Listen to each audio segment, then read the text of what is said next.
Get it started. Yeah, there you go. Yo, and we are live, man. This is Set with Set and Kimita, and we are back with another one. Hope you enjoyed that nice little musical interlude at the beginning. But let's get straight to it because we got some stories for y'all.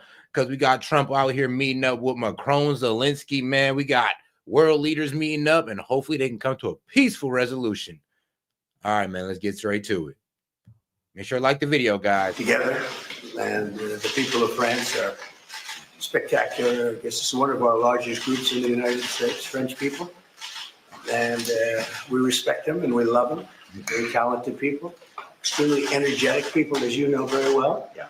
And it's an honor to be here. We had a good time together and we had a lot of success, really great success working together on defense and offense too. And it certainly seems like the world is going a little crazy right now. Yeah. And we'll be talking about that. Thank you very much for being here. Merci beaucoup.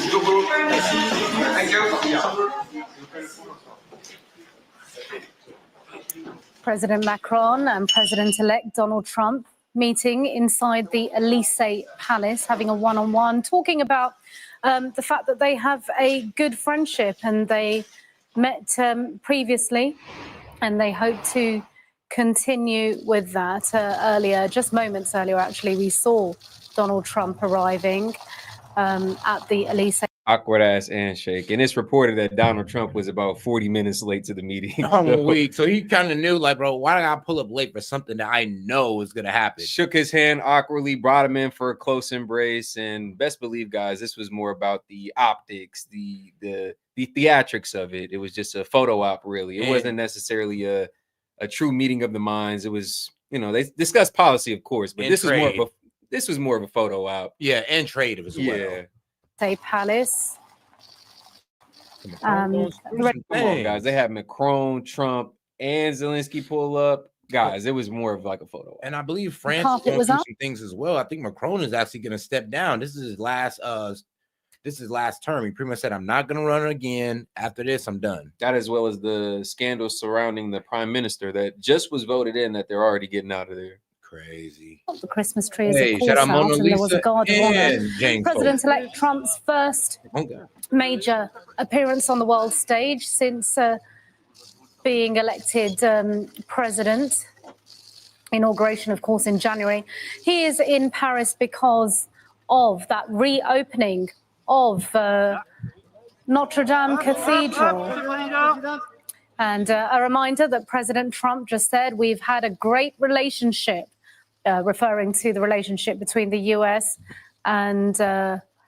not trade-wise, because I do remember Trump telling a story where, well, all of our products were being, I guess, double taxed.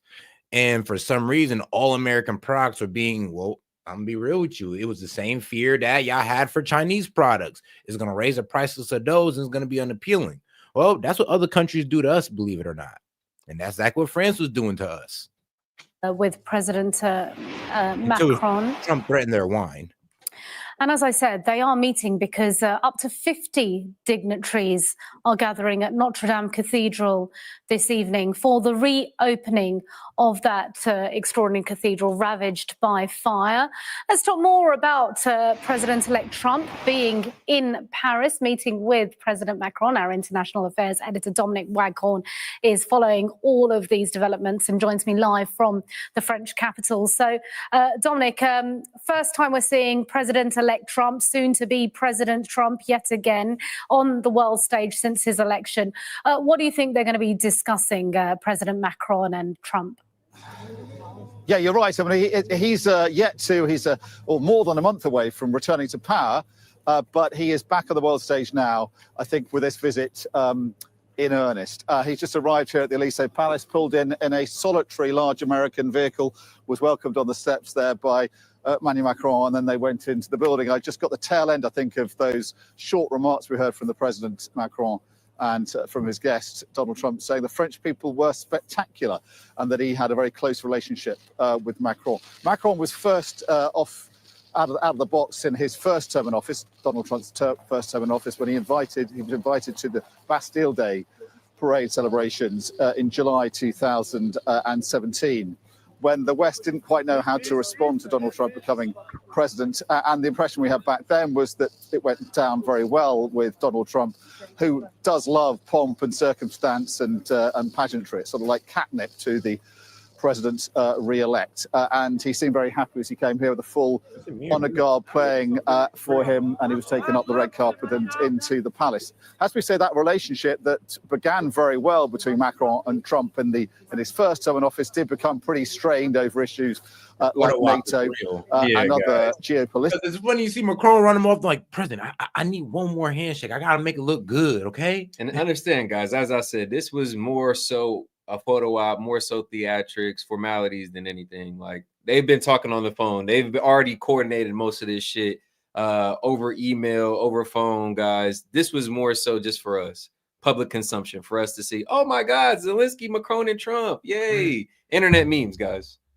Political issues. Macron was clearly trying to get ahead of everyone else, laying on this kind of charm offensive for Donald Trump, and he'll be trying to influence his thinking, most of all, of course, about Ukraine. There is concern amongst Western leaders about Donald Trump's efforts, and he's made it very clear he wants to see the Ukraine war brought to an end as soon as possible through negotiations. He said he can do so within 24 hours. That's assumed to be exaggeration, characteristically Trumpian hyperbole, but he's very keen, it seems, to bring about negotiations, and the concern amongst his allies is that could allow Vladimir Putin to walk away from negotiations with some of his war aims realized. So I think it's very important for world leaders, Western leaders, to try and get in before he gets into the White House and try and shape the way he thinks about the war and how he might begin his approach to the conflict in Ukraine. So we expect that will be part of the conversation, but I expect really it's all about trying to sort of renew and rekindle that relationship that, as I say, started very well in Trump's first term in office, although it did become rather fractious later on. And while you were speaking, some more lines are coming into us on what they said, including, as you said, in his own Trumpian way, he said the world is going a little bit crazy right now. Might be a bit of an understatement, but he's not wrong, is he, Dom? And today we've seen those rapid developments in Syria. He is apparently reported to have said that the US shouldn't be getting involved, and that's a real hallmark of his, isn't it, for the presidential campaign, that he claims that he can stop all the wars in the world, and he doesn't think there should be. What is it with these these neo-libs nowadays who are just so war hungry? Like, I don't care what's going on, bro. I swear there is a certain faction of American politicians who think we always have to be involved when it comes to war, when it comes to fighting. Yeah, is it through stopping communism? Is it through, I guess, what? Spreading democracy. Like, man, stopping terrorism. Bro, there's always a justification for it. We always find a way to put boots on ground or our missiles in somebody's homeland. We find a way to do it. And I don't know who to blame. Is it the neocons? Is it the neo-libs? At this point, I just think it's everybody. Honestly, I just think it's, the military-industrial complex. Everybody is bending the knee to these corporations. And sadly, that's the highest paying corporation. I mean, like, why can't y'all bend the knee to a corporation that doesn't require war? Like, shit, who's running this at this point? Is it Biden? Is it his advisors? Or is it Lockheed Martin, Raytheon, and Boeing? God damn. Let's go. Yeah, exactly. On the way to the palace here, he tweeted this, or I think he put it on his Truth Social website and platform. He said, Syria is a mess, but is not our friend. And the United States, in capitals here, he says, should have nothing to do with it. This is not our fight. Let it play out. Do not get involved. And that is, as you say, characteristic of Donald Trump, who's made it very clear he wants to see America not involved in wars overseas and not getting stuck into conflicts he doesn't believe are Americans' business. But all right, guys. So that just detailed the meeting between Zelensky, Macron, and Trump ahead of the reopening of Notre Dame. Let's transition into the next video, guys. Like the video already, or if you haven't already, excuse me, double tap that screen for us, or you can hit the 3 buttons in the upper right-hand corner right above my head. Again, guys, this is just another quick video kind of showing some of the photos that they took. Yeah, these photo ops is hilarious because they really don't mean anything, but it is cute to see them all together. Like, look. It's like, but the problem is though, like, hopefully, Like, did you get my hair cut? yeah. And I'm just thinking, like, hopefully, he actually talked about something meaningful, because it kind of looked like Trump is just there to assert his will and y'all gonna follow. I'm kind of down with that. Trump showed up to let y'all know, like, yeah, I ain't gonna lie, I'm back in office. Oh God, this is what y'all doing. We're gonna take photos like we came to, I guess, an equal conclusion. But guess what? It was on me. Like, yeah, I'm back. I'm back better than ever. The shit y'all was doing, cut it out. Trump is back, baby. Merci beaucoup. Thank you. Thank you. Thank you. Thank you. What's up with Zelensky and his constant need to wear a sweater? Oh God, like, bro, he never comes suit and tie. It's always turtleneck, always sweaters. Sweater. I guess he's trying to give that image like he's always in war. I guess. Like, you can't run out of a building that's about to blow up in a suit and tie. I thought it was just that progressive young guy style of, I don't need to come with a tie. I can be formal without wearing suit and tie. Dang, I thought that was just like you come with the suit but no tie. Yeah. Well, yeah, that's always been that look, but I guess Zelensky took it to the next level. Make sure you like the video. Go ahead and double tap that screen, guys, or hit the 3 dots up there in the corner. Let's get more people in on the conversation. Appreciate the support. Let's go. Let's do it.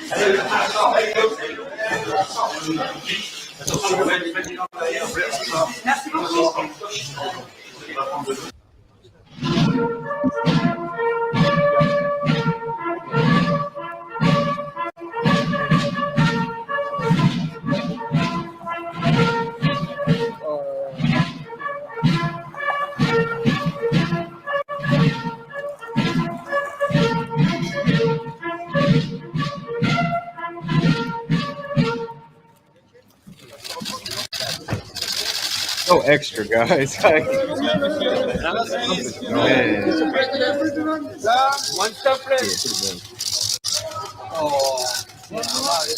This way, please. Thank you.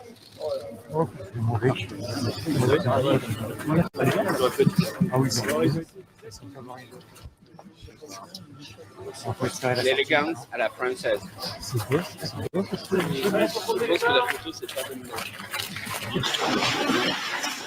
This is being known as Trump's biggest foreign policy meeting post-victory. So yes, everybody's pretty much got to get in line with how Trump is going to run things.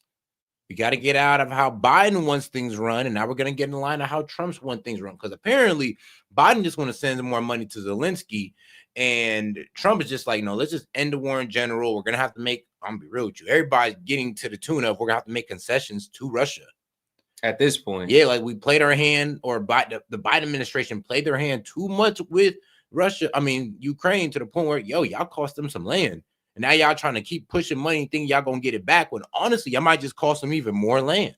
Lives lost, land already annexed. It's best to just come to a ceasefire, a peace treaty, some type of ceasing conflict, because what's been done has been done in this regard at this point.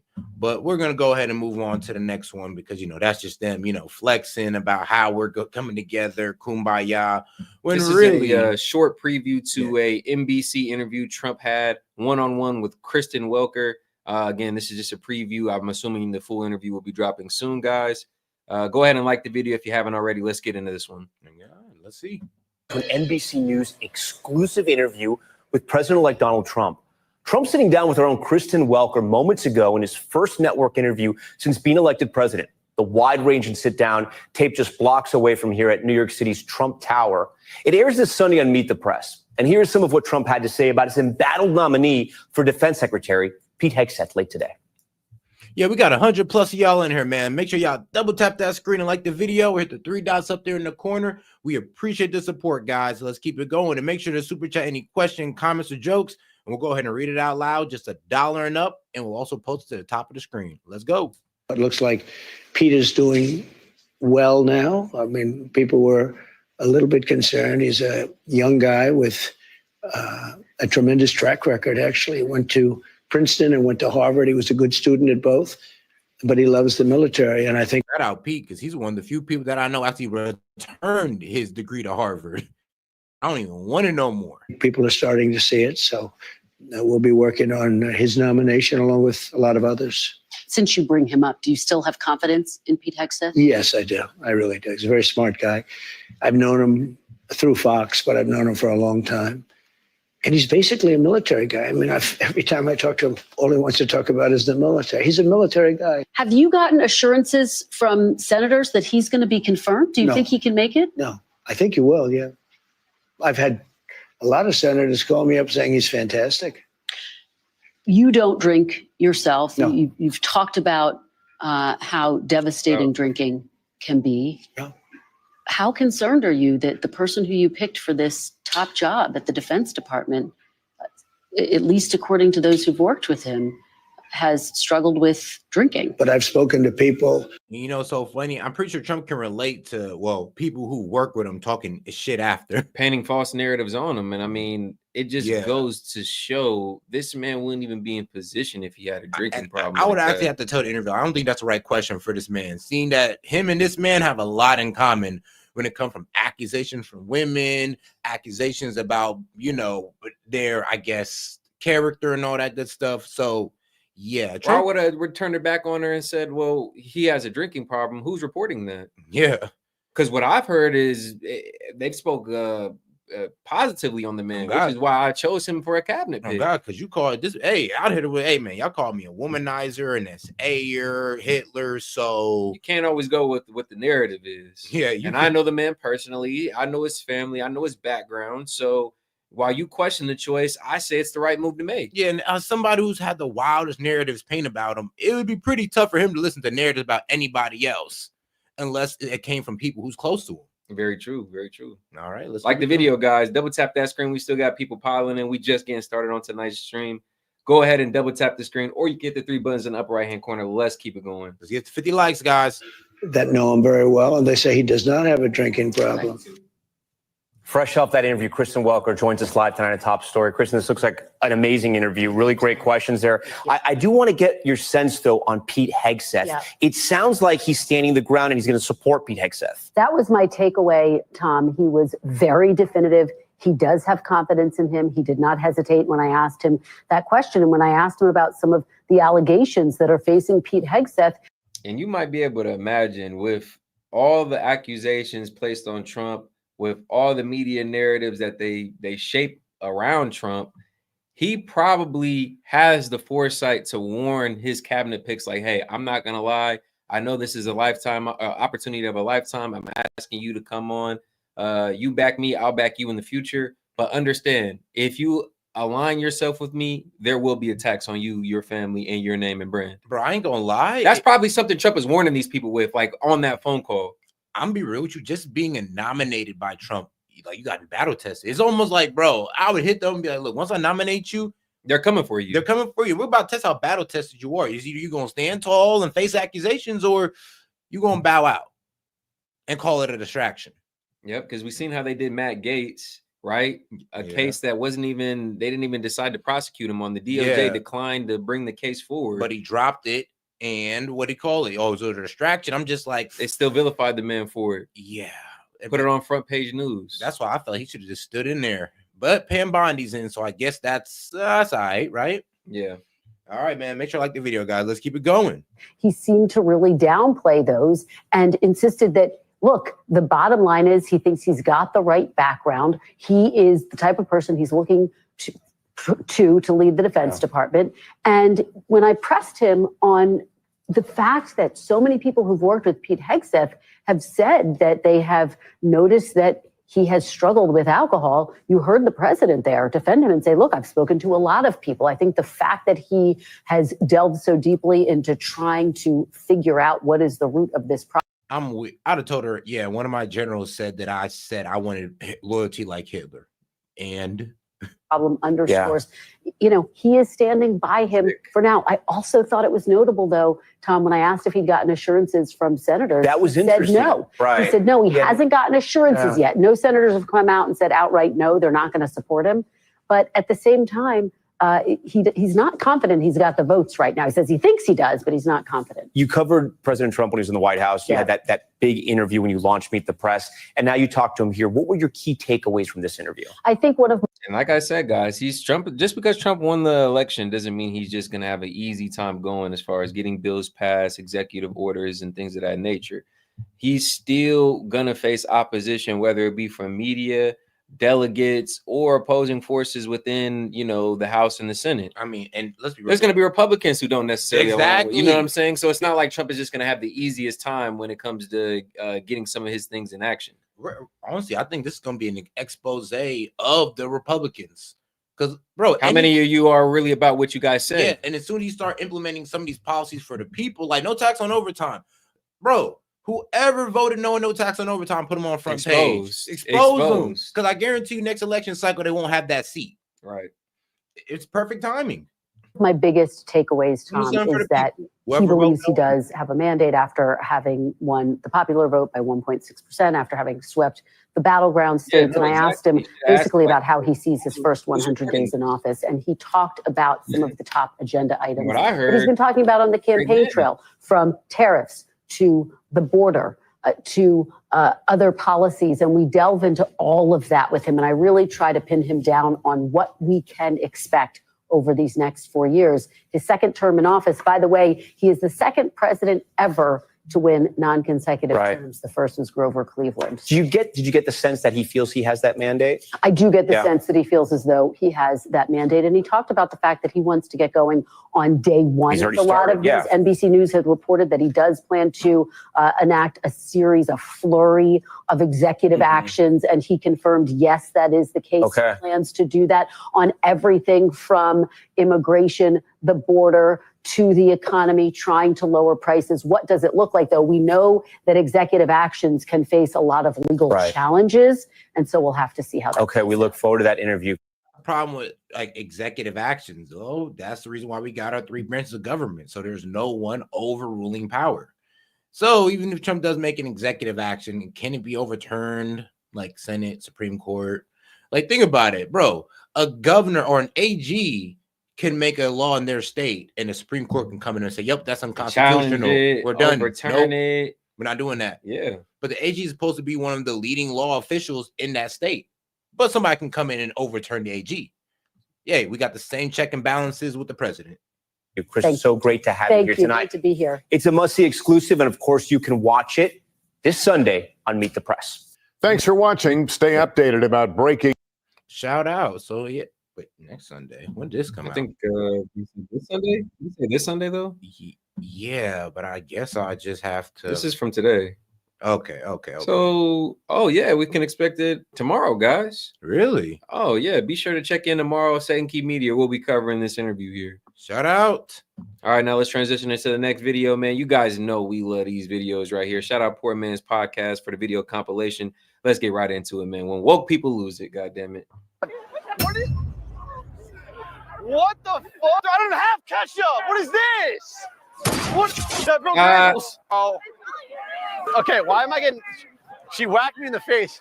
I think she just likes Give me you. my fucking hat. I'm done. What's good? You what is this? Whoa. What do you mean? Can I get my hat? Hey, give him the hat and let's walk away. No. What is this? I'm what? This is a racist. What do you mean I'm racist? Sorry. What are y'all laughing about, Right, brother? Just walk away, bro. Please, just walk. I was trying. All of our stakes, just walk away. They chased me. They just want some clout. Jesus. Man, they don't believe this kid's a racist. They just want an excuse to beat on somebody and not get in trouble or not get judged for it. Assuming he had a Trump hat on, they, like you said, they probably just trying to get a rise out of him, get a reaction out of him, it seems like. And they seen the camera. But God, you know, girls love a camera man, and some clout. But imagine if it was the wrong one and bro just started. Nah, facts. Man. And that's why you got to be careful. Girls are going around thinking equal rights and equal lefts, apparently. Yeah, you can just run up on guys and start abusing them. I'm like, you're tripping, young lady. But when they retaliate, man, he's a abuser. He's a misogynist. He hates women.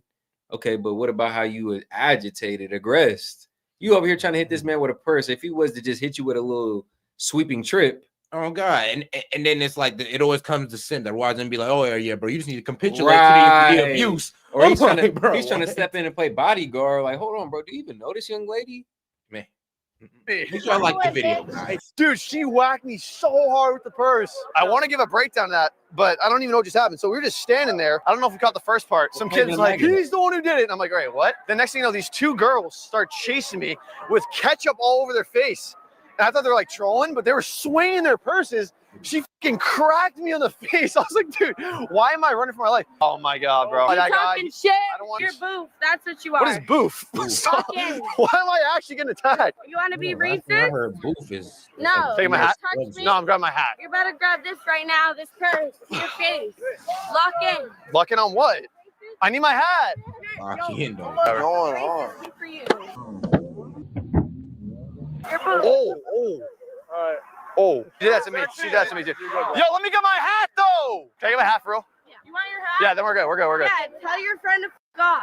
We're good. What are you doing? What are you doing? Oh my God, you're so low. Yo, get this. Girl, oh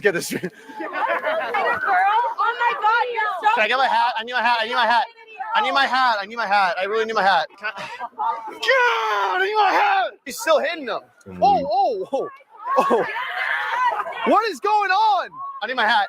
You're disgusting. Drink your. So that's what I'm saying. A lot of times you can't win when you engaging with people like this. They're over here aggressing, hitting dudes, swinging purses, at dudes, connecting low key. And then as soon as he retaliates, is oh my gosh, you're so wrong.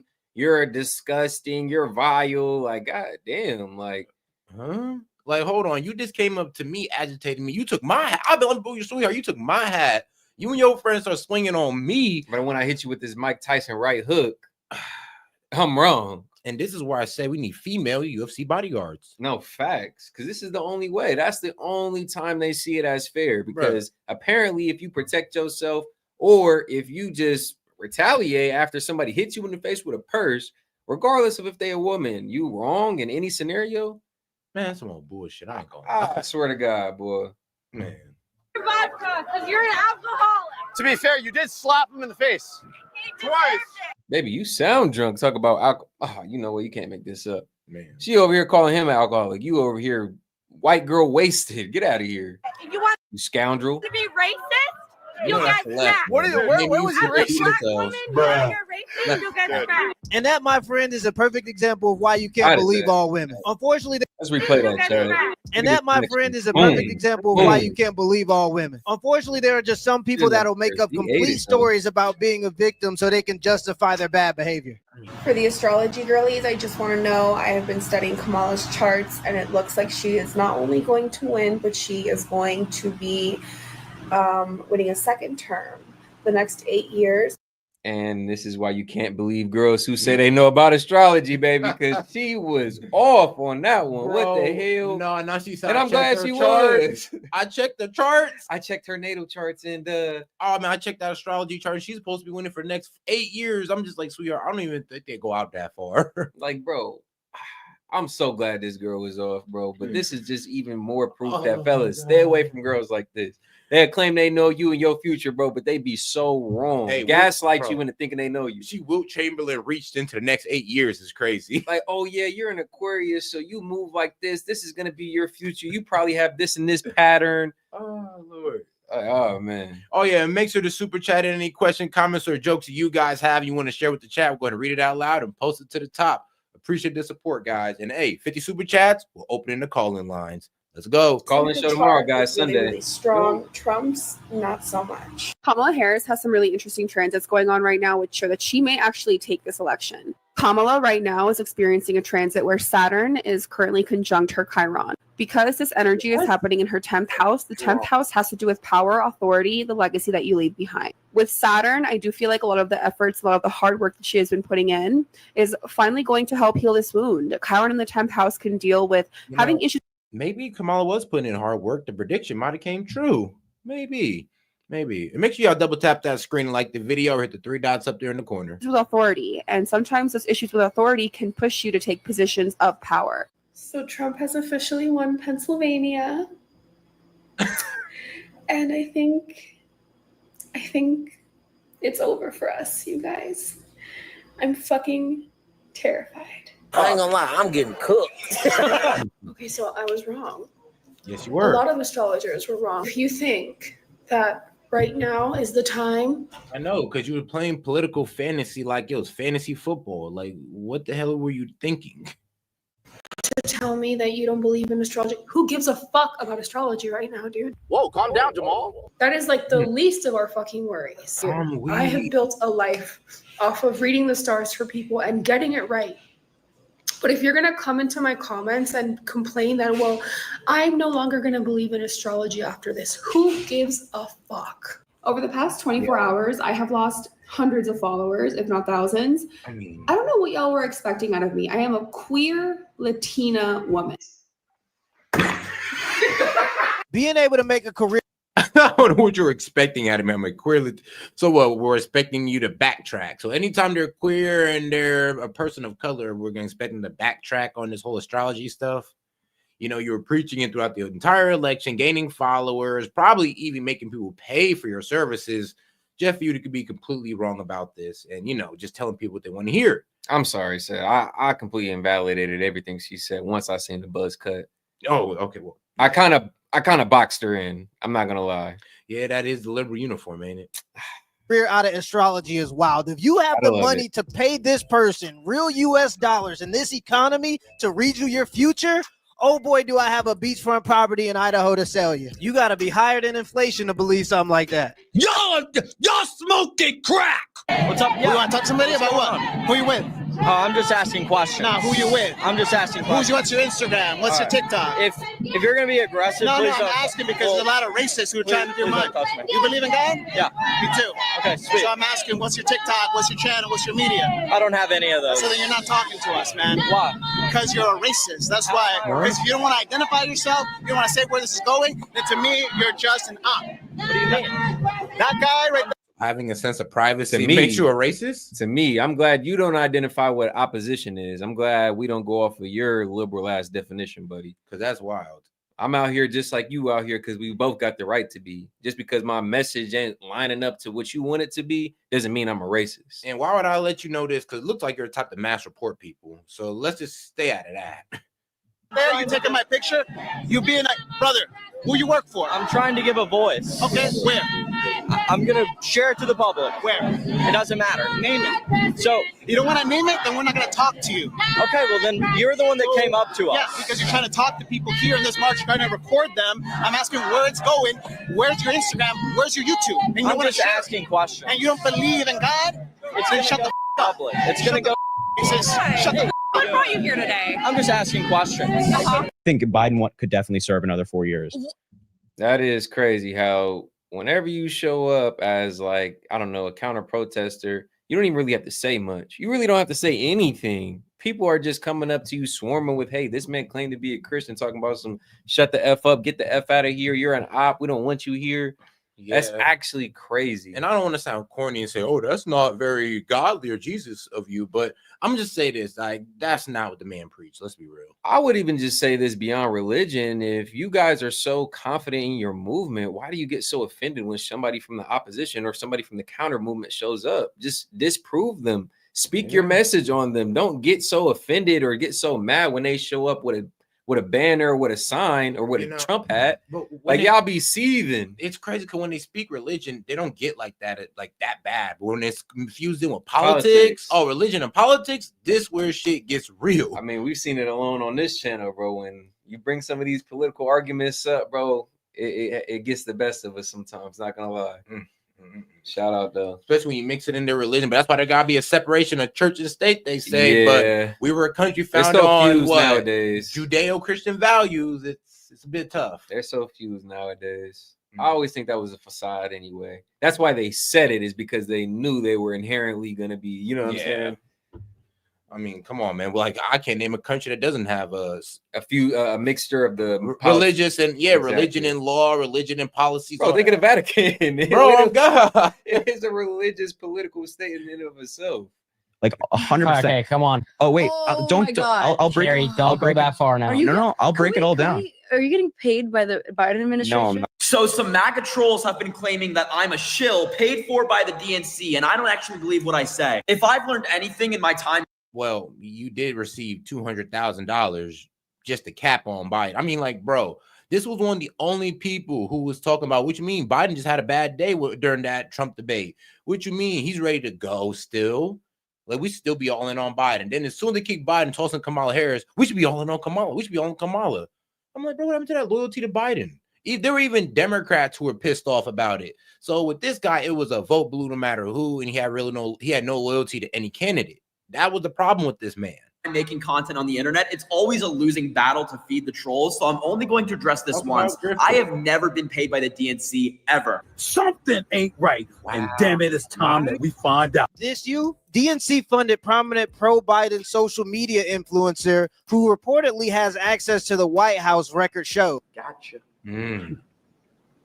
Gotcha. In late 2022, Biden's campaign team connected with young social media influencers, including Harry Sixton, to draw voters ages 18 to 29. Sisson recently signed with Pallet Management. Pallet received more than $200,000 from the DNC in the last 8 months. What? You're a liar. You're a liar. I'm a male. Okay? Okay. So, what are you? So I can call you a sir or ma'am. What are you? What would you assume looking at me? What are you? What would you assume looking at me? I assume that you're a man. Okay? Yeah, not facts. What the hell is even that? Nah, facts. And I hate how sometimes you see these videos of these trans people being mad how they're misgender. Like, I'm sorry, I clearly see a man with a wig. Yeah. Now, if you want to identify, if you want me to call you Sally, if you want me to call you ma'am, then that's some shit you're gonna have to preface this conversation with. I mean, but what my eyes tell me is I'm looking at Rob or Tim with a goddamn wig and nails on. Like, I'm gonna call you sir. He's like, I'm sorry, your costume ain't convincing, sir, ma'am. Get a better sewing. Get a better sew. Get better lipstick. Better makeup. God. Like, hey man, they got better stuff than that. Don't be cheap about it. Go all in. Wait till the medicine really kicks in. Your voice still deep, bro. Oh, I'm done. Hey man, why you got that hat on your head? You know, no disrespect. First Amendment. Oh yeah? Well, what if I come over there and slap that junk off? Second Amendment. Some of them going to sleep. Fuck that! America really chose like the most inopportune time to piss off the women, the gays, and the days. For most of us, this was the last straw. We were holding back until now. Like, if you thought we were annoying before, just wait. Like, not only have you unleashed the Kraken, but Reputation Taylor's version is about to come out, meaning we're about to have an entire soundtrack to this movie. We done messed up now, y'all. We done pissed off the women and the men who want to be women. Y'all better watch out. We done pissed off the Starbucks roster. It's going to be minivans and hot coffee all over the place. Now, I was just playing, but I don't know what it is. If you got green hair, you can make a mean cappuccino. We live in a democracy. As far as I can tell, there was no fraud. We have the rules. We follow the rules. That's the way it goes. Sometimes it goes my way. Sometimes it goes someone else's way. It's a democracy. That's how it works. So you're okay. You're cool. This is how it is. I mean, what do we think? Well, I've been speaking to a lot of women, and they are very emotional and not happy. Women. I hear you. That would have happened no matter how the election came out. I don't know about that. You don't think that if the election went another way, that there'd be a lot of people unhappy? Of course, no. A lot of people. I said women. I think as guys, we may not understand. Wow, he's pretty much saying. So you don't think that if Kamala would have won, there'd have been a lot of women who would have been very unhappy? Because there's a lot of women for Trump. Like, actually, a lot of white women. A lot of predominantly white women voted for Trump. So don't think a lot of mostly white women would have been upset with that? Isn't it women from different demographics? Isn't it crazy how they don't give a fuck? I mean, excuse me, my language is a lot of French toast. Yeah, they don't really care. They don't give a French toast about the other side, about how much women they'd have pissed off on the other side. Like, oh, so you don't care about Republican women or conservative women. You don't care. Okay. But all you care about the women who think like y'all. And guys, like the video. We got over 200 of y'all in here. We appreciate the support to tonight's stream. We really just getting this thing started, really just kicking it off. We over here reacting to woke people losing their minds, bro. Go ahead and double tap the screen. Let's get some more people in here. Or you get the 3 buttons in the upper right-hand corner. Let's expand the discourse, man. Let's keep it fire. Let's keep it going. Set and Key Media, man. Let's do it. Let's go. I mean, I'm obviously not a woman, so I don't know what it's like to be one, but okay. No empathy?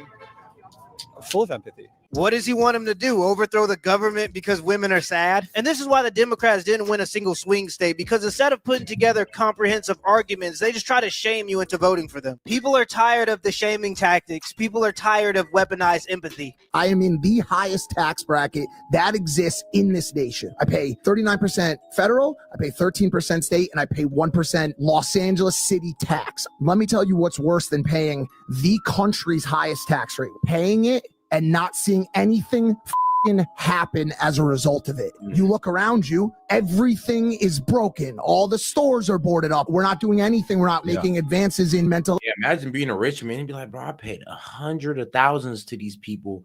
And bro, I'm looking at some things where my taxpayer dollars could have fixed that shit up just like that. Like there are millionaires who literally pay millions in taxes who looking around and not see nothing done. And I'll be mad as hell. I'll be like, bro, I know y'all could have fixed up this street. Y'all could have cleaned this up just with the taxes I pay alone. Illness assistance and substance coverage and homing for these people. So are you at a point where you're willing to leave California? I fell in love with California and I said, I will die in the state. But now, yeah, I'll go to Texas. I'll come to Florida. Los Angeles is He's talking about California. Damn, you got dudes like Mike Major. I forget his last name, the pronunciation of it, but bro, he's like one of these prominent social media influencers, one of these LA cats. Bro got businesses in LA. He fucks on. I'm sorry, he fornicates with OnlyFans models. He's a LA dude to the heart, and even he's considering like, you know what? Yeah, at this point, I would come to Miami. I would come to Austin. I would come to Dallas, Fort Worth.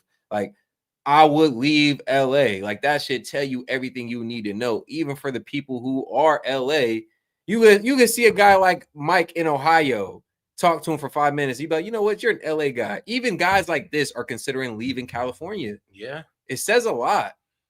Whether it be the politics, whether it be the homelessness issue, whether it be the taxation of the rich out there. You know, it's funny. There are smarter people in California who are just like, yeah, let me get out of here before it gets crazy. Because there's people moving out of California since 2024. If you've heard about some of these things, I'm not about that. 2014. No, good point. But if you've heard about some of these things they plan on implementing, it's reason to pack your bags. Like whether it be the gas tax, the EV tax, the carbon tax that they might plan on implementing. There's a lot of reasons why people, and honestly, who does that affect? People with money. Yeah. Fact. So there's a lot of people, or I'm sorry, there's a lot of reasons if you're in Cali and you do well for yourself that you'd be considering leaving and going to a more tax-friendly state, a tax-free state like Texas or Florida. Yeah. The progressive utopia that needs a map where you can track human feces on the street. This is a map of San Francisco. There's a lot of plots on that. You may be asking, what is that plotting? Well, this is an app where they plot the human feces that are found on the streets of San Francisco. And you see how almost the whole thing. Oh, I made that joke so many times on stream. There's a map and then there's an app that you can download in San Francisco. It's like a poop finder app. So that way you can avoid stepping in poops because there's so many on the public sidewalks. Yeah, that's wild. That's crazy. That's some shit you can't make up. And you tell me you're paying taxpayer dollars and they're not doing that for you? Oh yeah, one of the most tax heavy cities, bro. If you're in San Francisco, really, honestly, yes, there's an insane city tax, but obviously you have to think about the state tax that's imposed as well. Bro, if you're in San Francisco, Bay Area specifically, you're getting hit over the head with some shit, Chad. Is covered because that is what has happened in one of the previous greatest cities this country's ever had. The homeless problem is getting so bad that they're finding medieval diseases in California. That doesn't sound very progressive to me. It sounds very regressive. But I guess you get what you vote for. Can you take my drink? I don't know where it was. $1.4 billion in 100 days. Hey, she got her ass kicked. Every 7 states Every 7 states. People did not choose grocery. People did not choose. So it was probably so it looks like that was a clip of her friend getting into an argument at the bar or debate at the bar about who they voted for. Trump supporter. She probably walked up to a guy. She like got into a conversation. She's like, "All right, before I take you home, who do you vote for? Trump." Oh, how could you? Gosh, you're misogynist. Like, I wanted to like you, but I'm like, nah. Bro, you know what's so funny about that? I swear it's just an act when they pretend not to like Trump supporting men. They low key get turned on when you tell me you voted for Trump. Like, yeah, he's a misogynist. Like, yeah, I know that's why I voted for him. I'm done. Well, shout out Zola, $5 first super chat of the stream. I'd have to get millions to go live in a heavy liberal state. Make the money and move back to the South. Man. Oh, go live. I'm sorry. Yeah, I ain't gonna lie though, because liberal states, like a New York, a California, man, Colorado, you know, where they just let criminals take advantage of you. Yeah, I mean, honestly, if put laws on the citizens, but don't want to enforce laws on the criminals, like wild stuff. But even if you had millions, if you wanted to protect it or if you wanted to harvest your millions, like, can do that in a liberal state, the taxes. Bro, that's what I'm saying. Like, why would you even want to be out there? Now, I get it. Cali is just some place you can't replicate due to the weather, the scenery, the people, the culture, right? But, bro, is it worth it? Yeah, probably not. It has been for so long, and that's what they kind of got off on. But they finally met that price to where they're like, yeah, okay, I could take it or leave it now. The price combined with the politics out there nowadays, it's like, if I'm a rich guy, and I'm leaning more moderate or conservative, I like my chances somewhere else. Yeah, I'm going. Use grocery. Like the video, guys. Double tap that screen for us. We still got over our 150 y'all in here. We appreciate the support. Just getting started, man. Like the video, double tap the screen, or you get the 3 buttons in the upper right-hand corner. And shout out Zola for starting us out. Man, well, like I said, we can get to 49 more super chats. We'll go ahead and open the call in. We appreciate the support, guys. Let's keep it going. Prices over your human rights. People chose grocery prices over your delusions that your rights were being taken away in the first place. Nobody is taking away your rights. Trump was already president, and he didn't take away gay marriage. He didn't enact a national abortion ban. So stop scolding working class people because they didn't prioritize your delusions over their ability to put food on the table. The people who talk so much about privilege don't seem to understand what a privileged position it is to be in, to be able to prioritize your own delusions that your rights are being taken away, to be able to prioritize that over your ability to put food on the table. I see so many people doing anything but reflecting on why the Democrat Party's message was such a resounding failure with the American people this election cycle. This was a sweeping red wave because people are tired of prioritizing fake issues. People are tired of coddling adults who demand that everybody prioritize their feelings over everyone else's ability to feed themselves. Yeah, and I think that's the reason why most swing voters turned against it, and I think that's the reason why majority of Gen Z is starting to become conservative. If you're going to tell people that we need to follow you towards this new progressive utopia, you have to at least make sure that the quality of life is getting better. Gen Z is the first generation that's worse off than their parents financially. So of course they're going to turn back to previous traditions, get rid of all of our traditions in the name of progress, but they don't really have anything to replace them. And by definition, traditions are the experiments that work. If you want people to believe in the progressive utopia, you have to at least make sure their quality of life is improving. And with single motherhood, homelessness, mental illness, and obesity all skyrocketing, I don't think that sounds very progressive. It sounds very regressive, if you ask me. All right, man. Shout out Poor Man's Podcast. We're going to go ahead and move it along to this very interesting debate between Larry Elder and Hassan Parker. So, I mean, the strongest liberal pro-Palestinian they got on the left. I'm gonna be real with you. Hassan Piker is wild in his beliefs, but hey, though. The one thing I'm probably aligned with Hassan on is his stance when it comes to Zionism in Israel. But this was a good back and forth here. Again, Hassan Piker, Larry Elder. Let's get right into it, guys. Like the video if you haven't already. Let's do it. Yeah, and usually Hassan Piker doesn't have too many good back and forths because usually an ass, but it is what it is. Let's go. No, I'm serious. Well, that's a piece of cake. No. This is a serious question. It's a serious question. Because I don't use the term. If you want to bar human beings, are they human beings? Are they human beings? No. That's ridiculous. You talk about straw man. You just did that. That's a question that I'm directing to you. I'm not making a statement. Here's the difference. Here's what I'm asking you. How far should we go? People should come to the country legally. How far should we go for those who are here already, though? Should we kill them? You said. Shout out James Foley, $1. Appreciate it. You're fine with not giving them cars. You're fine with barring them from driving. You're fine with barring them from access to healthcare. How far should we go? Should we put them in little camps? We should maybe ship them away. Not reward them for coming here illegally. Hassan Piker is once again getting destroyed. This time by Larry Elder on this show on live television, where they went on together. And Hassan definitely got very triggered and lost his mind because Larry Elder speaks in facts. And that's how most conservatives, especially, conservative commentators out there, they do end up speaking in facts, whereas the left, they try to censor facts and kick you off social media and try to dance around stuff, use emotion to win arguments because the facts aren't on their side. In this situation here, the facts were definitely not on Hassan. Absolutely. This is because of the lack of affordability. Leo Haney is a economist from UCLA. He estimates that because of zoning ordinances, NIMBYism, all the rules and regulations that they put on people that want to build housing, housing costs almost 50% higher than an audit cost. So that is a failure of liberal policies. But the other problem, of course, is that a lot of people who are homeless have mental problems. They have substance abuse problems, and throwing money at it is not going to help it. The government needs to get out of the way and allow churches and nonprofits to deal with this problem because government can't do it. Okay. I agree. I think this is a problem of liberal capitalism, 100%. And I also agree with everything that Larry just said. I think the solution is to decommoditize housing as best as possible through a series of different programs. Rent control was something that was put forward. And unfortunately, private interests were so powerful that BlackRock. You know what's absolutely hilarious about this? I don't know what the hell Larry Elder just said, where Hassan could say, yeah, I fully agree. This is liberal capitalism is the problem.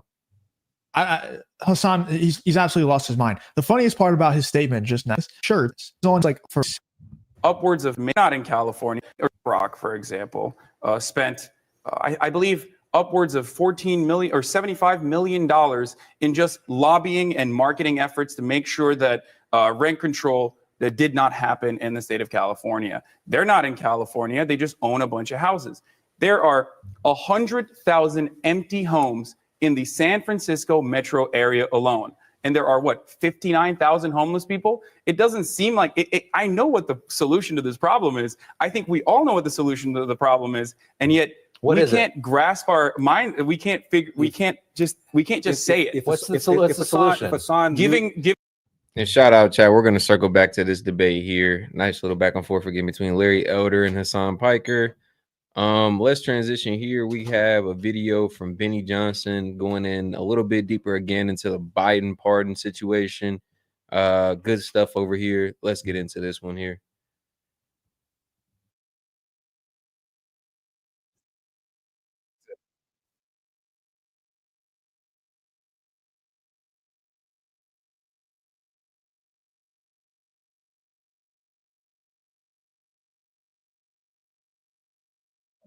That's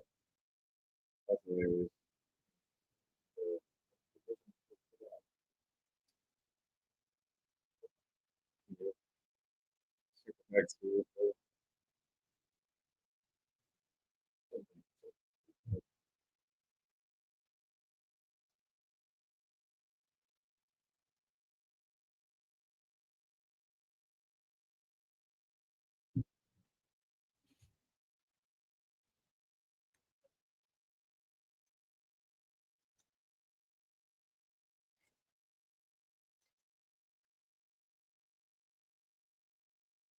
Not only are you so right, you were so right that we need blanket pardon coverage for 11 years of our lives to stay out of prison for life. So I guess congratulations. And two, what was your reaction? Well, my reaction was that obviously I knew he was going to pardon Hunter. The reason he's pardoning Hunter so early is because Hunter was fixing to be sentenced to prison next week. And Joe Biden had an opportunity to do it on a Sunday night right before he got on a plane to Africa. So it was the perfect time for Joe to do it. He's not finished pardoning, by the way. He'll have to pardon at least his brother on the way out. So maybe we could get together and have a Buffalo Trace or a Maker's Mark, whatever your preference is, before that announcement. But at the end of the day, everything in the investigation was accurate because he didn't just pardon him for what he was convicted of.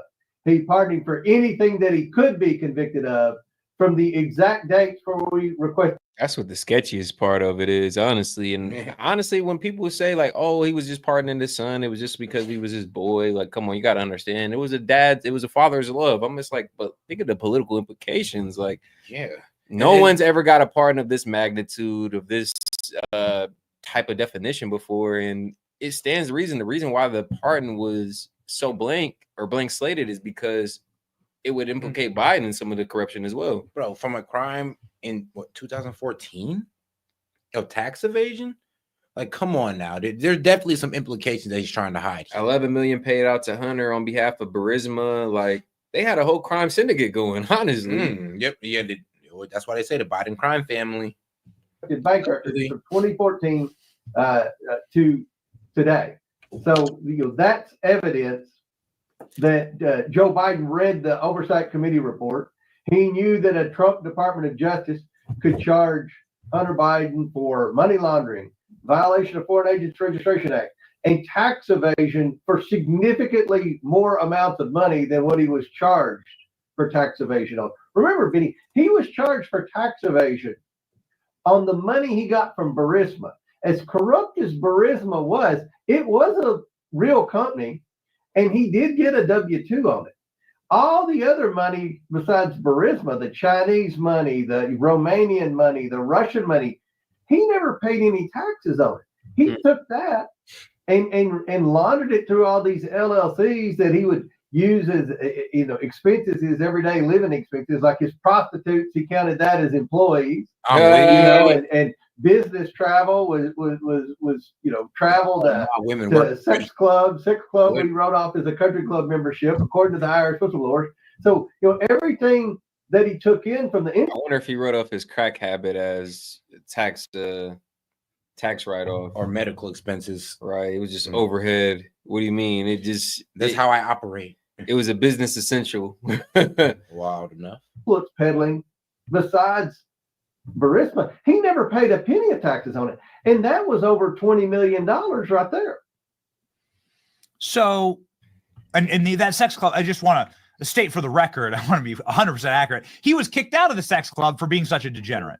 It's like a demonic sex club in LA, and Hunter Biden was too bad for them, so they pushed him out the door. The guy who runs the thing does interviews about it. It's incredible. He was kicked out of there, and he was kicked out of the Beverly Hills Hotel too. Yes. You get kicked out of a hotel where you're willing to pay thousands of dollars a night. You're a pretty bad person, because I've never heard of anyone kicked out and banned from going to a nice hotel before.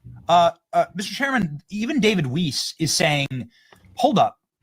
And we got 100 plus y'all in here, man. Make sure to double tap that screen and like the video. Let's get us to 50 likes. So like I said, go ahead and double tap that screen. Hit the 3 dots up there in the corner. We appreciate the support, guys. Let's keep it going. What are you doing here? Mm-hmm. And this is boggling to even the Justice Department itself, it seems. And Biden's getting some pushback, and everyone is relatively astonished, including a lot of Biden defenders in Congress who have come out against this, saying an 11-year pardon? Mm-hmm. Like, we've never seen anything like that. It's twice as big as the pardon Nixon got for Watergate. Mm-hmm. So presumably they're twice as bad as Watergate, the biggest scandal in American history. Do you agree? I do agree. I'd say this is the biggest public corruption story in my lifetime, and I'm 52 years old. Look, David, we should be upset with the Bidens. Joe Biden threw him under the bus after Weiss gave him a sweetheart deal. Weiss knew he could have charged him for significantly more financial crimes than what he was charged for. He did the bare minimum for Joe Biden, and this is how Joe Biden repays him. So, I have no sympathy for Weiss. He was a terrible prosecutor. Yeah. He was part of the deep state. He could have prosecuted Hunter Biden for violations of Foreign Agent Registration Act, for money laundering. If you wanted to get into the salacious stuff on the internet, which we didn't, we just focused on the financial crimes. I mean, everything they tried to say about Matt Gaetz, Hunter Biden did with 3 or 4 zeros at the end of it. So, I mean, the list goes on and on and on of potential crimes they could have charged Hunter Biden, but they gave him a sweetheart deal, and this is how Joe Biden thanked him, saying, "Oh, it's a 2-tier system of justice." Give me a break. Yeah. Hunter did it with 3 zeros and a GoPro strapped to his head, filming literally everything. Yeah. If Hunter Biden was properly charged, he'd spend the rest of his life in prison. Absolutely. Yes? If his last name weren't Biden, he'd already be in prison. Yes. Okay. So what happens moving forward? You expect a pardon for his brother. Mm-hmm. This is now confirmation, I suppose. If you go back and you reverse engineer this, it started with Joe Biden saying he didn't know anything and he never talked with Hunter about his business, to Joe Biden never received any money from Hunter's business, to Joe Biden didn't know how much money he received from Hunter's business, to all the businesses completely and totally above board. Don't worry, I knew about everything, but it was all like really legal. And then just love of the son. Now I need to pardon him for all of his crimes.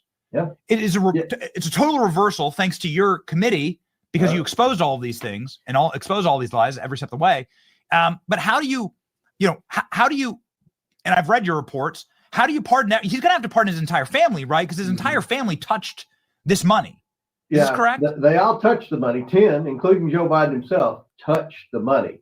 The 2 central figures obviously we're in addition to Joe Biden, we're Hunter Biden and Jim Biden. Remember, we issued criminal referrals. We, the Oversight Committee, issued criminal referrals to the Department of Justice for Hunter Biden for perjury and for Jim Biden for lying to Congress, because we brought Biden in for a transcribed interview. We brought Jim Biden in for the transcribed interview. We brought Hunter Biden in for a deposition. They lied under oath. That's a felony. And so the new Trump Department of Justice has an opportunity to hold them accountable. So Joe Biden pardoned Hunter for that, in addition to all of the financial crimes he'd been charged for, in addition to the little measly gun charge, which I never talk about because, that's just a joke in itself. That the only thing funny about the gun charge is Joe Biden wanted to expand more gun laws, and then his son gets caught violating a law that he, supported, and he pardons him when the prison's full of minorities that have, lied on a gun application. Right. But or done crack. Yeah. Yeah. Right. Yeah. All of that. But so with respect to Jim Biden and Hunter Biden have got charges, official charges, which is about all we can do. People say, well, why didn't you go in and arrest Joe Biden? Well, I don't have handcuffs. Jason Chaffetz and I talk about this all the time. All we can do in a congressional committee is investigate and issue report. I can't go in and arrest people or take them to prison like a couple of people, I'm not going to mention any names, that tweet in conservative world say. But we've given the Trump Justice Department and Ms. Bondi an opportunity to hold them accountable. But Joe Biden's pardons will probably be the saving grace for Jim and Hunter Biden. What I want to see happen is I want to see all the deep state bureaucrats that were involved in the cover-up for years and years and years. I want every one of them to be held accountable, and the Department of Justice can do that. And Donald and Joe Biden will not pardon those people. So there will be an opportunity. My God, somebody should pull Joe Biden's card and be like, you can cover this up by, pardoning the January 6ers too.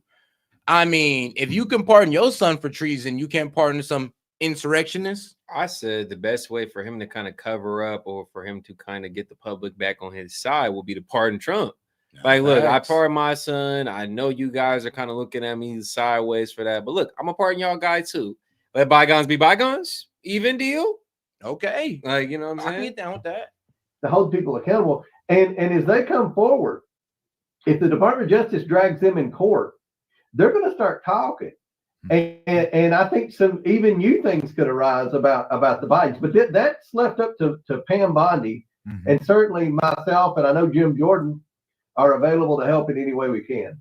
So that's very interesting. There's been a lot of chatter about, well, now he doesn't have his Fifth Amendment rights. And so now he has to answer. And if he doesn't answer, then you send him to prison like Peter Navarro or Steve Bannon. I mean, you're not pardoned for that. Right. Yeah. And, look, he came in his deposition. People thought he would take the Fifth. Hunter Biden, he never took the Fifth one time. He just lied. And that's what the Bidens do. They lie. Like Joe Biden, when he lied and he said that the laptop was Russian disinformation, he knew the FBI had the laptop for over a year, and he knew it was legitimate.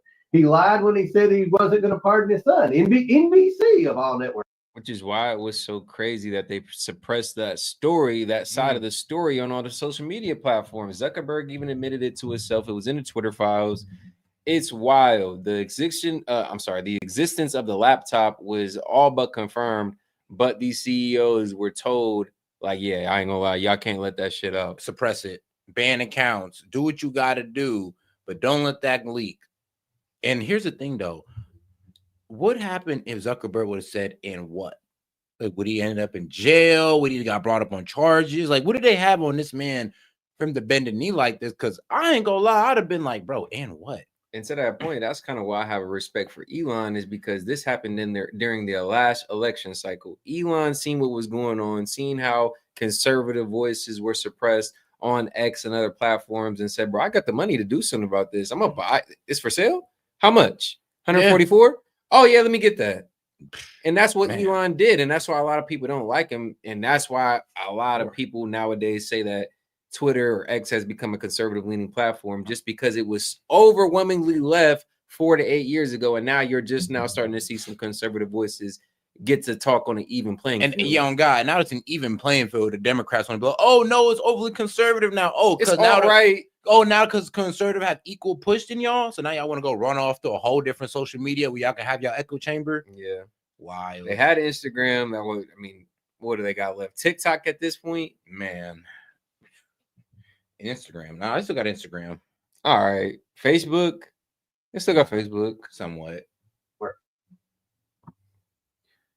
The Facebook groups though reported that he made the decision. Then he was going to pardon his son. He just lied, and then made the decision he was going to lie about it.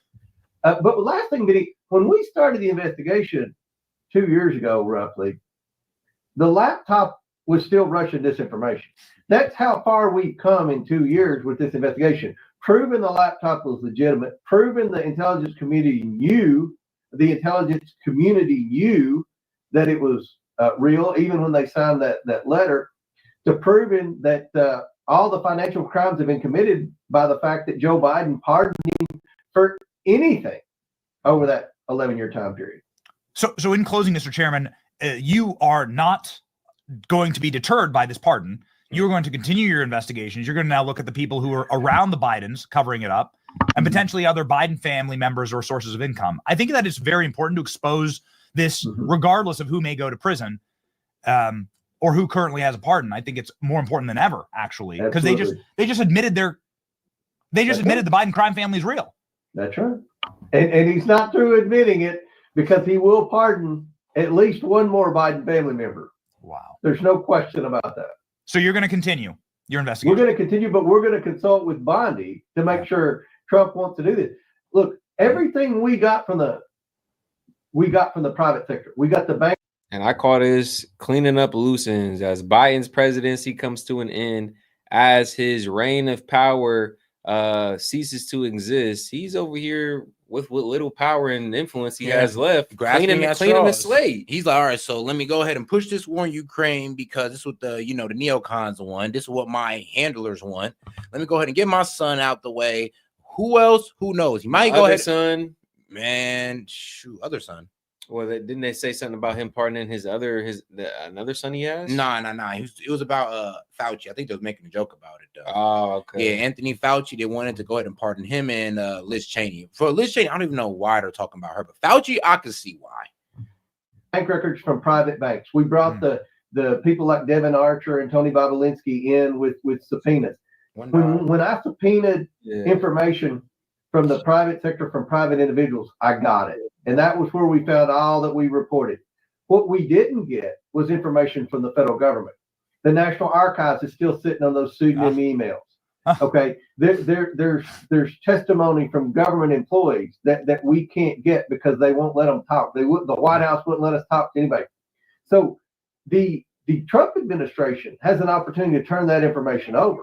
I don't want to keep fighting the federal government and the deep state if the deep state's not going to cooperate.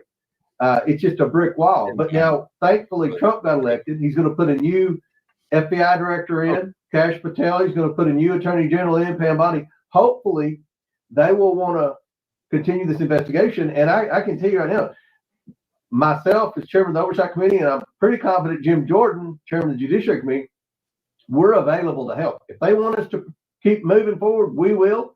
If they just want us to advise them as they move forward, we will. Whatever we want to do. I want to see justice served. Yes. If the Bidens are going to do like they always do. Yeah, Chad. So they were referencing Jim Biden, Joe Biden's younger brother. He's a businessman, part of the Biden family syndicate. Man. And he has some workings and dealings with Biden and some of the money-making ways. So him getting pardoned as well could stand to reason that Biden is just trying to clear up his family's last name and cut all ties that lead back to him, the big guy. And get out of it. Then let's hold some deep state actors accountable for their role in these crimes. Yes, exactly. The FBI stonewalling you every step of the way, refused cooperation, then one day walks in with Hunter Biden's laptop using it as evidence against him. It is sick. These people are sick. You're in favor of Kash Patel at FBI? Absolutely. Fantastic. Wonderful to hear. And you know what? A Christmas gift for all of us next year, if you're feeling extra generous, the Diddy list and the Epstein list. That'd be great. If you could I love it. you just I love ask for it. some of those. That'd be I want to see those lists. I'm curious. I want to see those lists. So, yeah. All right. Our boy Cash only. Follow the great chairman. He is obviously one of the true truth seekers, and one of the only reasons why Hunter needed a pardon this big was because of this investigation. The great James Comer. Godspeed, Mr. Chairman. Thank you, All right. Shout out him, man. He was going and giving us all the facts that I didn't even really know for real. But all right, let's get to the next video. And let's take a moment now and look at the astonishing presidential pardon granted by Joe Biden to his degenerate, crack-loving, whore enthusiast son, Hunter. Damn. Okay, she was going off. Take a moment now and look at the astonishing presidential pardon granted by Joe Biden to his degenerate, crack-loving, whore enthusiast son, Hunter. This is a pardon we were assured by the media would never happen. Remember these esteemed news anchors and commentators taking lying Joe at his word and telling us a pardon was out of the question. The contrast is profound. To sit there and say, well, I'm not going to intervene in the legal process and I wouldn't pardon my son. One side. And we got over 100 y'all in here, man. Make sure to double tap that screen and like the video. Hit the 3 dots up there in the corner. We appreciate the support, guys. Let's keep it going. And if you have any question, comments, or jokes you want to share, just super chat it in $1 and up. We're going to read it out loud to the chat. Remember, 50 super chats. We're going to open up that call-in line. Democrats and Joe Biden protecting the justice system. And on the other, Republicans and Trump protecting Trump. Our current president of the United States has so much respect for the law that he has said he would not pardon his son. I mean, what, again, it's all about the contrast. President Biden saying, I will respect whatever this jury decides, versus Donald Trump after he was convicted on 34 counts, saying the entire system is rigged against him. Their latest attack has been that Joe Biden has politicized and weaponized the DOJ, right? That was the whole argument around Donald Trump's conviction. And this week, of course, Hunter Biden was found guilty, and Joe Biden has very clearly said he would not pardon his son, he would not commute his sentence. How stark is this difference? I mean, how can Republicans keep making this argument now that Joe Biden has really put it out there? Where's Hunter? And he stood there in a courtroom, flanked by his family, and he's accepted his sentence. He is not pardoning his son. Which he could do. These are federal charges. Right. He is not doing that. He is not doing it because he is living what it means to have a rule of law in this country. Yes, Joe Biden is living what it means to have the rule of law. Just a man of integrity. It's worth noting that this pardon is unlike anything we've seen. It's the most comprehensive, far-reaching pardon imaginable. Joe Biden signed a full and unconditional pardon covering all offenses against the United States, which he has committed or may have committed or taken part in during the period from January 1, 2004. Okay, so, and I believe this was something I was talking about in the chat, was that, does this pardon cover just all of his offenses, or just, the ones that are stated or that he's been convicted of? And well, this is the answer. That's why this unprecedented blank slate pardon is so controversial, is because whoa, we know what his charges are, but for you to have the pardon span for such a long period of time, 10-year pardon of crimes, what could this also be covering that we don't know about? Exactly. So what he may or may not have done, it all gets pardoned. So if y'all find out something that this man has done, it's too late. He's already been pardoned, because the president has pardoned for anything he may or may not have done from the span of 2014 to 2024. Anything he does outside of that, he can get implicated on. But if you can lead even charges that he has outside of that time span back to this time span of that 10-year gap, he'll still get off. And this is where you have to lend some credibility to the theory of trail leading back to Biden himself. Why would he approve such a liberal pardon for his son if there was no breadcrumbs that could potentially come back and bite him in the ass? 14 through to December 1, 2024, including but not limited to all offenses charged or prosecuted. Those dates are rather specific, aren't they? I'm sure it's just a wild coincidence that Hunter Biden joined the board of Ukrainian energy company. And we got 200 plus y'all in here, man. Make sure to double tap that screen, like the video. Let's get more people in on the conversations. We're at the 3 dots up there in the corner. Like I said, just like the video. We appreciate the support, guys. Burisma in 2014, a role that earned him millions, despite the fact that he had zero experience or credentials in the area. And let's not forget that President Trump was impeached for wanting to investigate the crimes Hunter Biden has just been pardoned for, the potential crimes, because it covers everything, even things he hasn't been charged with. But the same news anchors who were outraged by Donald Trump pardoning anyone are now fully supportive of Biden pardoning Hunter. Here is pathological liar Rachel Maddow, who for years pushed the Russian collusion hoax. Here she is saying in 2020, just pushing another lie here, saying that Trump was considering preemptively pardoning his children. She thought that was a travesty, but Biden pardoning his son is perfectly natural and good. President Trump, as he winds down his last few weeks in office, is considering preemptive pardons for all his adult children, including his son-in-law, Jared. What a mess. More as we know it. I did try to implicate them in, treason, which was proven false anyway. So he didn't even have to use those, I believe. Cue all the hand-wringing and gnashing of teeth today about a president using his power, his pardon power, his powers as president, to do something for a family member. Tell me more about how outraged we all are about President Biden's pardon for his son. Incredible. And Maddow's equally You had all the heart in the world for Biden, but no heart at all for Trump. So Trump does it, or he says he's going to do it, and this is corruption at its highest order. This is presidential, I guess, what's the word?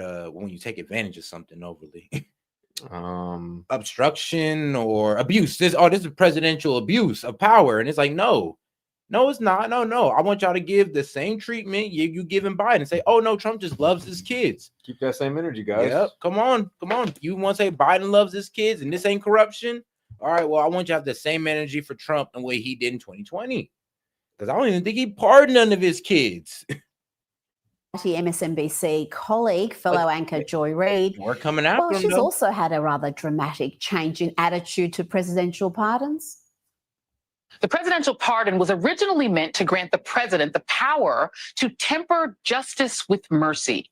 It was not enshrined in our Constitution so that a dishonorable man could reward his criminal allies, friends, and family for their corrupt practices. I don't have a problem with Biden pardoning his son. He should have pardoned him. The crazies are coming, right? But to me, it's like, pardon more.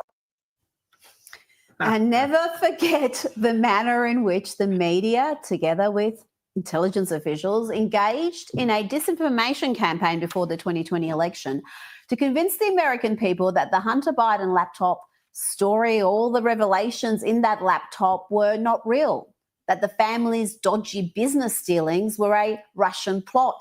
Remember this shameful episode in journalism where Donald Trump was all but pleading with 60 Minutes' Leslie Stahl to do her job.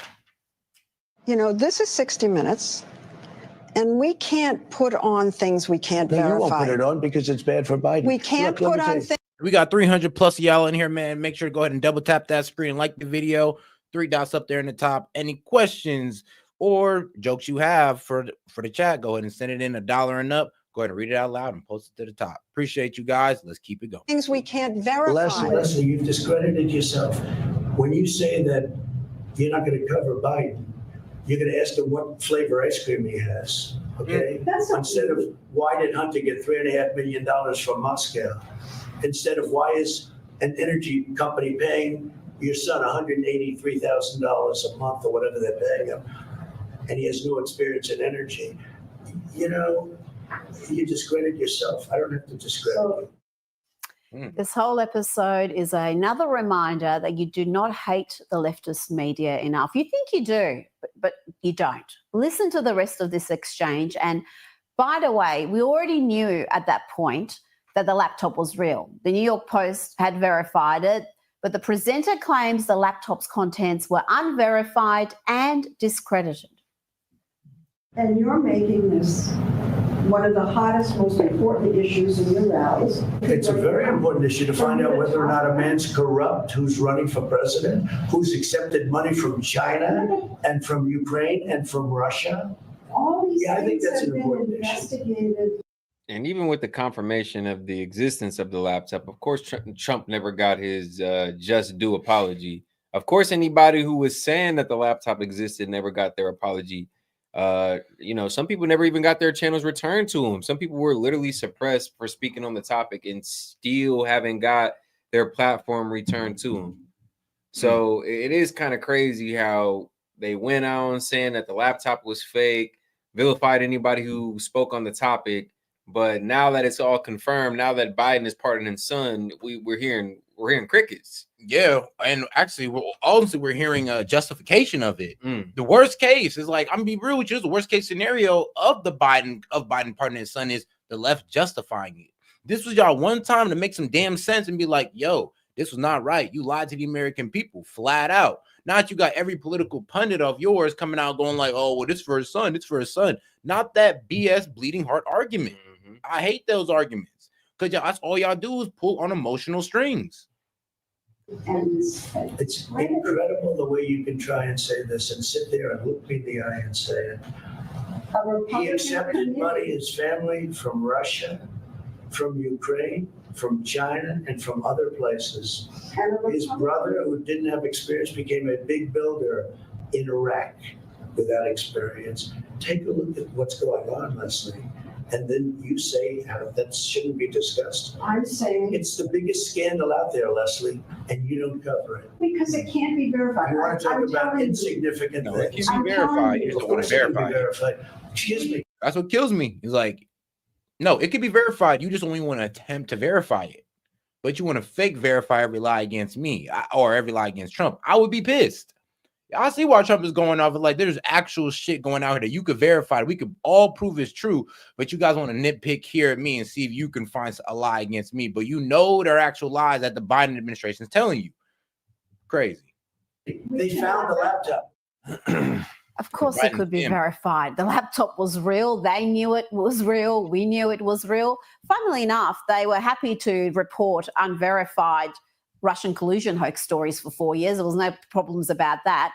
Everyone knew this laptop was real, and yet they pretended that it was some sort of a disinformation plot from Russia. The media's role in trying to discredit and suppress that story amounted to a clear case of election interference. And be no doubt that Hunter Biden's criminal enterprises implicate his father. Joe Biden was essentially the product. The family made millions from a pay-for-access business model. And that should be Joe Biden's enduring legacy.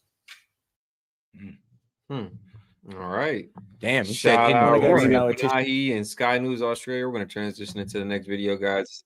And this Owen sitting down with MIA, the singer, Palestinian, I think Grammy Award winning singer. No one on the corner guy, swagger like us. Yeah, that lady. So like the video if you haven't already. Let's get right into this one, guys. It was a good conversation. Let's go. And we say, okay, like, I don't know what the number is now. I would say maybe like 150,000 people, you know, I don't know, thousands of people are under the rubble, and you can't really account for what the death toll is right now. But we're speaking about this in the same time where you've had like 20 something million people die, which is also a genocide, you know? And so it's like a mini genocide within a big genocide. It's interesting. And I feel like talking about who that is perpetrating that is the issue. You can't talk about Bill Gates or what the thought is, you know, and who, because this is it's very Western. It's not Middle Eastern. It's a Western thing. What do you mean by that when you say it's a Western thing? Well, I just thought that the concept of the UN, like the last time we talked about it, we were talking about the concept of how COVID said we're all one, and we're in this together, that concept, it was sort of like this Western ideology of how we're going to go forward in humanity, that we are all one and we're going to have like one world government and we're going to be able to like regulate everyone to work in this thing, and that the West is almost like the beacon or the leadership of this thought, you know, and that other things will fold into it. And I think maybe the last time we met, the Ukraine war might have just started. So that seemed like that was the only war that was happening, but that was really a fight for this Western kind of leadership to come forward or come through of who that's going to be, you know, and it's not, and Putin had to fold into this. And that was where we were at, you know, but now in like a bigger sense, you see like in America, there's crazy stuff happening. And there's also like an awakening that's happening in America about where people stand and where like the Christians stand, Jews for Jesus, the Jewish people, the Zionists, like there's so many categories now happening within America, you know? And then now you have election time, you have just two-party like blanket segregation of the left and right within all of these other categories. Like it's very confusing. So yeah, I've just been cancelled again this week. So because you know, not fully grasping this concept of what is going on, because I just recently got back into the US, so I had to kind of land running to understand what's going on. So you've got Jill Stein, who's the only Jewish who's pro-Palestine.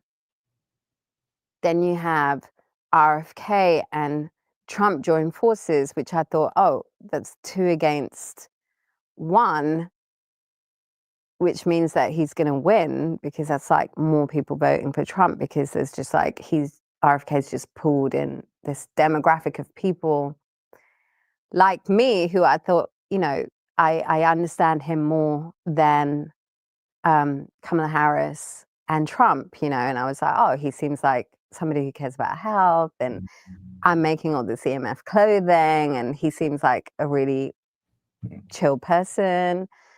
And then, so yeah, I said that, and I got cancelled for tweeting it. But this is why I wanted to come on and get a bit more insight into where are you putting all this, you know?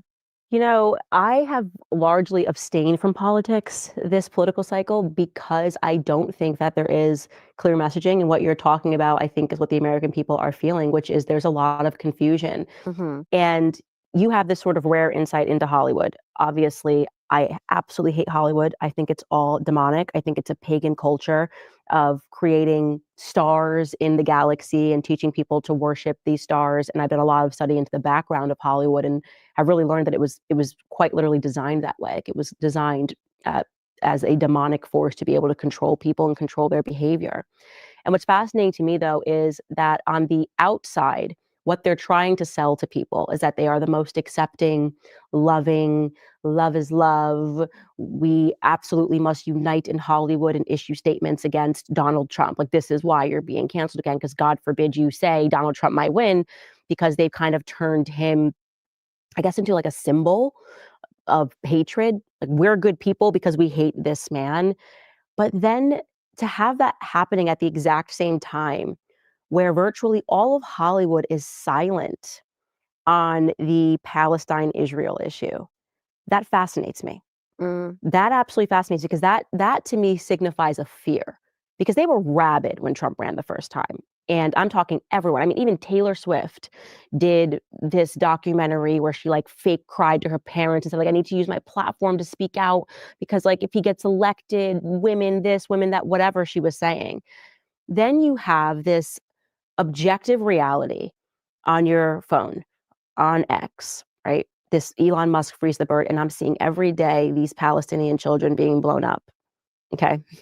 And I'm hearing the sound of a mother wailing as she's holding her child that died because a bomb was dropped in the middle of the night. I'm reading articles from Doctors Without Borders who have been in many wars. Shout out, guys. We're going to transition into the next video here. We got a developing story with everybody's favorite internet conservative. His name, who should not be mentioned, really. But we'll get right into this. Very famous, very notable guy on the internet. You guys will know who I'm talking about as the video plays. But shout out Tim Cass for bringing it up. From the Chicago Sun-Times, far-right influencer Nick Fuentes charged with battery of Berwyn woman. Marla Rose previously said that Fuentes pepper sprayed her and pushed her down the front steps of his West suburban home. Now he's facing a misdemeanor charge. Okay, let's clarify a few things. It was 2 steps, okay? Just 2. That's important. That's crazy, honestly. So the story is apparently he's now getting charged with battery for the women who showed up at his house just a few weeks ago after his address was doxed on the internet because of a social media post that went viral of him saying, "Your body, our choice." Man, I mean, so he was really just defending him, his home, his property after this random stranger, random purple hair woman showed up to his doorstep from the internet and tried to accost him. So I'm really not understanding how he's getting any charges or he was hit with the charge, but shit, I guess he lives in Illinois. So, it's a liberal state. They're just trying to make an example out of him. Because come on now, they know who he is. Everybody know who Nick Fuentes is at this point, even if you want to or not. That's a true fact. Had a debate with my sister about Nick Fuentes the other day. Funny enough. And that is the clarification right there. I'm going to come out and say it right on the top. These charges should never have been filed. This should be dropped, and it's ridiculous. I am not a fan of Nick Fuentes, but clearly, the dude, what did he do? He trolled on the internet. Mm-hmm. He said, "Your body, my choice." Yeah, so far away from being offensive and illegal. And look, the dude has said more offensive things in his life. Yeah, many people say more. Taylor Lorenz, says substantially more offensive things and double down. Fuentes starts getting death threats and gets doxxed because of this. These people are celebrating it. By all means, don't dox people, but you're allowed to insult and not like Nick Fuentes. And then as the dude's getting death threats, and there's like apparently were a couple vehicles with people in them in front of his house, a woman walks up apparently she's holding something, her phone, and Fuentes opens the door and pepper sprays her. He's getting charged for this. He's at his home minding his own business. Look, how many times have there been officers that have been deemed justified in shootings because someone was holding a cell phone and they didn't know if it was a weapon or not? Right. I'm not saying they should be justified, but if Nick Fuentes, all he did was pepper spray and shove somebody because they're walking up to his house on his property. On his property. Now, I certainly think there's an argument of, look, maybe you should call the police and back off because it's stupid to approach the door with pepper spray if you think someone might be trying to kill you. But the idea that he would get arrested, charged, and mugshotted over this, I think is stupid. It's Illinois. Yeah, and that's why I'm not surprised because defending yourself is illegal in that state. Yeah. It like as far as I'm like, it was dumb for him to do that because of where he lives. Like, you should know that the state that you live in doesn't approve of any kind of self-defense, any kind of active self-protection at all. How long after it happened was he arrested? It looks like it's today. And what are your rights when it comes to defending yourself? I know they vary state to state, city to city, county to county even, but goddamn, you would think if somebody randomly shows up at your front door just off of something you said on the internet and they're trying to aggress you, like, you think you'd be able to defend yourself, your property? If I got my family here, my children, like, I'm gonna be real with you, woman or not, I don't care what you are. I don't care what you identify as. It's like pretty much saying that, I can't defend myself against a robber if she's a woman. Nah, fuck that. I'm within my right to defend myself. Yeah, so pretty much a woman could come in and rob you, tread all over your property. Bro, you beat her ass. You went too far. She's a woman. Like, goddamn you. Like, what do you mean? She was trying to steal. She was trying to hurt me. Now you're getting hit with battery charges? Like, bro, she approached on my land. It's free for all. And it does beg the question: would the reaction be the same? Would he have been charged if it was a man who had done so? Hell no. It'd have been self-defense. And honestly, let's go a little bit deeper. Let's go into some of the psychology of it. A man wouldn't have pulled up on Nick Fuentes like that because it would have been a lot of. It would have been let's just say, it would have been a different reaction. Bro would have grabbed a gun. A much more fatal reaction by Nick Fuentes. I think Nick would have grabbed a gun and said some pepper spray. Like, come on, bro. It happened today. I mean, no, the arrest happened today. Yeah. Okay. I think the arrest was today. No, I thought it was before Thanksgiving. He was arrested. He was arrested before Thanksgiving. The 27th. December 7th, man. Damn, he was already Okay, arrested. Okay, arrested today. Then. Oh, he was arrested on the 27th. I didn't even Yeah. realize it was that long ago that he got arrested. Oh, wow. It was Thanksgiving for me. I wasn't paying attention. Yeah. I think this is ridiculous. And a lot of people are posting online. If I'm getting a bunch of death threats and you show up to my house. That's what I was thinking too. I was like, you don't know what's coming in his email. You don't know what is the messages might be left on his phone. So if somebody just walks up to your house and you ain't never seen these people before and they got something in their head, just like you said, it's a phone. Yeah, you don't know. Okay, well, I'm going to meet you at the door. So I would say, like, if you live in Illinois, Nick, you shouldn't live in Illinois. This is crazy. That's the big takeaway. I know. So there are some distinctions here. Look, we're in West Virginia. You cannot walk up to this property. We have security perimeter and we have security. Thanks. So even our food delivery guys are like, I don't know, what is it, like a football field away, confused because you can't get in. And if you try to get in, you will be severely hurt because there's like several signs before you come in. There's a big difference. If you were somehow able to walk up to my front door, if don't do it. I'll just say, just please do, for the love of all that is holy, do not come to the front door of my house. Cancel Christmas, right? I'm just saying, like, you've already committed a felony at that point. If you're able to make it to the front door, and there's armed security guards who aren't going to wait to ask questions, considering we get death threats. The difference for Nick Fuentes is that he's on a public street in a residential area where his property line is 10 feet. And so the argument they're going to make is this could be a delivery person or a solicitor that he just pepper sprays randomly. He didn't wait. So what's the argument is that, oh, well, you shouldn't have pepper sprayed her because she wasn't inside your house. Like your property line ends at where your doorsteps are, or where your door lining ends. Is like, no, if she steps on my lawn, that's a wrap. She's fair game. That's anybody, man, female, him, she, they, them, whatever. Wait to find out he didn't know it was. He can certainly argue that he was concerned or whatever. Bro, but they're going to argue if he property. really thought he was facing a threat, he would have called the police and he would have went and hid or gone out the back door or done something else. Second I heard this and I heard Chicago, I imagined it being at the house from Home Alone. I'm done. Just open the door and the spray just shoots out. Harry and Marv are there. I mean, look, but Tim and myself have both moved because of the place that we were living in was no longer to our liking. My house is in New Hampshire and I live here and I got an apartment here in West Virginia. Like that's by choice, intentionally. I'm fortunate in that, the jobs that I do make that possible or made that possible. But I didn't like the laws in Massachusetts, so I left. You see people doing this from leaving California. A lot of times they're leaving for monetary reasons and going to Texas or going to Florida. But people move out of places that are not to their liking.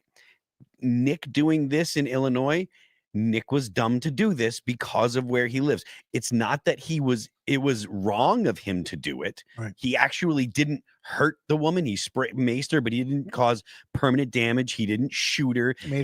Nah, that's what I'm saying. It's like, so what is these battery charges when this woman walked away just with stinging eyes? I mean, it could have been a whole lot worse. Like, honestly, what he's illegally allowed to do? From going what he's honestly illegally allowed to do to protect his property and all that, she could have walked away a lot worse from that. So I think they got to chill on that one. All right, let's keep going. Oh yeah, make sure y'all like double tap that screen and like the video or the 3 dots up there in the corner. If you have any question, comments, or jokes you want to send in, just $1 and up. We'll go ahead and post that to the top of the chat and read it out loud for you. Appreciate the support, guys. Let's keep it going. Yeah, well, yeah. So hold on. I don't think and remember, help us with our goal of 50 super chat or $300. We'll go ahead and open in the call-in line. We appreciate the support, guys. Let's go. He was arrested. Oh, okay. So all of the stories that are coming up right now are from today saying he was arrested. Right. I don't think it was reported that it was on the 27th, but they're reporting now that after the incident, he was booked, fingerprinted, and searched on November 27th and ultimately charged with battery and released. Right. He's due in Cook County on the 19th. Yep. Well, you know what, man? I'll tell you, Nick, these court systems are not fair and they don't care. And they absolutely will take into account everything that he has done. Yep. And so we've seen this before with other personalities. If you're a controversial figure, the judge is going to be like, don't know, don't care. The law doesn't apply to you. You're going to jail. Yeah. I think that's what will happen here. I think the judge is going to. Oh, yeah. Yeah, absolutely. Yep. Maybe a short time, but If look, everybody knows if you go to court and you insult the judge, good luck. He's going to be like, okay, lock him up. Yeah. So Nick going to court, you're going to get a judge in Illinois who's likely going to be liberal leaning, and they're going to think to themselves two things. I don't want to be the person to go light on Nick Fuentes because it's going to reflect poorly on me, and this guy's a dickhead, and so he gets what's coming to him. I mean, judge is going to be like, lock him up. Even being not an internet troll and being right-leaning, like publicly right-leaning, you're risking getting a left-leaning judge and the judge deciding that he wants to punish you. Look at Kyle Rittenhouse. Like, he got lucky that the judge was not left-leaning. Yeah. Right? Look like at Daniel Penny. Yeah, exactly. So like Daniel Penny, you don't even really know his politics other than he wanted to help the people that he was in the subway with. So like Nick Fuentes, Donald Trump. If they go, yeah, exactly. Donald Trump was a Democrat forever. If they look into Nick Fuentes, his history, which they likely will, they're not going to be kind to him. They're going to say this kid is a bad kid. Yeah, he's character thing. Blah blah blah, and you know. So I mean, and I'm not endorsing this. I don't think it's a good thing at all. Right? Like I think Nick is silly, and I think that he's got some dumb ideas, but like I don't have anything personal against the guy. But this is going to be. It's going to be a bad deal for him. It's going to turn into something really, really, really bad. It was very, very dumb to do this in Illinois. Wait, do you think that he's going to get community service? Do you think he's going to get jail time for this? I think whatever he assaulted someone, so he could get jail time, I assume. I don't know what the laws are. I don't know what they're going to charge him with. I don't know what the laws are like in what's it called, but I don't imagine he's going to get leniency. Yeah. I don't think they're going to be like, well, he means well, and so we're going to go ahead and just give him probation, when really what they're going to say is, oh, your body, my choice. So he thought that he was within his rights to mace this person because he obviously thinks that it's their body, is his, his to do with as he dispose of as he pleases. They're going to see that, they're going to say that, and they're going to be like, throw the book at him. I mean, that's a wild as hell. So a lady came on my land and I hit her with some pepper spray. They're going to say, well, he believes that, it's his body, it's her body, but it's his choice. I'm like, well, let's be real. It's really her body, her choice still, because she chose to take her body onto this man's land, and she got herself hurt. That's it. It's her body, her choice. She chose to do what she wanted to do. And hey, Nick Fuentes, is his body, his choice. He told her to pull out that pepper spray for her ass. I don't see how any court can relate that. Just off of the words he say online is asinine. I could see him going in there and the judge looking right dead at him and was like, oh, you're Nick Fuentes. Yep. It's like, oh yeah. I and hopefully he doesn't get a brother. I bet it's I bet it's worse than that. The judge is going to get handed the docket and the documents. He's going to go, yeah. Well, or like hopefully he's the first case, because usually if judge has been up there for 3 or 4 hours, they tend to get a little bit more pissed off, and that's it. I don't want to hear it. 30 days. Yeah, I mean, I imagine, honestly, I think it'll be way, way more than 30 days. You think so? Yeah. I do. I think that they're going to want to make an example. For a mace and a push. Yeah. Yeah. Okay. Whatever. Well, battery, I think it's like, what is it, 6 months? I don't know. But I whatever think the maximum could be 6 months. Yeah, I think whatever the fullest Damn, 6 months extent no of the law Fuentes allows, I think that's what the 6 months to no Nick Fuentes. Hey man, I know every Jewish guy is out there clicking their heels right now, like, hey, we got him, guys. We finally got him. Judge will give it. It just took one deranged liberal to do it, but we finally got him. They're going to argue that he instigated and incited while he was inside of his home. No, beforehand. They're going to say I do feel bad for Nick, because he's one of them guys I would literally say, bro, I know you had every right to do what you were doing, but you probably shouldn't have done it, because you know who's against you. You know what they can do. You know that they control like the media, lawfare, and all that, but you still chose to do what you did. I'm like, bro, I wouldn't even answer the door if I was Nick Fuentes. If I had Nick Fuentes' life, I would not have answered that door. I'd have let that lady lash the hell out, and I'd have called the cops. Because any action I take, seeing that I know who's against me, yeah, I'm gonna go ahead and calm the hell down and get off my high horse on that one. because I'm already on my high horse talking the way I'm talking. But shout out Nick Fuentes. Even though I don't agree with most of the things he say, he does have some pretty sound points when it comes to, foreign aid. Intentionally went online and antagonized, instigated, creating a threat he was well aware of.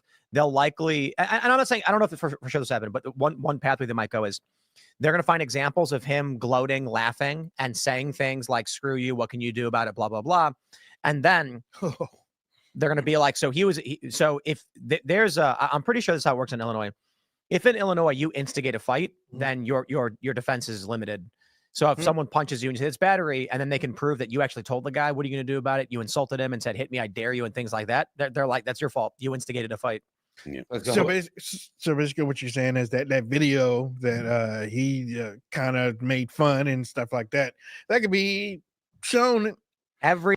Hey, we got 200 y'all in here, man. Make sure to double tap that screen to like the video, man. We're at 57, man. Let's get us to 100 likes, guys, man. We appreciate the support. Or hit the 3 dots up there to like the video. But easiest way is double tapping that screen. And send any question, comments, $1 and up. We'll go ahead and read it out loud to the chat, man. We appreciate y'all. 50 super chats. Go and open that call-in line. Everything he said can and will be used against him in a court of law. I don't know anything about the victim, but if she's Jewish, he's doomed. Well, I don't know. She's woke, and then because look at his look at his past rhetoric. I mean, no, they I don't know. Can you imagine if she's Jewish and they've already charged him, and the judge is a brother? I mean, that's like 10 years. Scenario. I mean, that's a best case scenario. I mean, the lady, can you imagine the lady's Jewish and the dude's blood and the judge's black? I mean, bro, that you might just have that'd be Nick Fuentes' best case scenario, or a pro-Palestine judge or something. Much as I think that any judge could hold it against Nick Fuentes because he's a controversial public figure that says things that offend people, I wouldn't immediately assume that just because the judge is black, he's not capable of being impartial. You know what I mean? I think typically judges are personal and they have emotions and they're going to weigh that. That's all people. But I don't think if it's the afternoon case and he's been up there for a little bit. But that could be anybody, right? That's true. I'll tell you this. Those hanging judges down there in If Texas. Clarence Thomas was a judge and Fuentes came in, he's not going to be like, I hate this guy, I'm going to throw the book at him. Clarence Thomas is going to do a good job being a good judge. Well, Clarence is a little bit different. He's the cream of the crop. He's the best of the best. He's a little bit different than those judges that are out there doing I agree. day, you can't compare the best. Because there's some crazy judges. I mean, bro, there was a judge in Atlanta who pretty much just said, oh, no, abortions are back on, whatever limit you want, just for the Supreme Court to come in and be like, yo, what are you doing? First off, your people didn't vote on this. You're just being a radical with your power, and you just impose something that the people voted on already. People have already voted on abortion, but you want your own stance on it? Yeah, it shows that these judges are put in high positions, but they are human, and they have their own ideals that they do want to press upon people. I'm going to be honest. I do not like the position of judge just because they can do so. They can sometimes change lawfare at will, or I guess kind of be they have discretion about how they want to go about, judging lawfare. Judge that we have in the entire country with your run-of-the-mill Cook County local district court judge or whatever. I'm telling you, man, look, man, when it comes to those like criminal justice jobs, it's the only job where you can have discretion in. Like the meanest amount of discretion and still keep your job. You can kind of go a little bit off the books a little bit and still keep your job. Yep. Clarence Thomas is awesome. He's the OG. Yeah, Alito's great too. I'm glad those guys are on the top. And those headlines won't help him either. No. I mean, white nationalists, really? Yeah. In Chicago? I mean, they're gonna throw the book at him. But who knows? Who knows? We may be overthinking it. The courts, look, they're lazy. They don't want to deal with this stuff. Yeah. They just might be like, how do we make this go away? And then there's two considerations. They could be saying the protesters are going to get mad if we don't get something out of him. So they're going to offer him a plea bargain of some sort that's got to satisfy the activists. Yeah. Like what would happen with George Floyd in the trial. Like well, I don't know that they might be. I mean, that's a consideration. They could say, listen, if you let this guy off with anything light, there's going to be riots. Yeah. These people want blood. I mean, I don't know if this would go to that. I don't think that Not would. for I don't. this This would come or who Nick Fuentes is.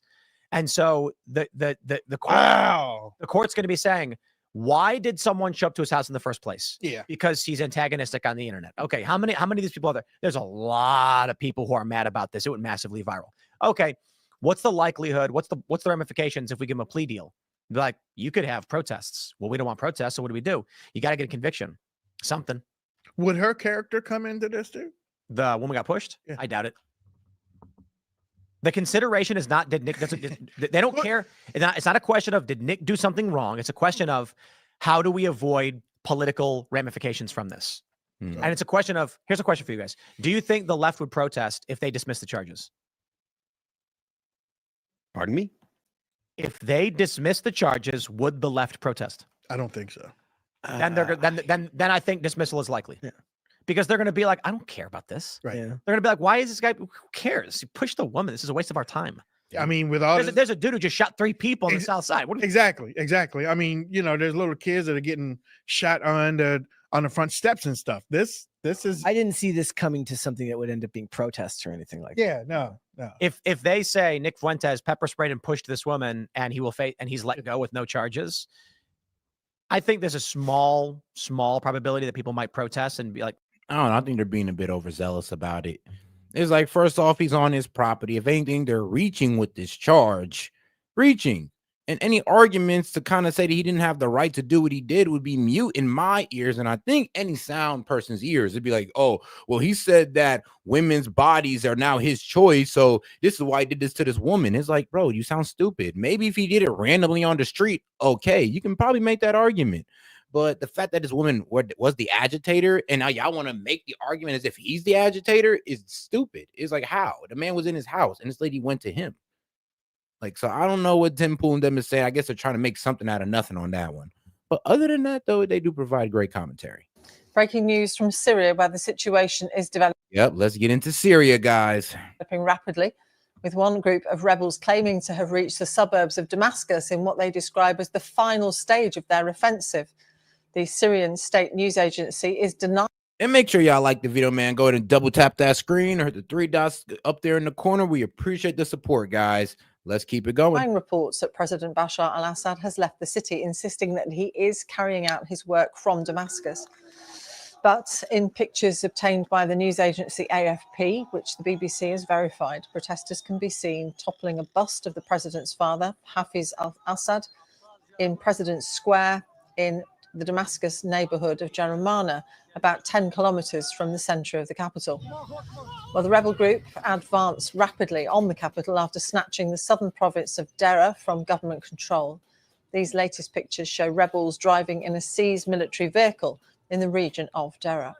Well, the news agency Reuters says that other rebels from HTS have advanced from the north and are inside the third city of Homs, with the Syrian army loyal to President Assad falling away.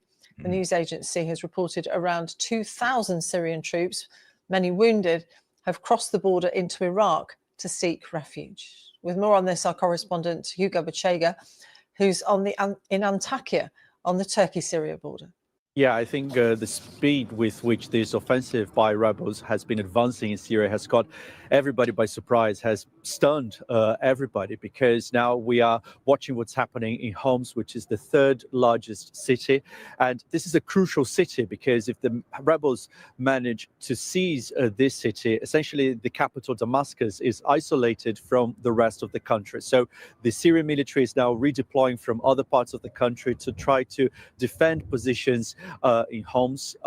We are getting reports of intense fighting in some parts of the city, and also to fortify positions around the capital Damascus, because rebels from this group HTS say that the goal of this operation is to topple the regime of President Bashar al-Assad. But elsewhere in the country, fighters are also making gangs in the south. The city of Deraa has been now seized by rebels. This is extremely symbolic because this is where anti-government protests erupted in 2011, protests that were brutally oppressed by the regime of President Assad. And also in the east of the country, Deir ez-Zor, which is the main city there, has been now captured by the rebels, the entire eastern region of the country. So yeah, these rebels are honestly gaining ground. And it does show that reports have Assad has left the capital. So this man is damn near stopped being a leader, a world leader. He left. And once a leader leaves the capital, I mean, the rebels have won in my eyes. And that's usually how it happens. is essentially now under the control of the opposition. So significant gains are happening across the country, but the key city to watch here is again Homs, where rebels are saying they are making progress there in the fight against government forces. They are urging forces loyal to the president to defect. And again, we're seeing that the Syrian military has been unable to stop this progress, but also unwilling to stop the rebels. There have been reports of defections across the country, soldiers abandoning their positions. So again, the key city here to watch is the city of Homs, which could determine the future of President Assad. Now, Hugo, you've mentioned several different groups in there. So how coordinated are their efforts, given that they're from different factions? Exactly. So we're seeing that in the east, the progress that's been happening there is being led by Kurdish fighters, and in the south, local insurgencies have taken the opportunity. Again, it seems that government forces had abandoned their positions to join those soldiers trying to defend the city of Homs. And obviously the main focus, the main insurgency here is being led by Islamist rebels from HTS. And I think not only the groups participating in Syria, but this is a war that has involved global powers like Russia and Iran. And we're seeing that without the help of Russia and Iran, President Assad has been unable to. And shout out Catherine, man. She says on X, they're saying Assad plane went down.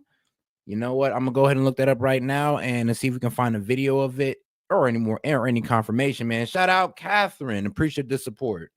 Let's go. To defend his positions. And we've been talking about this for days, how President Assad relied heavily on these two key allies to turn the tide in the civil war, especially with the support of Russian air power to crush the opposition and try to regain territory. And this is not happening now. Obviously, Russia is busy in Ukraine. The Iranians are also reeling after months of an Israeli campaign that targeted its proxies across the region. So the position of the president looks increasingly under threat as these rebels from different factions and being supported by different countries continue to make progress across the country. Hugo Bachega on the Turkey-Syria border. Here's our Middle East regional editor, Sebastian Usher, for more on what we've been hearing from Damascus. I mean, some of people, Syrians outside who have relatives inside Damascus have been saying that they've been speaking to their relatives there, and that what they're hearing is that there's a atmosphere of panic, confusion and uncertainty. They're not really hearing anything that's telling them what's going on. And they're actually asking the people who are calling them from outside if they can give them information. But, I mean, clearly that kind of information you would expect at a moment like this, that people actually in the city that is most at risk wouldn't quite know, and that economically, where things have already been very bad, it's in a terrible state. Banks closing down, people unable to get money out. So a sense that something is impending. They don't know what, but they are very, very worried about it, obviously. So clearly, Bashar al-Assad under enormous pressure. Where are his allies? Well, I mean, there is a meeting going on in Qatar at the moment with two of his main allies, the foreign ministers of Iran and Russia. I mean, Iran has said over the past few days that they will support Bashar al-Assad, that they will send more military equipment, they will send more reinforcements, essentially. Hezbollah, which played a key part, again, an Iranian proxy to some extent, has said just in the last few hours that it's sending 2,000 fighters back into Syria. And Russia has also said, essentially, that it will back President Assad, but on the ground, that hasn't been what's happening. I mean, there have been, Russian air power has been used, but not anywhere near the extent that would be necessary to halt this advance coming down from the north or coming from the south. I mean, the big question is, we know that the Syrian government forces have huge weaknesses, but we also know that there are other units within the Syrian orbit that defend President Assad, which are much more hardened and have much more to lose. The elite around President Assad, are they just going to give up? I mean, that is the big question. I think, again, when we talk about people in Damascus, maybe in Homs as well, they're worried, about what could happen with these rebels coming in, what they might do. But also, I mean, they're worried about what the people who are at the core of Assad's power how they will react. I mean, we don't yet know. We haven't quite reached that stage where they're so encircled that we then get a sense of whether they're going to fight for every last inch or they're going to essentially do what they can and leave. I mean, there are people around President Assad who've made huge amounts of money out of what's gone to war and would be able to find a place outside. Are they leaving? Have they left? There's the speculation, as you were just saying in your intro, that President Assad might have left, his family might have left, and the only thing that's really come from his side is the presidential office saying, no, he's there at his desk in Damascus at his duties. Sebastian Usher, let's speak to Fawaz. And all right, though, but let's get into what the man's saying himself. So I did find a little conversation that Assad, or however you pronounce his name, had. Shout out to this interview because we get to hear words come out the man's mouth himself. All right, let's see what he has to say, because I guess he's implicating U.S. on some, corruption or, starting conflicts, which is pretty plausible. This fact started with the fact that the American officials, before anyone else, said verbally with the tongue, like John Kerry, like Hillary. Man's English is pretty damn good too. Okay, let's go. This fact started with the fact that the American officials, before anyone else, said verbally with the tongue, like. And shout out Catherine, because I couldn't really find anything on the plane crash, but this was the closest thing I can find on there to anything on this man going viral right now. John Kerry, like Hillary Clinton and many others, when they talked about their role in supporting Al-Qaeda in Afghanistan in order to be a tool against the Soviet Union that time. They said this is their modus operandi. It's not something we invented. They invaded Afghanistan, they got nothing. They invaded Iraq, they got nothing. And they started to invade other countries, but in different ways. They change the way. The problem in the United States now, they fight a survival war from their point of view because they are losing their hegemony. So they wanted to fight the Russian, the Iranian, the Syrian, whoever said no. Even their allies, they said no, like the Western government, they will fight with them. They need tools. They noticed that in Iraq, it didn't work by sending their army. They lost a lot. And they paid the price even inside the United States. So it's much easier for them to send a proxy. So Al-Qaeda is a proxy against the Syrian government, against the Russian government, and the Iranian government. That's why they've been using this. But you have evidence. ISIS, how did ISIS rose suddenly in 2014? Out of nowhere, out of nothing, in Iraq and Syria at the same time, with American armaments? It's very clear. How could they smuggle millions of barrels of oil to Turkey under the supervision of the American aircraft? How could the American wanted to use them against the Syrian army? So it's not something we said. The Americans said that. And the fact. So I guess we need to check these rebels' bank accounts because he's speaking out on America. And usually any world leader that speaks out on us, we overthrow them. So are these rebels American supported? Wild speculation, but I don't know. It kind of makes sense at this point. Said the same story. There's a war between United States and the rest of the world. You have now, we're talking about tectonic shifting and earthquakes because the world order after World War II has been expired, especially after the collapse of the Soviet Union and one polar world doesn't work anymore. So you have rising power like Russia and China and India and other countries. The United States doesn't accept any partner in leading the world, even UK, even France, even Russia, even China. It's like, we got to be over everybody. We'll do anything and we'll pull any type of underhanded scheme to get it done. We'll get into any type of corruption to get it done, to be big dog. And it makes sense. I mean, through our CIA and through the way people handle our military, it does seem like we don't want nobody else opposing our power. Other big country, I wouldn't call them great power because this is another meaning. They're not great anymore. They don't accept partners. That's why they are fighting now. So the war in Syria is a microcosm of the World War, let's say World War III, but without armament, through proxies. Israel is our enemy. They occupy our land, and it's self-evident, intuitive to be part of anything that could happen against Syria, any plan, any instigation, directly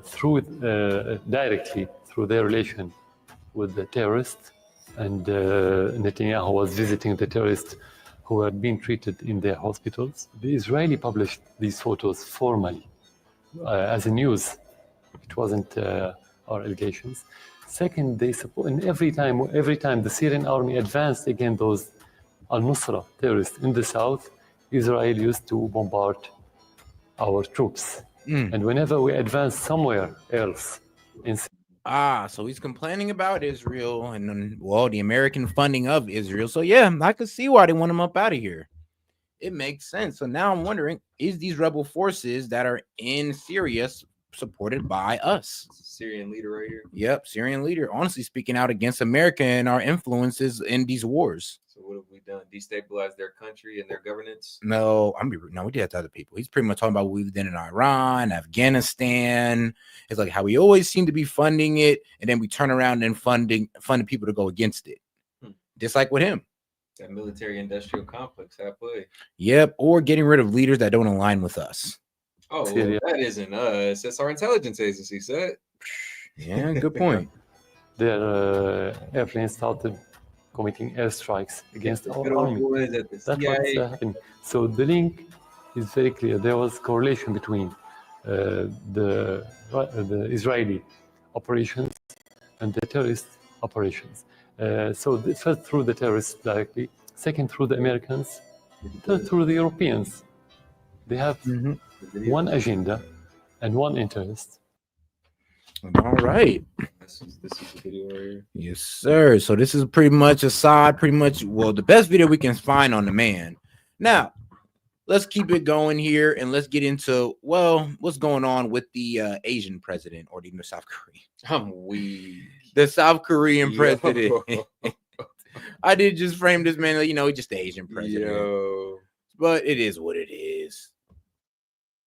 Korea, an impeachment vote to remove the president, Yoon Suk-yeol, has failed, with members of Mr. Yoon's own governing party boycotting the proceedings. Well, let's go live now to Seoul and we did cover this on stream the other day, guys. South Korean's president, I'll just kind of give you a quick little rehash. South Korean's president, Yoon Suk-yeol, conservative, respectively, in South Korea. He's faced with liberal opposition all around him. So pretty much everybody from his delegates to anybody else in South Korean parliament is a liberal Democrat, so to speak.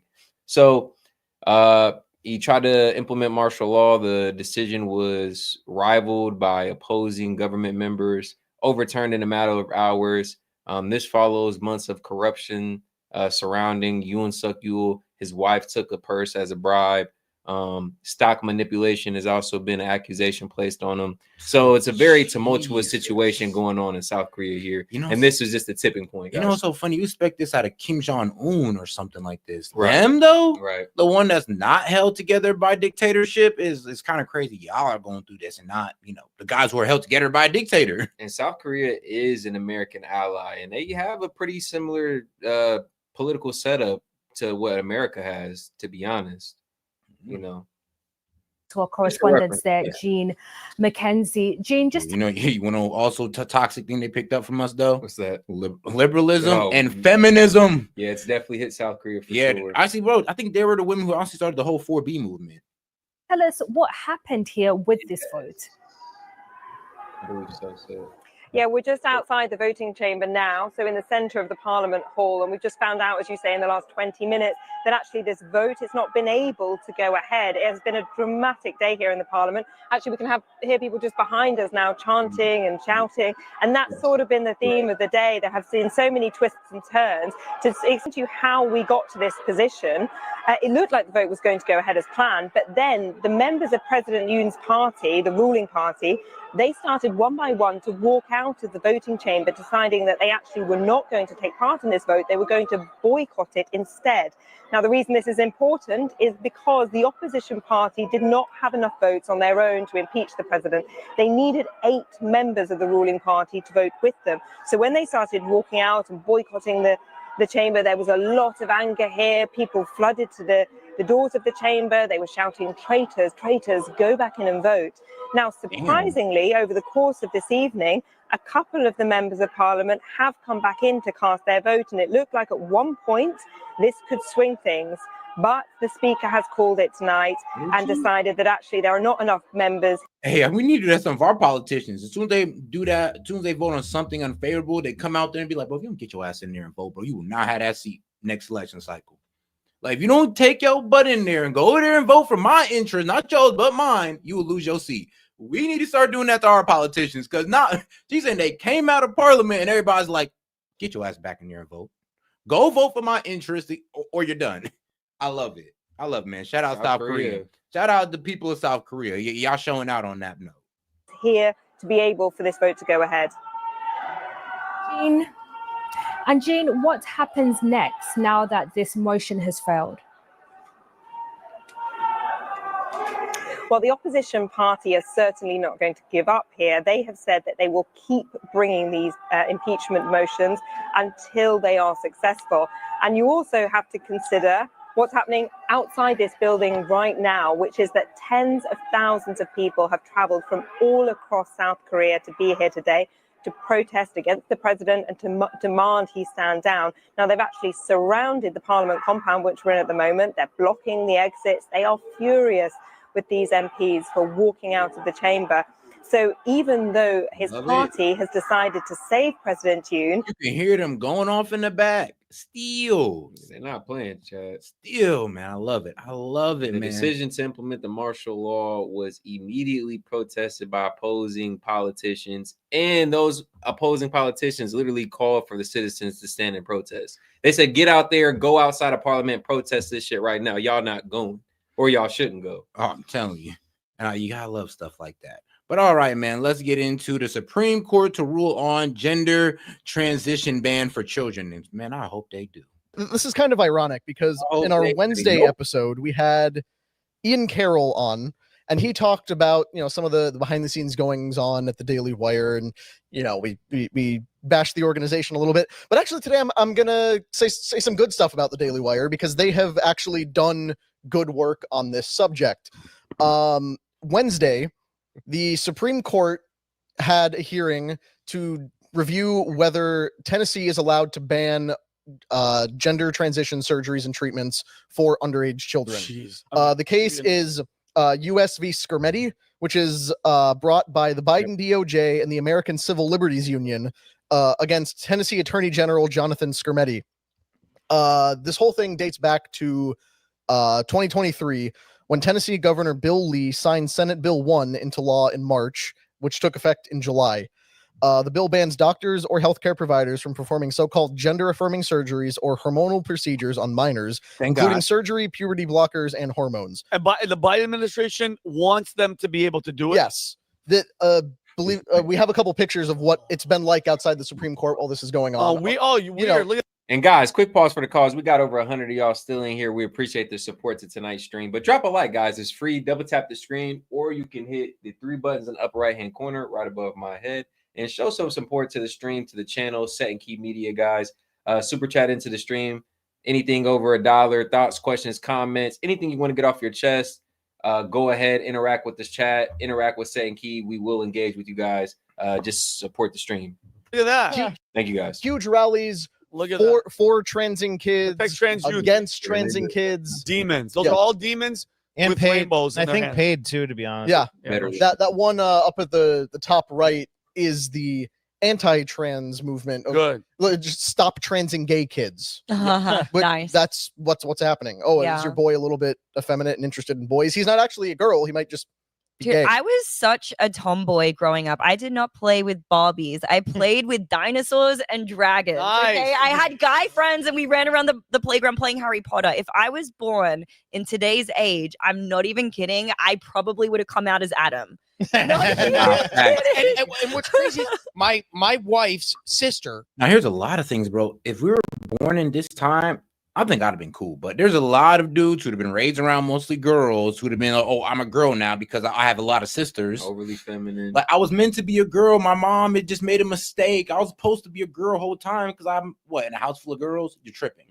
cis woman. Oh, I'm mostly around boys. I grew up around mostly boys. So yeah, my mom had a mistake when she had me as a girl. I'm supposed to be a boy. And what went from, tomboys, what went from 10, 20 years ago, tomboys and effeminate men who, again, just grew up in a house of all women are now kind of transitioning, for, no pun intended, into this trans movement.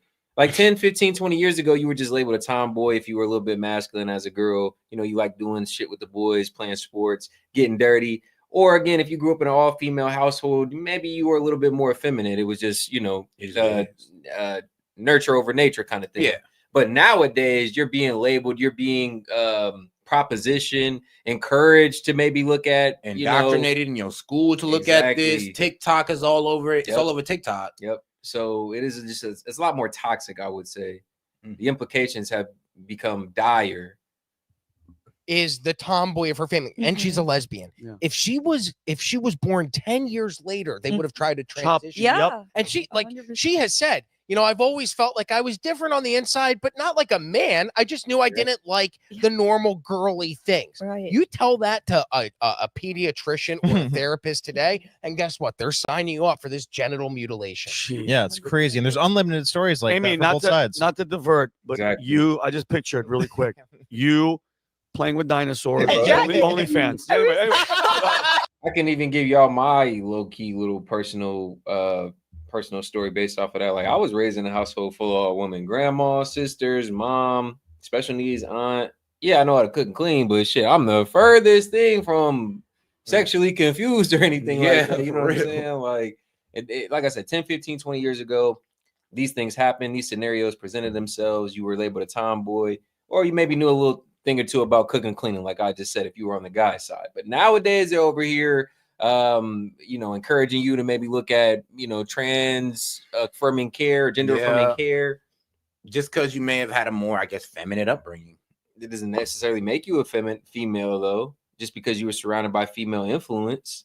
Man. Like I said, something 15, 20 years ago that we looked at one way has become so normalized nowadays to be looked at in the scope of, or in this, again, in the scope of you being even gay, even, homosexual or trans. It seemed like they kind of just want to push everybody to go the opposite of what they were born to be. And it's like, right. And you could low-key make up any situation to make somebody feel like, oh, well, you're supposed to be this gender instead of what you were born to be. You can't say it's not being pushed, guys. 10, 20, 30 years ago, this is my point. This wasn't a topic of conversation, but now that we have a definition of it, now that trans is such a popular movement, everybody's being caught up in the whirlwind of that rather than just labeling it for what they've always been. Oh, you're a tomboy. You're just a little bit rough. You're a girl, but you're just a little bit rough.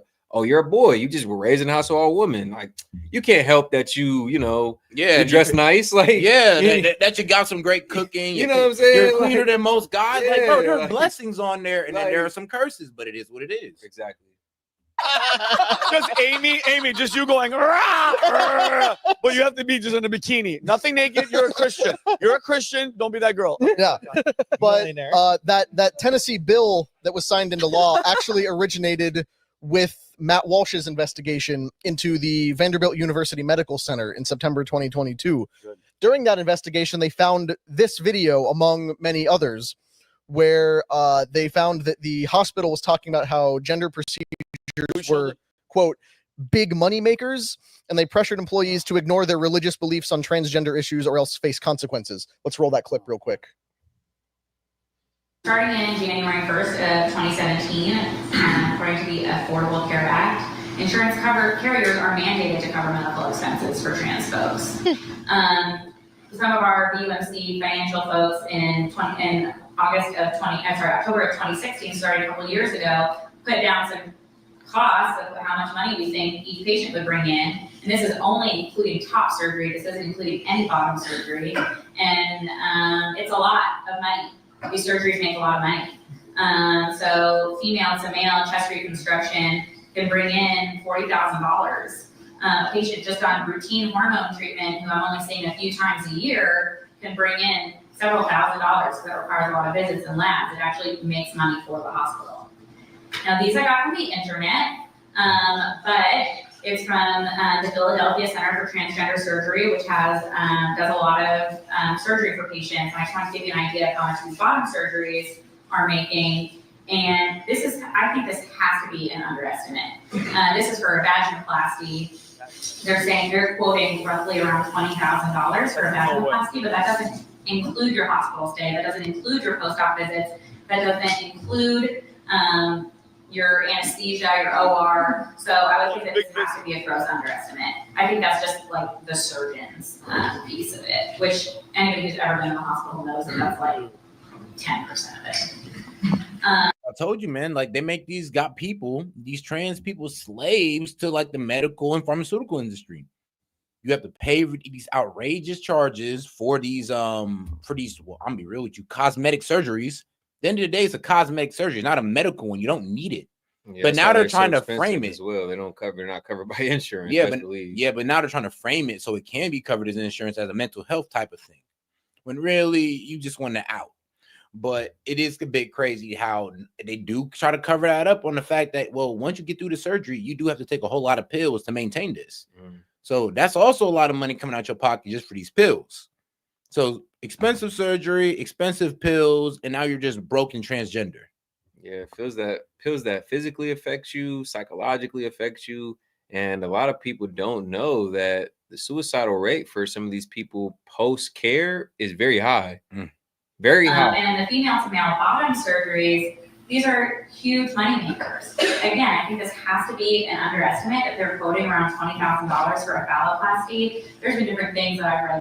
And speaking of healthcare, let's get into this whole United Healthcare scandal. Shout out to this girl, what's her name? Melanie King. Yeah, she's going to go ahead and cover this whole little, I guess, scandal, because there's a lot more that happened, a lot more that's coming out now that everything done settled, I guess. So now that the guy done dipped off, and now we know that there is some underlining things that caused this man to die. And I'll be real with you, I don't support nobody dying, but man, that insurance company, some of y'all be putting yourselves in danger. Let's be real.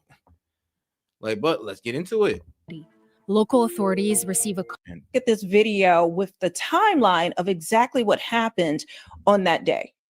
It's around 6:44 a.m. local time on December 4th in New York City. Local authorities receive a call. Gunshots fired outside the Hilton Hotel in Midtown Manhattan. And we got 100+ y'all in here, man. Make sure to double tap that screen, like the video, or hit the 3 dots up there in the corner, man. We appreciate the support, guys. Let's keep it going. Male shot outside of the hotel. No prep description at this time. The CEO of one of the biggest health insurers in the country was just gunned down in the middle of Manhattan in what would later be identified as a targeted hit. A manhunt is underway for the gunman who is at large, but here's what we know so far about the suspect's movement before and after the killing. It's December 4th, around 5 a.m. local time, nearly 2 hours before the shooting, and the suspect is seen outside this hostel on West 103rd Street on the Upper West Side, according to surveillance footage reviewed by local authorities. Police later released these images of the suspect, whom authorities believe is seen flirting with a desk clerk in the hostel lobbies days before the shooting. 6:15 a.m. In this surveillance footage, police sources tell ABC News an individual who appears to be the suspect is seen leaving a subway station just 3 blocks away from where the crime would unfold moments later. These surveillance photos show the suspect. I seen a post circulating on social media today that, this clip of him going into the convenience store and him getting caught on camera smiling. He pulled his mask down to flirt with the cashier. This is just kind of one of those social media posts that are just kind of circulating. I'm not sure if it's a meme. I'm not sure how credible it is, but yeah, I guess the story goes he pulled his mask down so he could spit game at the little cashier, and that's why we caught that clip of him cheesing. At a Starbucks sometime Look before like no the crazy shooting. guy though. His face is Clean cut. partially covered. The exact time of this sighting has not yet been confirmed. 6:29 a.m. A person who appears to be the suspect walks past the parking lot on West 54th Street, just 50 meters away from the site of the shooting. 6:44 a.m. The victim, 50-year-old Brian Thompson, the CEO of United Healthcare, is seen walking towards the Hilton Hotel, where the company's annual investors conference is set to take place. The masked gunman comes up behind Thompson and shoots him in the back. Nearby witnesses would later describe the suspect as holding a gun with a silencer. Surveillance footage shows the gunman continuing to shoot Thompson as he walked towards him, stopping to clear a gun jam before firing again. Police tell ABC News the shooter first fled on foot and then got on an electric bike heading north towards Central Park. 6:48 a.m., officers arrive and find Thompson on the sidewalk with gunshot wounds to the leg and back. He is taken to a hospital where he would later be pronounced dead. Police called the killing brazen, targeted, and premeditated. The shooter appears to be a light-skinned male. He's wearing a light brown or cream-colored jacket, a black face mask. And let the conspiracy theories continue to fly, child. Me and Seth have cooked up a few of our own, you know. It was a disgruntled family member, a hit hired assassin. You know, he was close to the CEO personally. There's a lot of theories flying around, guys, and it's pure speculation because we really don't know too much yet. But the story is crazy, guys. Yeah, it really is. Disgruntled family member or assassin, man. And as well as like his getaway path, people speculate that, you know, he took that path on purpose. You know, New York being one of the most heavily surveilled cities in the world, he knew he was on camera. He knew there were eyes on him. So he took a certain path, really on some sleight of hand. Look over here. Let me detract from what I'm really doing. Bring attention over here while I go over here kind of thing, guys. So just a lot of theories surrounding the situation here. But be sure to get your updates here on that as we move along, as the situation progresses. All right, let's keep it going. Black and white sneakers and a very distinctive gray backpack. Just before 7 a.m., a person who appears to be the suspect is seen on the Upper West Side riding a bike. He's heading west, away from Central Park. He appears to no longer be carrying a backpack. Police say they are closing in on releasing the name of the suspect, but he remains at large. The bullet casings found at the scene had the words "deny, defend, and depose" written on them. The motive for the deadly attack still remains unknown, police sources tell ABC News. A $10,000 reward is being offered for information regarding the suspect. Now, could it be an armed vigilante who was out for justice because his claims were denied for life-saving medical treatment, or maybe for him or one of his family members?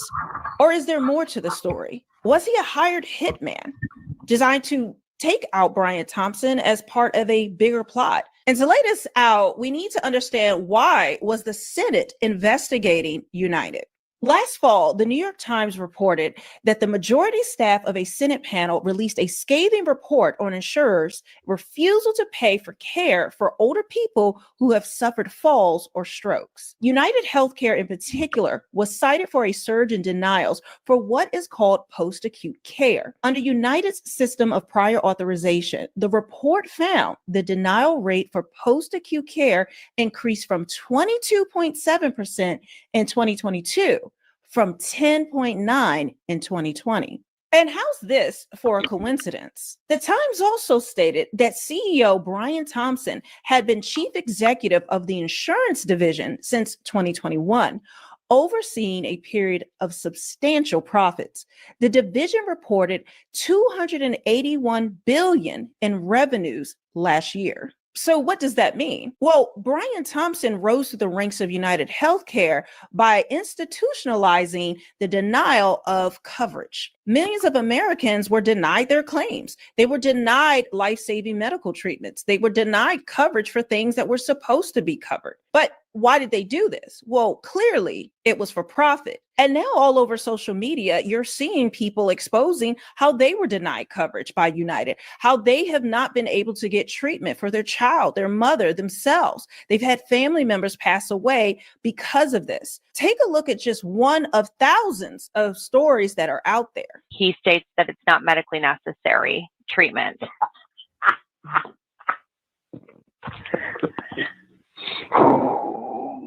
That was an internal phone call between two United Healthcare workers. They're laughing about denying someone's insurance claim. Yo. ProPublica, a nonprofit newsroom, and we investigated. The person they're laughing. That's wild. Not y'all laughing about denying somebody a claim, going like, yeah, poor him. Yeah, he thought he was about to get that money out of us. That's the problem with the insurance companies. They literally are in there to deny you. They're literally in there to do everything they can to not pay you out. They're literally there to ask you questions so they can make up any reason to not pay you out. It's damn near criminal. But I swear to God, they're also ready to take your premiums monthly. I swear, hey, insurance, bro, the biggest scam we all need out there. He states that it's not medically necessary treatment. Got him. Now you know what to never say to these people. Never concede that it may not be necessarily necessary. Remember, don't ever say that, because they're looking for any way to deny you. They're looking in your verbiage, they're looking through your medical history, looking for every reason to deny you, even though you pay your bills on time, or even though you pay your premiums on time. That was an internal phone call between two United Healthcare workers. They're laughing about denying someone's insurance claim. We're ProPublica, a nonprofit newsroom, and we investigated. The person they're laughing about is Chris McNaughton. He was in college when he was diagnosed with ulcerative colitis, a chronic autoimmune disease. It took him a really long time to find meds that put his disease into remission. But when he finally did, United flagged Chris's case as a high-dollar account. Ultimately, United said it wouldn't pay for his medicine because it was not medically necessary. When I started that treatment, I think I had literally failed every. Because you said it in the conversation. You said it might not medically be necessary, and they run off that. And they run off people calling in nervously, not being able really to articulate what they really need. They run off that. They said, well, you do say you didn't need it, but the man actually does need it. Let's not pretend like these insurance companies don't have a long history of taking advantage of their patrons, their consumers. It's always profit over people, and the insurance companies are no different with that philosophy. Yep, man. It's like they do the best they can to not pay. Because it was not medically necessary. When I started that treatment, I think I had literally failed every other ulcerative colitis medication. So it would almost seem that it was the very definition of medically necessary, and then nothing else had worked. When United turned down Chris's claim, his medical bills were running nearly $2 million a year. So Chris did something few people ever do. He sued. He was able to get his claim filed and question United representatives under oath. He was shocked by what he learned, like that a United doctor had literally cut and pasted denial language from a nurse's notes. That's under RN recommendation. I usually copy that and paste it if I agree. That doctor said he's done over 10,000 denials for United, and he didn't usually look at the medical records. He just signed his name. Chris's records revealed another United doctor who actually agreed with Chris's physician was ignored. United had paid for that doctor's opinion, but when the company didn't like what it saw, it buried that report. Chris also got emails and audio recordings, like the one at the beginning of this video. It's hard to feel that they're really worried about your safety when there are emails that are celebrating the fact that your treatment was denied. In the end, Chris's medications were paid for by insurance. United said in a statement that the company's guiding concern was always his well-being. Right now in the US, about 1 in every... Literally their job to get you to pay the premium, but to find a way to deny you your service. Every 7 health insurance claims are denied. Every year, millions of sick Americans who pay for health insurance are denied coverage because their insurer says a drug or procedure is not medically necessary or not a covered benefit. Insurance companies have their own doctors and their own rules for deciding what is appropriate care. They also have the power to say they won't pay for care or medicine that your doctor asks for. Data from state and federal regulators shows that for people who get insurance through healthcare.gov, about 17% of claims are rejected. That means a large number of people wind up fighting insurance companies at some point in their lives. But a study found that Americans only file formal appeals on 0.2% of claims denied by insurers. When fighting with insurance company doctors over what is medically necessary, many people just give up. And it makes sense. It's a really complicated system. While stories like these are really disgusting, it doesn't really get to the heart of the corruption that's at United. They have been under investigation by the DOJ for violating antitrust laws. And I don't want you guys to get confused. The DOJ has one investigation, the Senate has another. And to make things even worse, United was being sued for not disclosing these investigations to their investors. The investors found out about all of this, not because United told them. No, they found out through the media. And by then, they had already lost millions of dollars. So while these investigations were going on and they didn't tell their investors about it and they're getting sued for that, as well as other claims that are happening, the CEO, Brian, and other executives sold all of their shares in United. Listen to the details of exactly how corrupt United Healthcare actually is. This is breaking news out of New York as the CEO of United Healthcare has just been killed. It was gunned down around 6:45 a.m. this morning, which is Wednesday, specifically outside of a Hilton hotel in Midtown. And the attacker is actually still on the loose and has yet to be identified. Police are offering $10,000 as a reward. But here's the thing, right? This just happened in the midst of United Healthcare being probed by the Department of Justice. Now, it's interesting because the DOJ also sued to block the company's acquisition of home health and health provider Amedisys. And Thompson was actually accused of being aware of the DOJ probe, naming Thompson and others and accusing them of unlawful practices and not telling investors before he unloaded over 31% of his stock,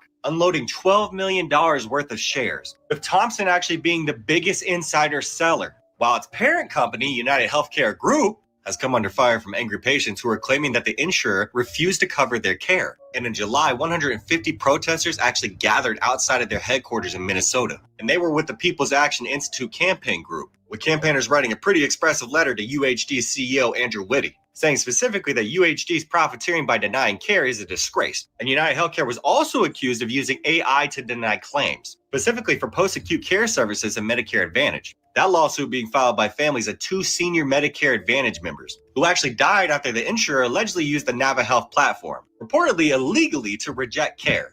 And guys, if you're liking this video and find it informative, go ahead and hit us with a like, double tap that screen, or you can hit the 3 buttons right above my head. Like the video, guys. It's all we ask. It is free. Show the channel some support. S.E.T Media, as well as super chat into the stream, guys. Thoughts, questions, comments, anything you want to get off your chest, any remarks you want to share, we'll engage with. All we ask is just super chat in $1 or more. We'll go ahead and interact with it. Appreciate you guys. Let's go. And according to that lawsuit, the technology has a 90% error rate. But in a statement to Fierce Healthcare, United Health said that the lawsuit had no merit, apparently because they were not using NavaHealth to make decisions, with the spokesperson actually saying that the tool is not used to make coverage determinations. But according to a recent investigation into the company by Stat News, internal documents show that NavaHealth set a 2023 target to keep rehab stays of patients in Medicare Advantage plans within 1% of the days projected by the algorithm. Former employees actually said that they were forced to abide by this rule or face discipline or even termination of their roles, regardless if the extra days were covered under Medicare coverage rules. And there is a lot more included in this investigation. Now, to add on to the lawsuits and the investigations, United had a not only inside trading, shiesty dealings with the higher ups. Like, come on now. These insurance companies were acting too boldly, and they didn't think that the people were going to do anything about it. And now that they are, I just wonder how they're going to act now. I wonder if these employees are going to start laughing over the phone now when they realize that maybe I need to watch my back, because I was just laughing how I denied somebody the care they needed. Data breach that happened in February, and Brian Thompson was set to appear before Congress and testify about exactly what happened. So on the same day as the breach announcement, former House Speaker Nancy Pelosi purchased $4 million worth of call options in Palo Alto Networks, a leading cybersecurity firm, which resulted in her making a staggering $11.9 million in profits before tax. Damn. Now, that cybersecurity company are the ones that were hired. Insider trading Pelosi, man, she always getting the bag off of getting some knowledge handed off to her and trading, shorting stocks. And like, this is her game. This has been her game. And that's why I call them big money Pelosi's. The big money Pelosi, because that's all they do is make big trades and earn big dollars. To investigate the data breach that happened. What are the odds that Pelosi invested in Palo Alto Networks on the same day United Healthcare experienced a cybersecurity breach? Later, she profits significantly when that company is tasked with investigating the incident. Today, the individual who could potentially expose her alleged misconduct is killed outside his hotel. Quite a coincidence, especially just before the Trump DOJ might have an opportunity to investigate the situation. Leave a comment below and let me know, do you think it's a coincidence that United Healthcare was being investigated by the Senate for their practices, while also being investigated by the DOJ for insider trading, and also that Nancy Pelosi was able to profit off of this? And just right when he was set to testify about all the insider trading and things, he happened to be shot and killed by an armed vigilante who wrote deny, defend, depose on the bullets. So you really knew that it had to be someone who was denied coverage, who was just out for revenge? Or is there more to the story? It seems quite convenient that this would happen at a time when these investigations are going on. And now that Brian can no longer testify, what's going to happen to the investigation? These are things that the mainstream media are not bringing up. They're not talking about the connections to Nancy Pelosi, and they won't, because it's going to be buried like all of the other bodies for the corruption and the crimes that have been committed by our politicians. And speaking of corruption, I did a story yesterday about Al Sharpton, Kamala Harris, MSNBC, and the largest coalition of Black churches in America, who have called on MSNBC to suspend Al Sharpton from the network for the $500,000 that Kamala gave to his charity right before that glowing interview that he did on the network.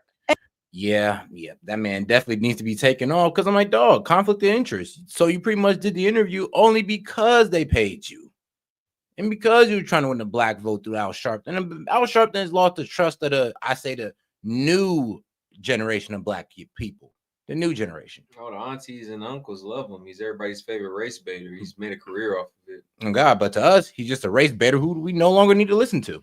And while most people would be fired for something like that, he's not. But there's a growing rise of concern of the corruption that took place in the Kamala Harris campaign, in particular with the $1.5 billion they took in, and now they're millions of dollars in debt. If you want to check out that story, it'll be on the screen, as well as another video I think you want to check out. And I'll see you on the next.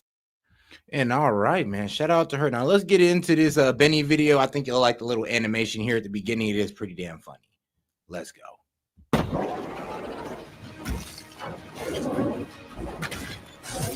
I'm sorry, it was wild. Woke media. Thank you. Damn.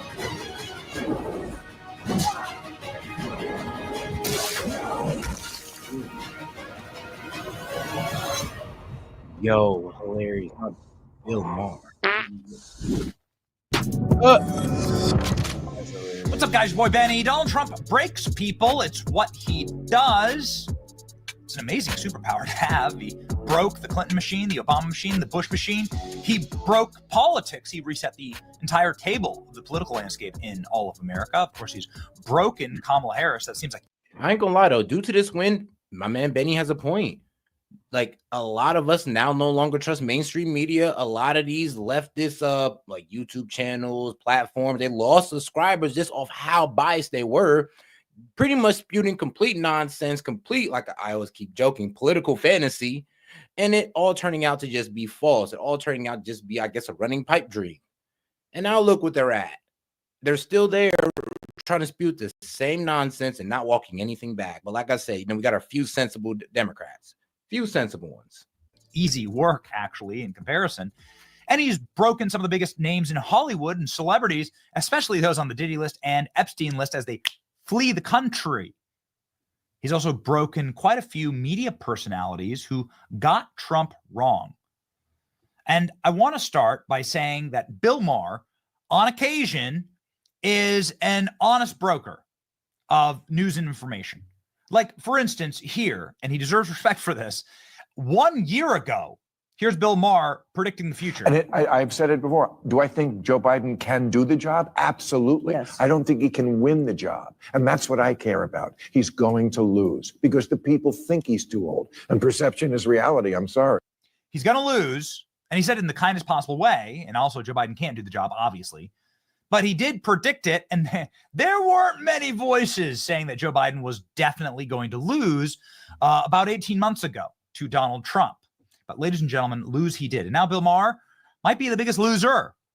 Well, it's this side of the Democrat Party and Kamala Harris and Joe Biden and pretty much everyone else. Bill Maher says he is ending his show over the return of Trump. I'm my... Oh God, it's like sore loser shit. It's like really sore loserness. Excuse my language, but come on now. You're acting like a sucker. Most of these liberal politicians, most of these liberal pundits are acting like suckers in my eyes. Oh, you lose. Let me move out the country. Let me hop off X.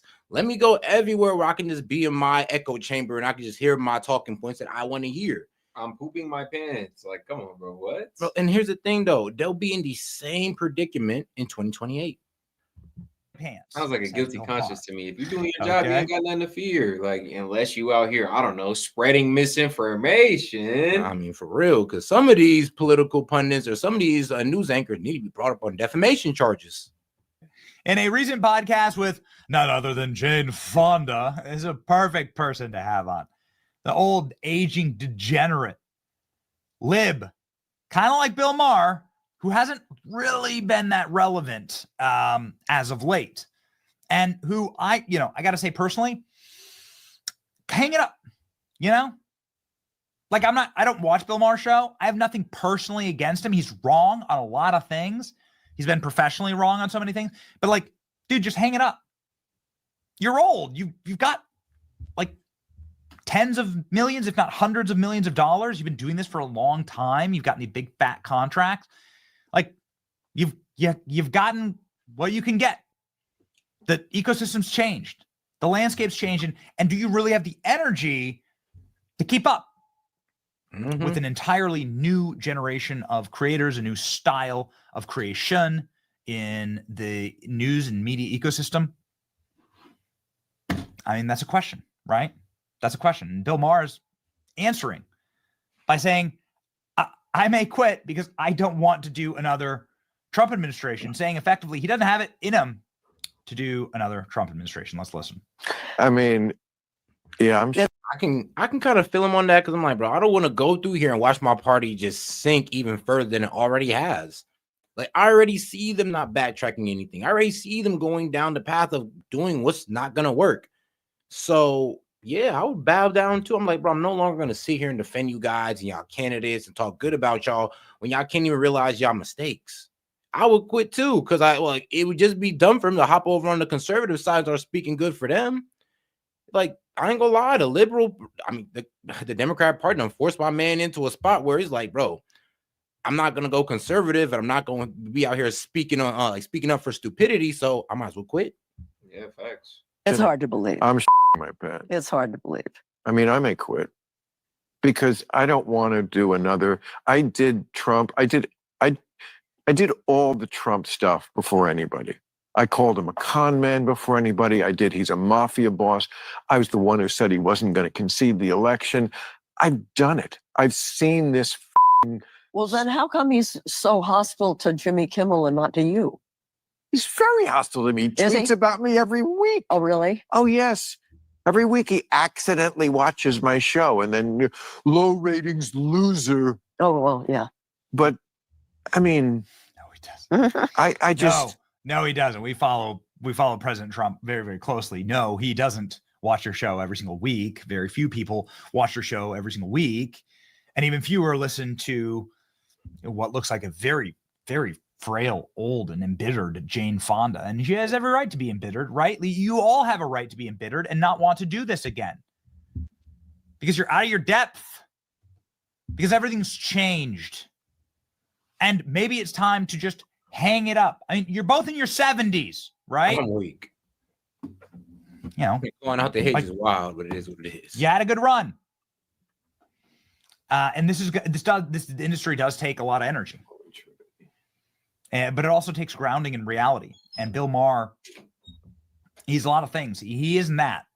Even if he did rightfully predict that Donald Trump was going to win in the 2024 election against Joe Biden or Kamala Harris or whatever. Kamala Harris was always a cutout. Bill Maher regularly and consistently gets owned by everyone from Candace Owens to Megyn Kelly to Greg Gutfeld. Yeah, because it's hard. This is why you should probably hang it up. Because you are not tethered to reality any longer. There's only so long. I mean, and it's also hard to defend the indefensible. I mean, that's really what it is. He's trying to defend the indefensible, and it's like, bro, I'd be tired. I'd be like, I'm done. Y'all just keep going against y'all word. Y'all just keep calling everybody sexist, racist, anti-gays, and y'all just don't want to improve yourselves. So yeah, if I was him, I'd just be like, bro, y'all a lost cause. Either I go for the conservatives or I just quit and not speak on y'all no more. You can leave it up to the young guys, but the young guys ain't speaking up for the Democratic Party too well either. Exist inside of a bubble and not change your mindset or your ecosystem to align with reality. And reality is that America is a center-right nation. Reality has a right-wing bias. And Bill Maher's brand of weed-smoking liberalism is out, okay? It's better than wokeism, I'll tell you that. But it certainly isn't grounded in reality like this. Bill Maher regularly pushes lies about January 6th. That cops died on January 6th. That's a lie, a provable, demonstrable lie. Megyn Kelly had to call him out on that. Megyn Kelly had to embarrass him on her show. At least Bill Maher, I guess, goes out and does alternative media, or has people like Candace Owens on his program. Candace Owens schooling Bill Maher, saying, I feel like in 2 years, you're going to have a very different perspective. Bill Maher telling Jerry Seinfeld that he's not going to go nuts when Donald Trump is elected. I'm not going to lose my nervous system about Trump again. If he ends the world, he's not going to end the world. I'm not going to effing go nuts again if he wins another term. I just can't. But like, you are going nuts. So again, like, if you don't have the stomach for these things, if a politician winning makes you lose your nervous system, in the words of Bill Maher, then, you know, maybe you just don't have the stomach for this. Like, listen, God help us, but if Kamala Harris won, I wasn't going to leave the country. I wasn't going to flee America. Hell no. You stay and fight. You cover these things. It hasn't been a happy or pretty 4 years. I've been quite angry. I've never had a nervous breakdown, right? It's like a weird, it's like very strange. We've been upset at what the left beat up. We're not going to sit here and have a whole nervous breakdown where we hit you with the guys. We need to take a day off because Kamala Harris did this. That sounds weak as hell. Or we need to take a day off because Joe Biden allowed long-range missiles into Ukraine. It's like, no, we ain't never did that. But it's crazy how y'all liberals choose to do that every time. And then you expect people to believe that y'all gonna be out there and fight for their rights or fight for their idealism. It's like, what you mean? Y'all run and tuck and hide every time. Y'all lose. And then here's the thing is, you don't even want to take no self-accountability and look what made y'all lose. I just want to double down. Strange thing to admit. And these people are so fragile, right? They're like psychology, so fragile. It's why they have to live in the Hollywood Hills. That's why they have to smoke so much weed. Because they actually literally need mommy's little helper to deal with reality. And that's the biggest problem, ladies and gentlemen. Reality is something that punches harder than anything. That's something that Bill Maher faced when he went and touched gloves with the true king of late night and comedy, which is Greg Gutfeld. Can't argue that. The ratings tell the story, right? And Greg Gutfeld wins. And Bill Maher, I guess to his great credit, goes on and does alternative media, has on people like Candace and Megyn Kelly, but was out of his depth here. This is what made me say, you know what, Bill Maher is going to retire. Watching this clip, Jimmy Kimmel too, saying he's going to retire. So, and who on Chris Wallace on CNN just got fired. Boy, what a time to be alive. Here we go. Here's what happened to Bill Maher on Greg Gutfeld's show. On the scales, New York Times bestselling author, Fox News contributor, Captain. Welcome to the show, Bill. Thank you. So far, so fun? I have a few quibs. Okay, go for it. Quib away, Mr. Quib. Well, I mean, I agree that it's great that we're talking. I agree that we agree on some things. We're not exactly aligned on the most important things, which is basically Trump is someone who does not concede elections. That's the most important thing. Yeah. You don't seem to see it that way.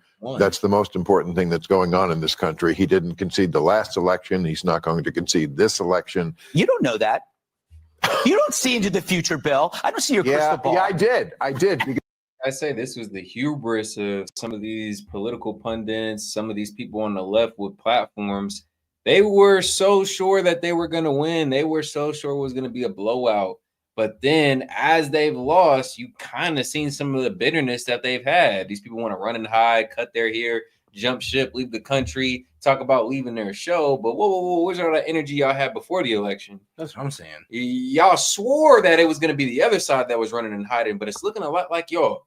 Because I was the only one who was talking about that way back when, and everybody said, "Oh, you smoke too much pot." Turned out I smoked just the right amount of pot. There's no right amount. But can you really picture this guy going, "You know what? I lost. That's it." He did. He left. He left because he had to leave because he couldn't. Yes, but that's how it works. Well, what do you think he's going to like board up the White House? Pull a straw dogs I don't with know. Dustin Hoffman? Well, last time he thought the other Republicans would back him up when he called that guy in Georgia and said, "I need 11,000 votes. I want you to find." He said find.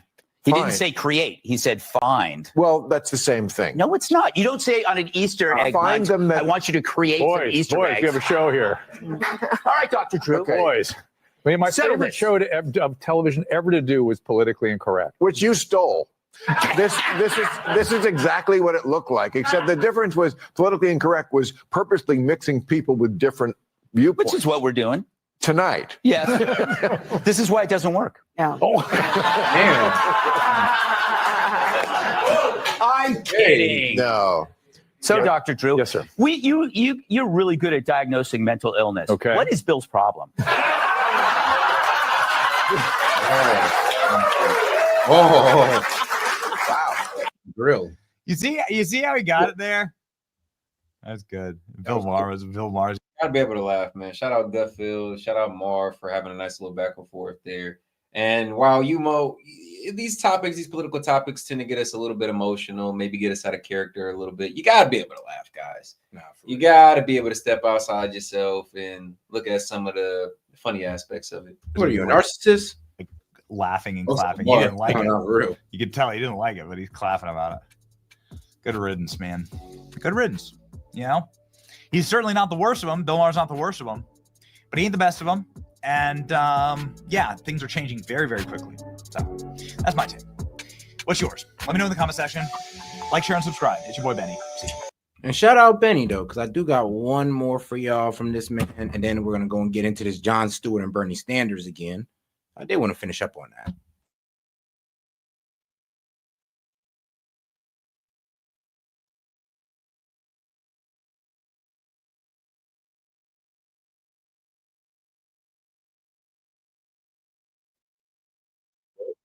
What's up, guys? Your boy Benny. To be good con.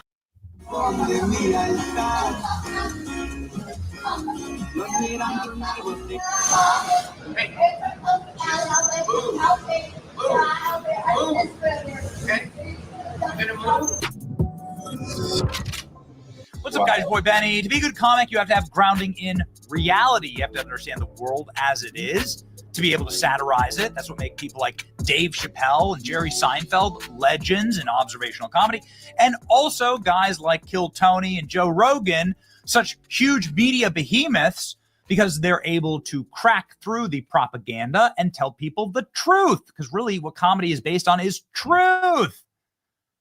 This is what makes guys like Jimmy Kimmel such frauds, and why I will never cheer on Jimmy Kimmel. I will only ever welcome him departing from his position in late night TV that has, of course, been eroded and destroyed the legacy of actual comics running these positions like Dave Letterman and Jay Leno. When I was young, these were the guys who chaired this. Johnny Carson for a different generation.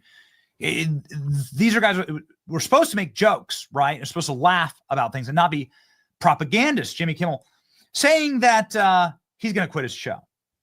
Here in the LA Times, he's talking about how it's probably going to be his last contract with ABC, he tells the LA Times.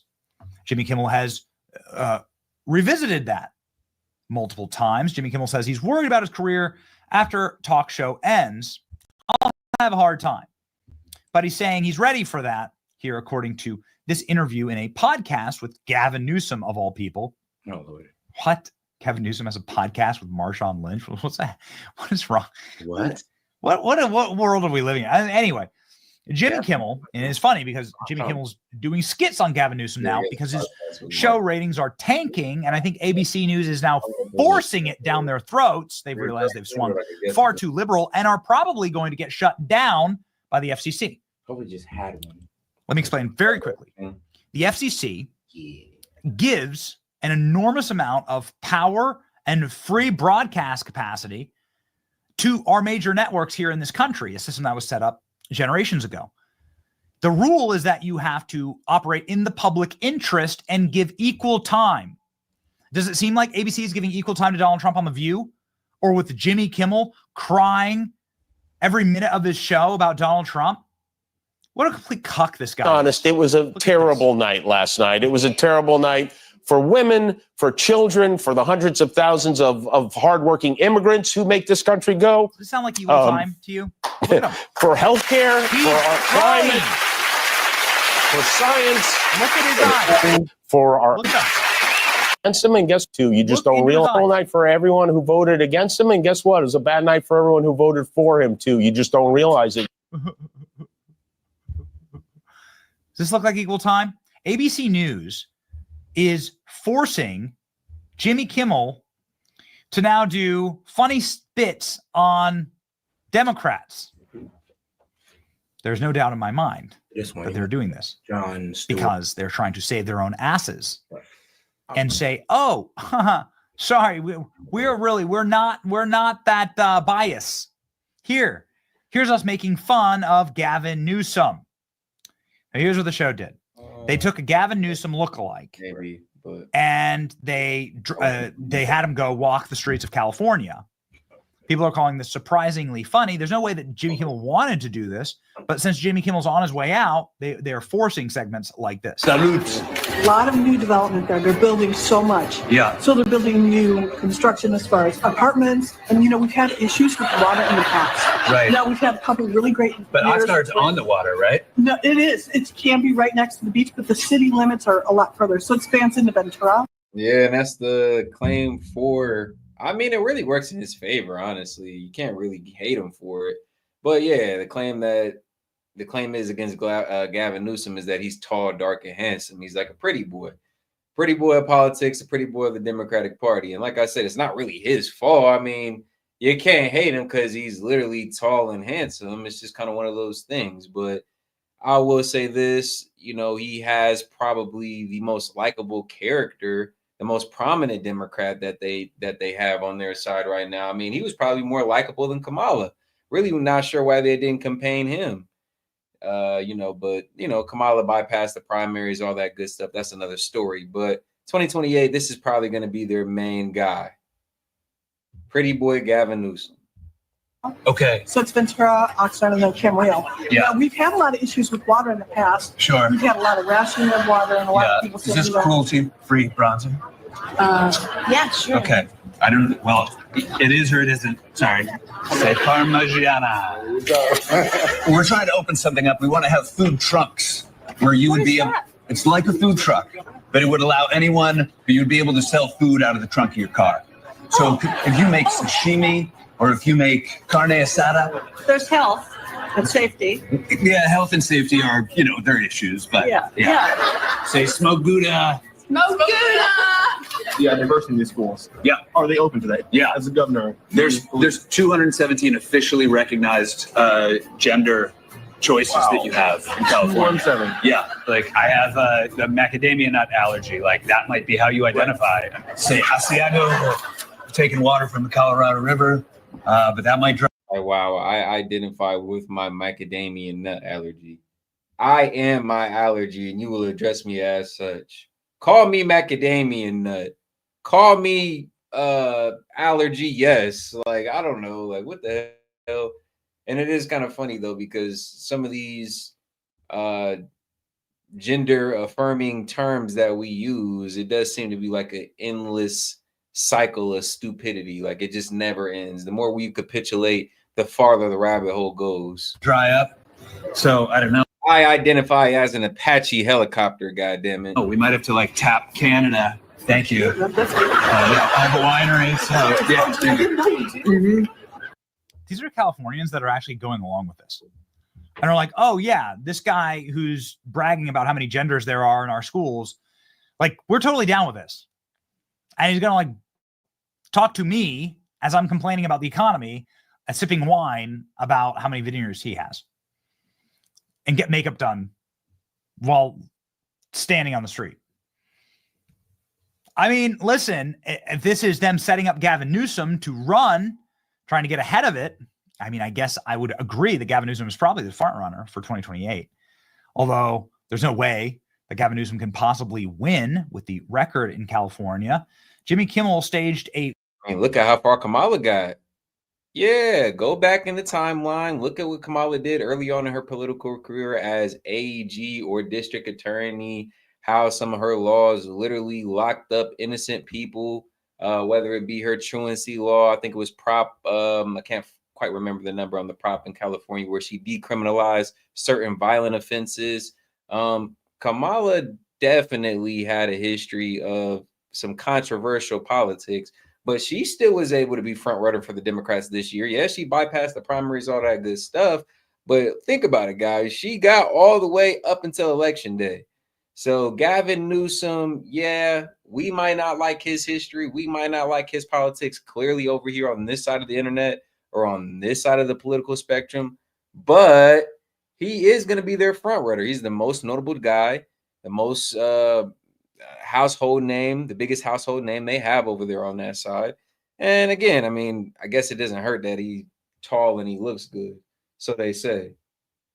A fake debate between Mike Lindell and Gavin Newsom. And again, the writers didn't pull any punches with Gavin Newsom. It's actually really funny. They talk about how illegal the voting rules are in California, how weak the actual, like how effectively how easy it is to commit fraud in California's elections. Can't believe this made it past the libs on Jimmy Kimmel's show. Again, this must be them forcing down his throat actual comedy. Now, Mr. Lindell has made a lot of accusations. So, Governor, let me ask you directly, is it too easy for Californians to commit voter fraud? Not at all. In California, our focus is on accessibility. There are 8 approved methods to vote in the Golden State. Mail-in, walk-in, skate-in. You can write your vote on a sea turtle. You can whisper it into a Topo Chico bottle and then toss it off the Golden Gate Bridge. You can deposit your ballot into one of our state's thousands, literally thousands of dirty needle drop boxes. You can carve it into a giant sequoia. Or you can simply dream it, which is what I do. Wrong! Listen to this guy here. He thinks everybody should just be voting. Look, we need to make it harder to vote, folks. I propose that there's only one polling place for the whole country, so we can watch it real close. It'll be in the middle of the Chattahoochee National Forest, and we gotta vote with a pen, and there's only one pen, and it's chained to an old wrench, just like a bathroom key at a Sunoco station. Sunoco. We gotta, you say Sunoco, I say Sunoco.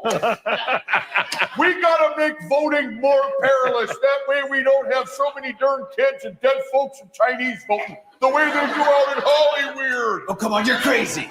That doesn't happen. All right. Well, it seems like it's going great out there. Well, so I can't believe that he actually did the bit, because that's actually pretty funny. It was decent. It was decent. I don't know. Some of these political skits nowadays are a little bit too PC, mainly PC, and they kind of missed the mark on trying to be funny. But that was all right. It was decent. 6 out of 10. Man over here, Corey's buddies up in Silicon Alley, where they make vaccine microchips, and they have fake hunkers for the lap dancing gals down at the Sticky Piglet. I got a shout out to Chardonnay and Cashmere. Hey, ladies. Okay, all right, enough.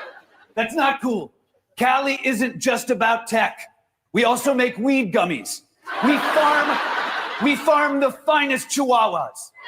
We have a booming artisanal pornography industry, and we're even one of the top 5 steel producers in America. He admitted it! Holy hell, he admitted it, folks! I admitted what? The steel!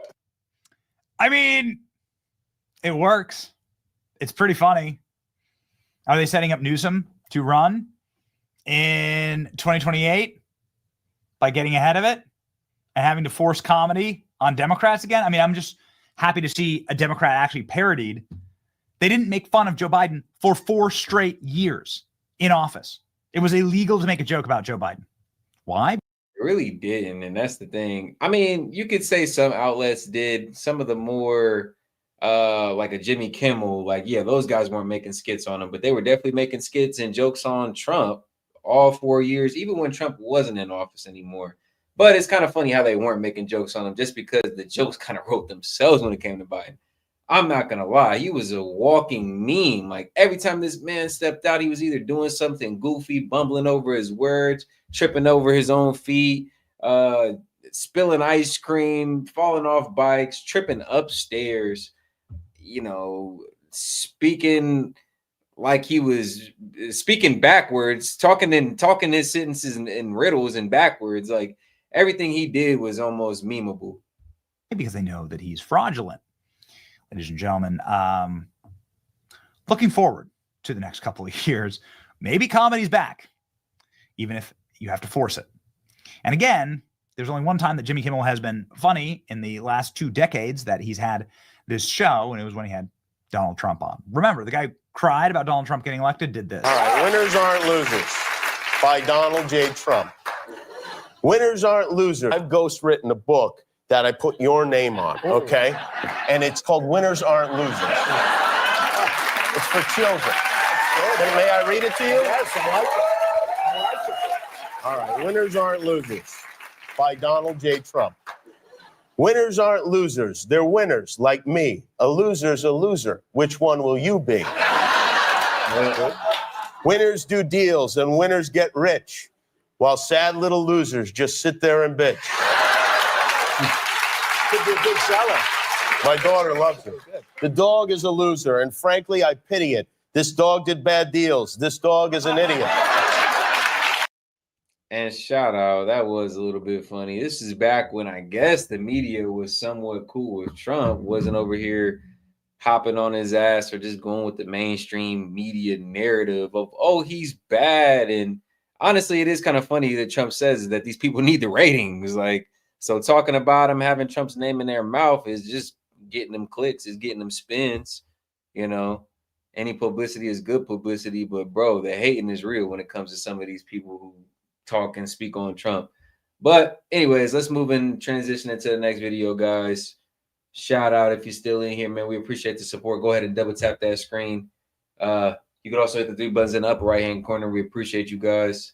Bernie Sanders, Jon Stewart. Let's get back into it. Increases in worker productivity as a result of technology. The average blue-collar worker today, in inflation adjusted for dollars, is earning maybe the same, maybe a hair less than he or she did 50 years ago. How's that? Not good. It's horrible. It's unbelievable. Right. And at the same time, there has been a $50 trillion transfer of wealth from the bottom 90% to the top 1%. Got that? Massive transfer of wealth. So ordinary people may not have, know that, but they know that there is something fundamentally wrong. They're getting screwed. They had a good job in a factory. That factory's in China, and the very wealthiest people are becoming wealthier. That's the kind of angst that Trump was able to pick up on. And do you think it's, when they talk about we have to defend democracy, but if the people believe that our democracy is a kind of soft oligarchy, and quite frankly, not even that soft, no. It appears to be an oligarchy. And do they think, well, what am I actually defending here? We need not incremental changes. We need fundamental reform. John, that's exactly right. And in fact, there was a poll I saw in the New York Times a couple of months ago before the election. Something like 45% of the American people said democracy is not working for them. So what does democracy mean? Does it mean a big deal? You're going to go out and vote every 2 years, every 4 years? It means that the government is supposed to represent me. I feel good about it. I have people there who know what I'm dealing with and are passing legislation that improves my life. Do you think most people in America believe that's the case now? They don't and they shouldn't. Because not only do you have an economic system which is rigged, you got a political system which is corrupt. And again, we don't talk about it enough, but anybody who paid attention to this last election saw a few hundred billionaires, a few hundred people spending tens and tens of billions of dollars to elect the candidates of their choice. And you're the ordinary guy out there. Maybe you got to vote. So what does that matter when big money is buying elections? So your point is exactly right. Democracy is not some abstract idea. Oh, isn't it great? I can vote every 4 years. No, democracy is supposed to represent my interest. Most people don't think that it is. Matters a lot. When you got these corporate dollars flowing through politics, it's essentially votes being bought. When your favorite company is over here campaigning or funding the campaign of politician A, B, or C, things get a little bit dicey. Things get a little bit convoluted. And it stands to reason that they have more influence than they probably should. A lot of these, and that's exactly what goes on, guys. I'm not speaking in theory here. That's exactly what goes on. A lot of these lobbyists be in the ears of these politicians and be in the back pocket of them as well. And Bernie, do you think this is a customer service issue?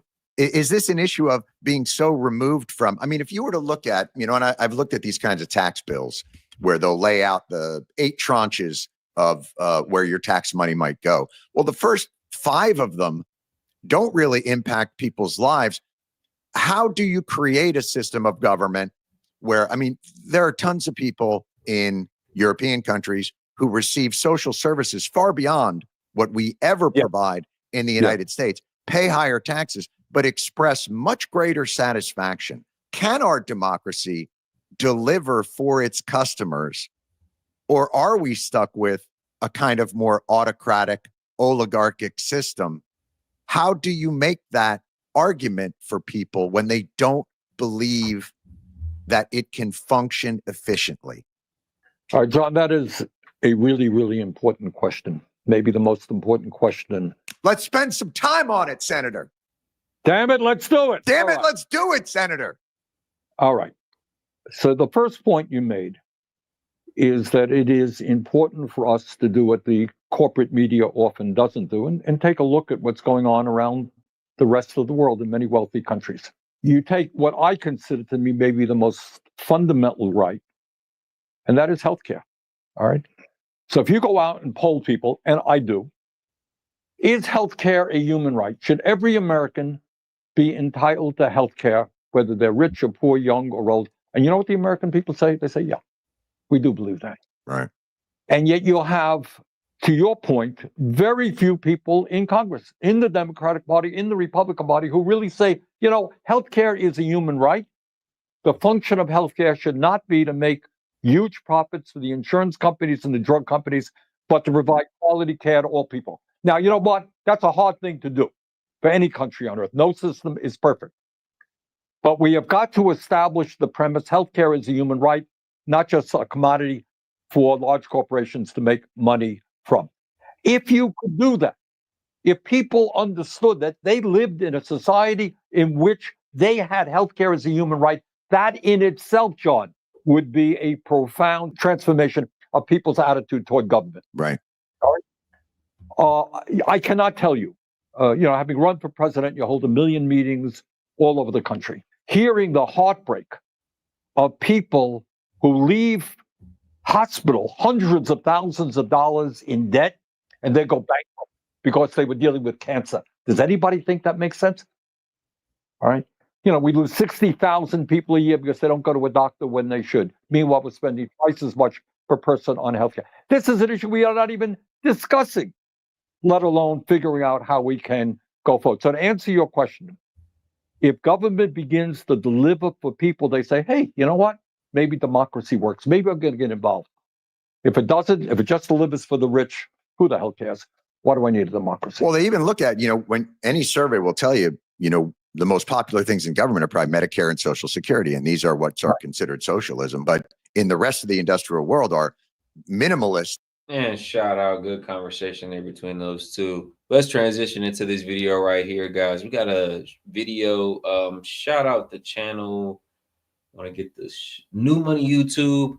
A short video detailing Elon, how he stands to benefit from his relationship with Trump, him being the president-elect. A lot of talk about Elon and his special interests with obviously lithium batteries, Tesla, China as well, guys. Let's get in this video here and see what that's all about.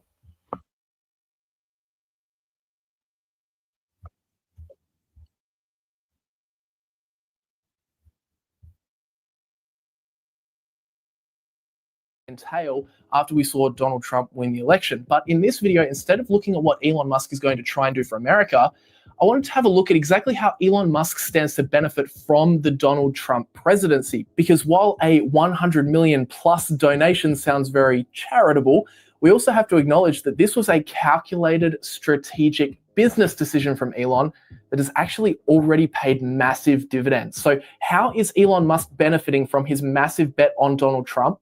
How much has he already made? And how will he and his various businesses stand to benefit when Donald Trump is in office? Firstly, let's talk about how much Elon has already made, because spoiler alert, it's a lot. But to work out his... I released a short on this, guys. I'm not sure the figure he's about to share, but by certain estimates, that man Elon has made 100 billion with the B, chat. Yeah, he's made 100 billion since Trump got in office, which I don't even, in a month. 100 billion in a month, chat. So crazy shit. But yeah, Elon seen the opportunity, and don't get me wrong, it's not that I don't think he believes in Trump and Trump's policies. I definitely think it's a degree of that. But understand, guys, at that level that they play on, everything is an investment. Everything is about money. Everything is in interest of money and personal gain.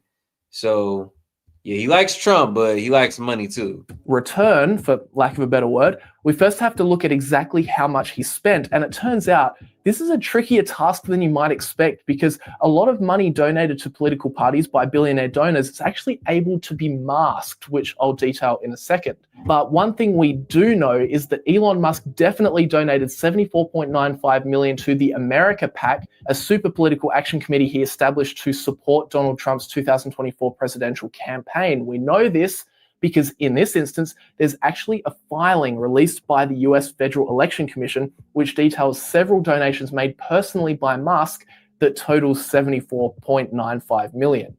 But when it comes to his earlier donations, things start to get a little murky. This is the Wall Street Journal's Dana Mattioli explaining how this system works. There's this secret world for billionaires and wealthy people where they could obscure their political donations by moving their money through different organizations, such as C4s. The IRS calls them 501c4s, and sometimes they're called social welfare organizations or dark money groups. And they are exempt from disclosing their donors, and they could raise unlimited amounts of money from people and companies.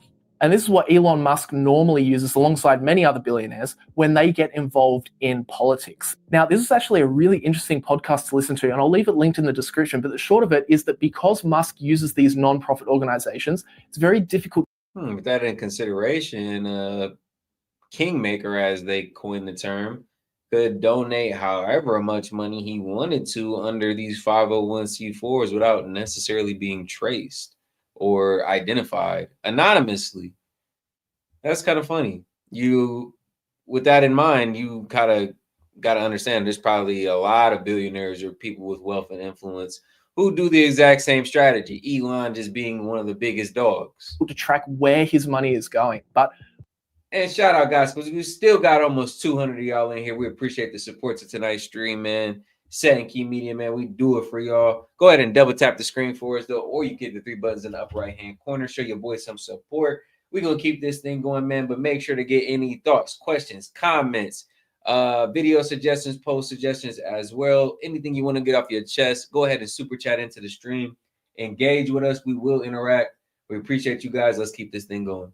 With that said, it's currently estimated by Dana's research that Musk also donated tens of millions of dollars to other Trump-supporting PACs before he established the America PAC, and he even donated $10 million to Ron DeSantis before he pulled out of the race in January of this year. So overall, while the water is murky, it seems as though Elon Musk conservatively spent over $100 million on political donations to help Donald Trump or the Republican Party. He conservatively spent $100 million on conservatives. Now, that is a big, big bet. But the crazy thing is that $100 million outlay has already more than paid for itself. What do I mean by this? Well, as you know, Elon Musk is the CEO of SpaceX and Tesla and the owner of X and the founder of many other smaller businesses too. And what that means is that he holds a lot of shares in these businesses. For example, he owns about 22% of the shares of Tesla, 42% of SpaceX, about 80% of Twitter, and has majority stakes in the Boring Company, Neuralink, and xAI. Now, for almost all of these businesses, it's very hard to track exactly what Elon's stake is worth because the companies are private and packets of shares change hands very infrequently and away from the eyes of the general public.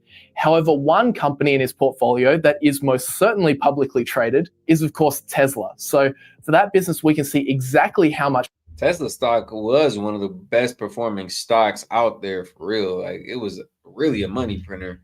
But shout out Elon, man. Let's go back on that list real quick. 6 publicly traded companies, bro. This man is doing it big. Like, who else is doing it on the scale that Elon's doing it? And I mean, like, that's what we were saying on stream the other day. Is like, this is why he gets so much hate. This right here, Chad, is because this man has got 6 overly successful businesses while people fail and struggle to maintain one.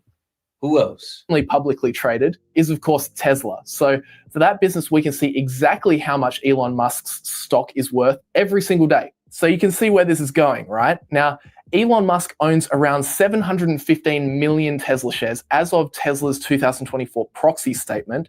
And that's very interesting, especially when you look at what's happened to the stock price since the election, which I'll remind everyone occurred on November the 5th. As you can see, here is the stock on November 5th, and this is where the stock is today. As I'm recording, it's currently up around 40%. But what does this equate to for Elon's shares? Well, for his $100 million donation, just from the rise in Tesla stock post-election, his net worth has grown by, drumroll please, $72.3 billion. Yes, $72.3 billion. And that's just the benefit from Tesla stock, the publicly traded shares. It's also speculated that the value of his other businesses have also risen as a result of the election too, with rumors SpaceX is now considering selling some insider shares, which would value the business at $255 billion. That's compared to a previous valuation of $210 billion in June. So a 21% increase in the last few months.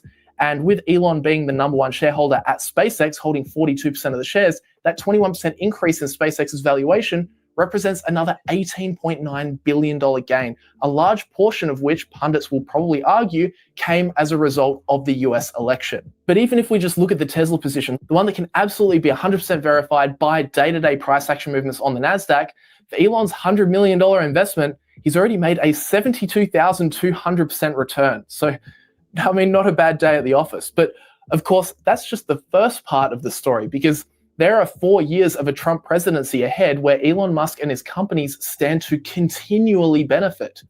How?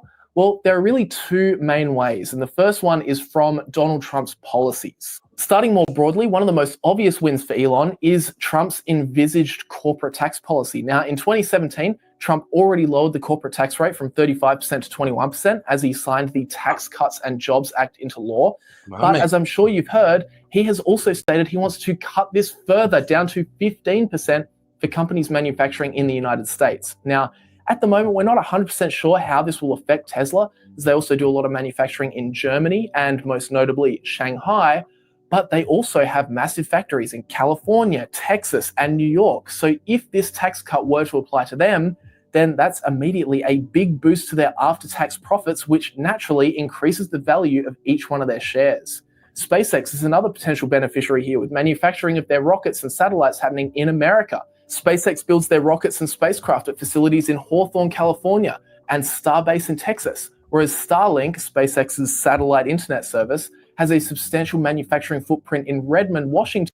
And understand, Elon, with his relationship with Trump and him knowing all the ins and outs when it comes to business, understand he's probably going to be considering a move to maybe position some of his factories and manufacturing plants back over here in America.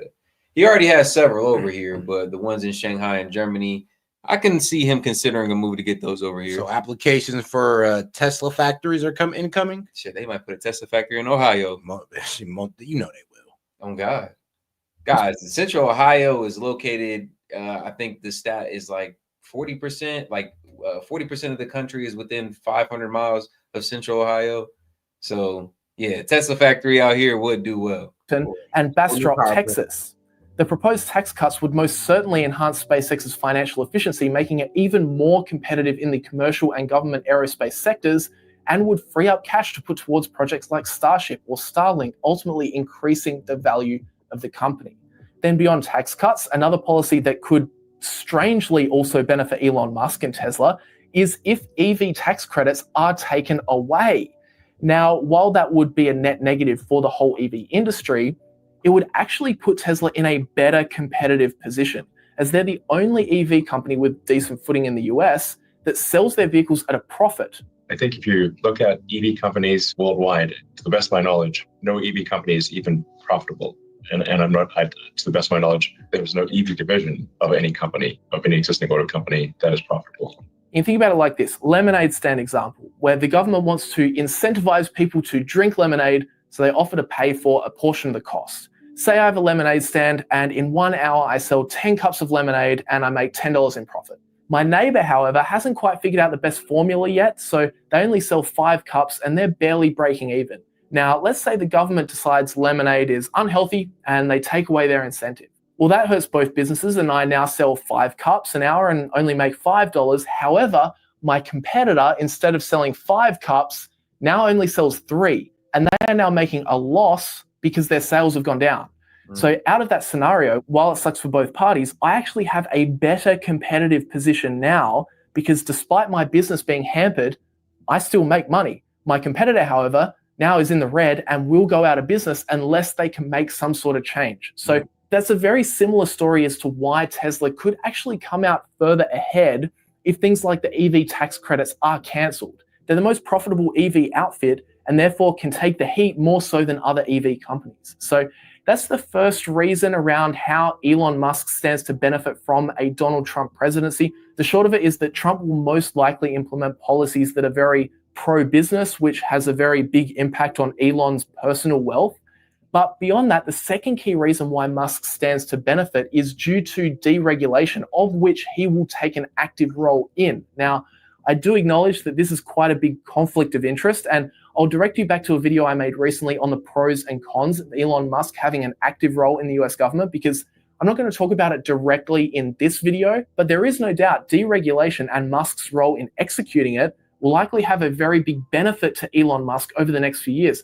One example that a lot of traditional media sites have been discussing lately is Tesla's full self-driving. Now, Tesla are at a stage where this software is getting close to being feature complete, but Elon has regularly stated that he's unsure when the technology will actually be in wide use on the roads because it'll likely take a while for the regulators to assess and approve its use. Well, guess what? After Elon Musk described the state-by-state approval process as incredibly painful just a month ago, Donald Trump's team have come out and said that they will look to, quote, make a federal framework for self-driving vehicles, and it will be one of the Transportation Department's top priorities.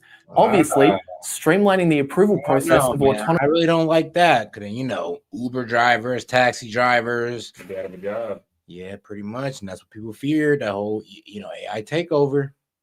Autonomous vehicle programs will greatly benefit Tesla, their stock price, and Elon Musk. Or what about the Federal Aviation Administration, the FAA? Elon Musk has been very critical of the FAA, especially in relation to Starship launches out of Texas. In fact, this is a little clip of him talking to Joe Rogan recently about just how much they're slowing down SpaceX. For SpaceX, Starship was sitting on the pad, the rocket, the giant rocket. We could build the rocket faster than they could process the paperwork to approve the launch. So we're sitting there for 2 months.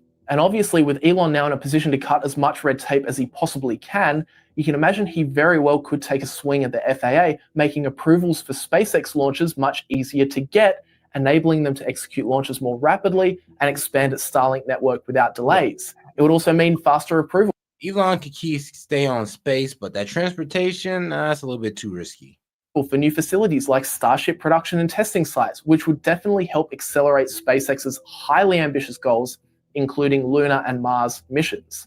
So they're the two main ways that Elon Musk stands to benefit from the Donald Trump presidency, but there are also other murkier ways too. I've left these to the end because they're a lot more speculative, but for example, some are now talking about how Elon Musk's closeness to the president could make government contracts a little bit easier to come by, particularly for SpaceX, who does rocket launches for NASA, and even defense or communications contracts for the government through Starlink. Beyond that, another narrative popping up at the moment is that Elon Musk could stand to benefit as being a middleman between the US and China.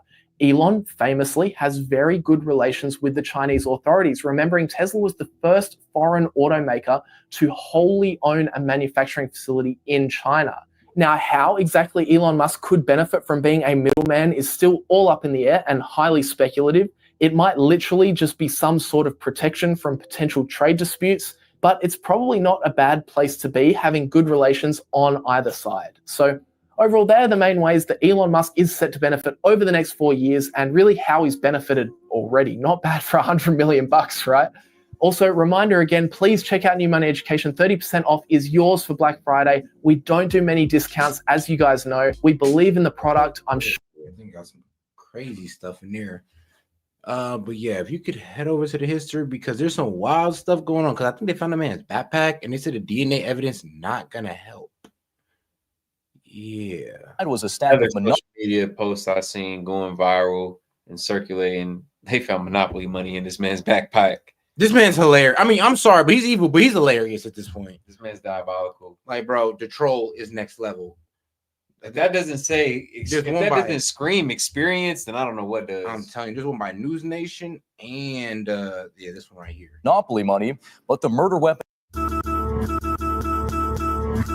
Tonight, we have new information on the hunt for the killer of the health insurance CEO and what police found inside what they believe to be the shooter's backpack. An abandoned backpack was found in Central Park, and inside was a stack of Monopoly money, but the murder weapon is still missing. NBC's Tom Winter reports. Tonight, crucial new evidence in the manhunt for the suspect in the targeted killing of United Healthcare CEO Brian Thompson. This backpack, found in Central Park after air and ground searches, police believe is linked to the shooter seen in surveillance video. Two senior law enforcement officials say no gun was found inside. What was found? A jacket and Monopoly money. The NYPD says nothing in their investigation so far suggests the killing was related to Thompson's personal life. The net is tightening, and we're going to bring this person to justice. New York City Mayor Eric Adams says details like whether or not police have an ID on the shooter are being closely held. We don't want to release that now. If you do, you're basically giving a tip to the person we're seeking, and we do not want to give him an upper hand at all. But there are so yeah, that is true. So during a police investigation, they strategically release information that they are privy to. So they might have a full ID on this man, know where he's at. Shoot, they might even be building a case up, but they wouldn't tell the public. But I will say this guy does seem to have a history of doing this. He does seem to have some type of formal training. Now, is he a full-blown secret agent assassin? I don't know. But has he done this a time or two? It's almost obvious. Yeah, low key. It's like it's too smooth. It's like too how he did it, the execution, the story, bro. How he pulled up on the guy, the false bait. Are new details about the suspect. New York City's chief of detectives providing a timeline based on video footage to reporters. The shooter arrived in New York on Sunday, November 24th, and was caught on camera at the Port Authority bus terminal near Times Square. The bus he took originated in Atlanta, though it's not clear when the shooter got on, given that there were several stops on the way to New York.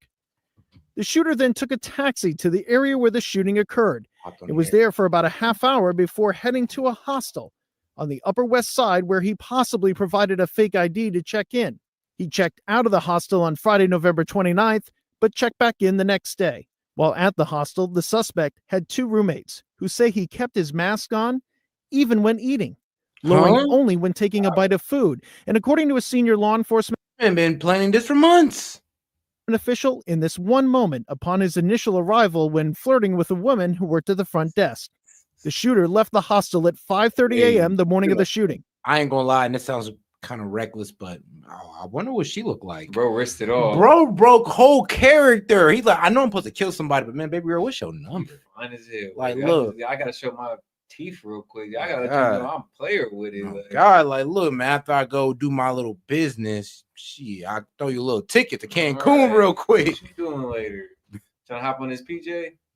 After the shooting, traveling by bike up to Central Park, then by taxi further uptown to a bus terminal where police believe he boarded a bus out of New York City. And from there, the trail goes cold. So he comes up over here and comes in on this part of the Port Authority. That's where the NYPD last sees him, but he could be right up here and all so smooth, had the schedule of the CEO down, did it in a time that coincided with the schedule that a bus was leaving New York for him to get away on. Like, bro, too smooth, too calculated, too precise, too surgical, bro. He got it off too well. over the George Washington Bridge and out of town on a bus pretty easily. Absolutely, Tom. By going Secret agent, man. It's like, nah. into this. Nah, for real. They got to know his name. I think Austin Powers, 007. This man is Hitman. Bro. Port Authority terminal. This John Wick. Nothing binding the state. Mentioned amongst the greats. Bro, didn't he pull out didn't he have a silencer on this shit? Had a silencer on his pistol. Got away on an e-bike. Left the bag in Central Park. It was filled with Monopoly money. Unalive the high-level official. And got up out of there on a bus. Bro, okay. Like, who is this guy? Okay. Who is this guy? States he needs to be in there and catch a bus. So he can be over the bridge and in the wind, and we won't know it. Darren Porcher is a former lieutenant with the NYPD. You're looking up at a camera, or you're looking over here at a camera on the side of a store. Walk me through the process. This is a very unique area. We have a lot of hustle and bustle. We have far more cameras in a place like this based on the dense population as well as the commercial properties that are here. Police are now investigating if the weapon may be a veterinary gun used to put down animals. This is a very rare weapon. In essence, this is a needle in a haystack, but we have a lot of needles in this one haystack, which works in our favor in law enforcement to apprehending this violent assailant that's on the streets. Police also clarified the detail about words written on shell casings, saying they were depose, delay, and deny, written in Sharpie, one word on each shell casing. A possible reference to frustration with the health insurance industry. Wow. Yeah. Or a distraction to make you guys think it was. Take a look once again. That's just an assassination plot. I mean, let's be real. All right, I got you on this one. But let's get into this next one right here because here we go. Both, Natasha. I'm sorry to sound ambiguous about. Because everybody's coming up with their own conclusions on this, and it is getting a bit crazy. So let's see what News Nation has to say about this, because it's all a little crazy. Let's get right into it, guys. He can hide behind the mask. We're going to, just as we revealed his face, we're going to reveal who he is, and we're going to bring him to justice. The investigation already includes a significant amount of physical evidence. The bullet casings with the words deny, defend, depose inscribed, leading to speculation the motive is linked to the insurance industry. Late Friday, an extensive drone and foot search of Central Park located another key piece of evidence, the distinctive gray backpack worn by the killer as he executed United Healthcare CEO Brian Thompson. The backpack is now at a crime lab for forensic testing, and police have not revealed what was inside, in particular, whether the murder weapon was inside, but the item which made the bag appear full was reportedly the hooded jacket worn by the killer. Meantime, with the reward now at $60,000, hundreds of tips are coming in about the suspect as police continue to search Central Park and pour through hundreds of hours of surveillance. The manner in which they were able to follow his footsteps to recover evidence. Some of it is known, some of it is unknown, but the net is tightening, and we're going to bring this person to justice. Now, this bus terminal accommodates multiple lines, including Greyhound, and we have learned that all Greyhound buses are equipped with cameras. So it's likely investigators know where the suspect was headed, as Mayor Adams alluded to. Police and the FBI may be closing in. Natasha? Yeah, we shall see. Nancy Liu in New York City tonight. Thank you. And let's bring in News Nation national security contributor, former FBI special agent and CIA officer Tracy Walder. Tracy, always good to see you. Thanks for making the time. Thank you for having me, Natasha. So we're looking at these details. Authorities now have the burner phone, the water bottle he may have dropped. They're testing for DNA on that backpack. What is standing out to you at this point in the investigation and the manhunt? So I know people may come for me for this, but I'm actually not convinced that the backpack will yield a whole lot as well as DNA.